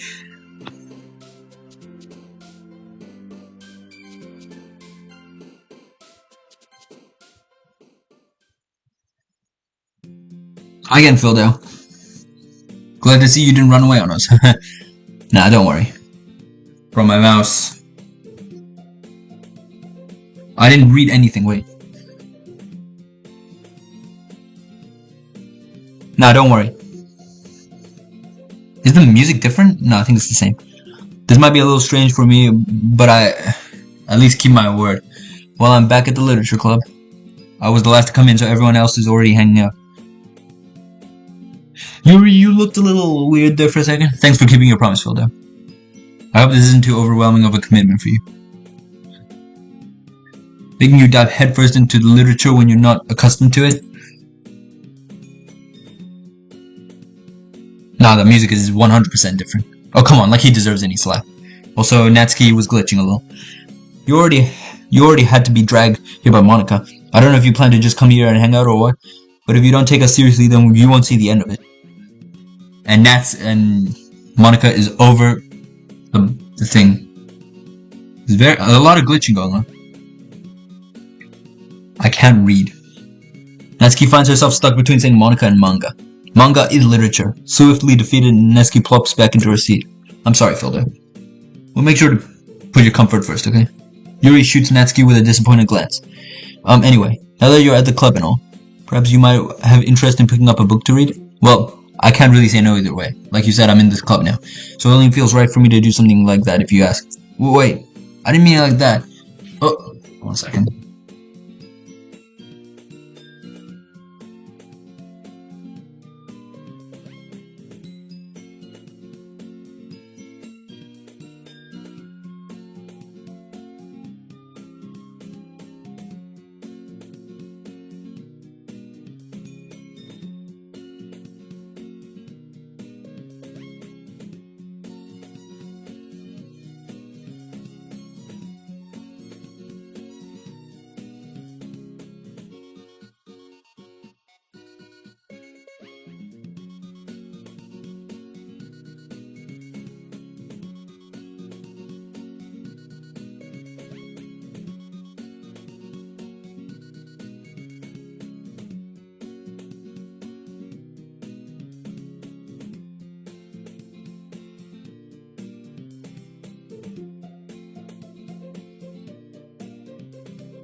Alright, I'm back.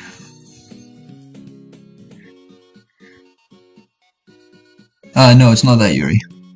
I want to try being a part of this club, so even if I don't read often, I'd be happy to pick a book if you wanted me to. Are you sure? I just felt like, well, as vice president and all, that I should help you get started on something you might like. Yuri reaches into her bag and pulls out a book. I didn't want you to feel left out, so I picked a book that I thought you might enjoy. It's a short read, so it should keep your attention even if you don't usually read, and we could, discuss it if you wanted. How this girl accidentally being so cute. She even picked out a book that she thinks I'll like, despite me not reading much. Yuri, thank you. I'll definitely read this. I enthusiastically take the book. Whew. Well, you can read it at your own pace. I look forward to hearing what you think. Now that everyone's settled in, I expect Monica to kick off some scheduled activities for the club, but that doesn't seem to be the case. Yuri's face is almost already buried in a book, but I can't help but notice her intense expressions as she was waiting for this chance. Meanwhile, Natsuki's rummaging around the closet. I hear Natsuki utter an exasperated sigh from within the closet. She seems to be annoyed by something. I approach her in case she needs a hand. You looking for something in there?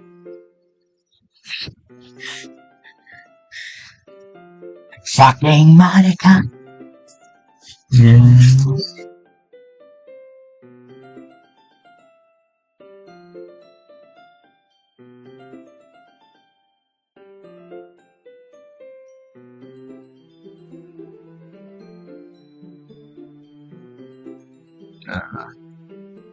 She never puts my stuff back in the right spot.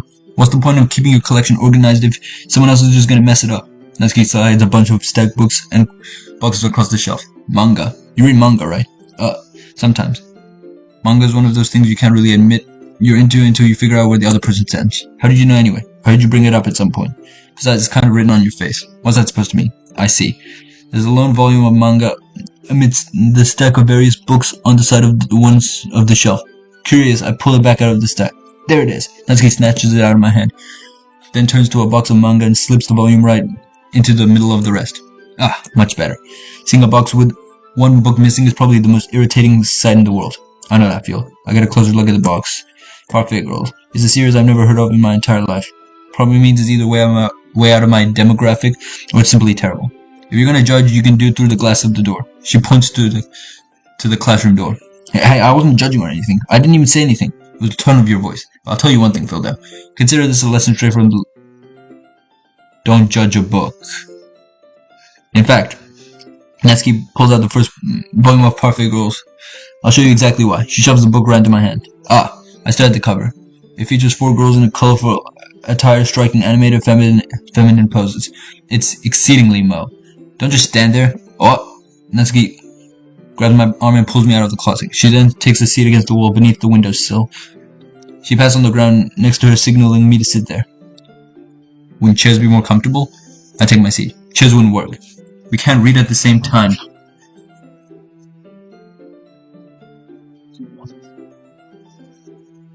Same time like that. Yeah, why is that? I guess it's easier to be close together like this. Don't say it like that. You make me feel weird about it. Natsuki crosses her arms and scooches an inch away from me. Sorry, I didn't exactly expect to be sitting this close to her either. Not that I can say it's a particularly bad thing. I open the book. It's only a few seconds before Natsuki, once again, inches closer, reclaiming the additional space while she hopes I wouldn't notice. I can feel her peering over my shoulder, much more eager to begin reading than I am. Wow, how long has it been since I read the beginning? You don't go back and flip through older volumes of every now and then? Not really. Maybe sometimes after I finish the series. Hey, are you even paying attention? I am, but nothing's really happened yet, so I can talk at the same time. It looks like it's about a bunch of friends in high school. Typically a slice of affair. I kind of grew out of these, since it's rare for the writing to be entertaining enough to make up for the lack of plot. Are you sure this isn't boring for you? It's not. Even though you're just watching me read? Well, I'm fine with that. If you say so. I guess it's fun sharing something you like with someone else. I always get excited when I convince any of my friends to pick up a series I enjoy. You know what I mean? You don't? That's not... Well, I wouldn't really know. What do you mean? Don't you share your manga with your friends? Could you not rub it in? Jeez. Sorry. Like I could ever get my friends to read this. They just think manga's for kids. I can't even ring it up without them all being like, hey, you still haven't grown out of that yet? Makes me want to punch them in the face. I know those kinds of people. Honestly, it takes a lot of effort to find friends who don't judge, much less friends who are also into it.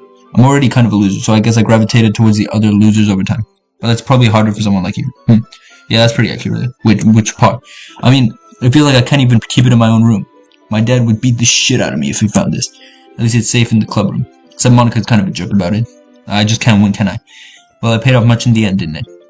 I mean, here I am reading it. Well, it's not like that solves any of my problems. Maybe. But at least you're enjoying yourself, right? So? Geez, that's enough. Are you gonna keep reading or what? Yeah. I flipped the page. Time passes. Natsuki is strangely quiet now. I glance over at her. It looks like she started to fall asleep. Hey, Natsuki? Yeah? Suddenly Natsuki collapses straight into me. Hey! Oh geez. Natsuki, are you okay? Here. Monica reaches into her bag and pulls out some kind of protein bar. She throws it in Natsuki's direction. Natsuki's eyes suddenly light up again. She snatches the bar from the floor and immediately tears off the wrapper. I told you not to give... She doesn't even finish her sentence before stuffing it into her mouth. Don't worry, Filda. She's fine. It happens every now and then. That's why I keep a snack in my bag for her. Anyway, why don't we all share poems now? Alright. Save. Press save. I'm gonna stop right there. If you guys enjoyed this stream, please follow and tune in next time. Alright, bye for now.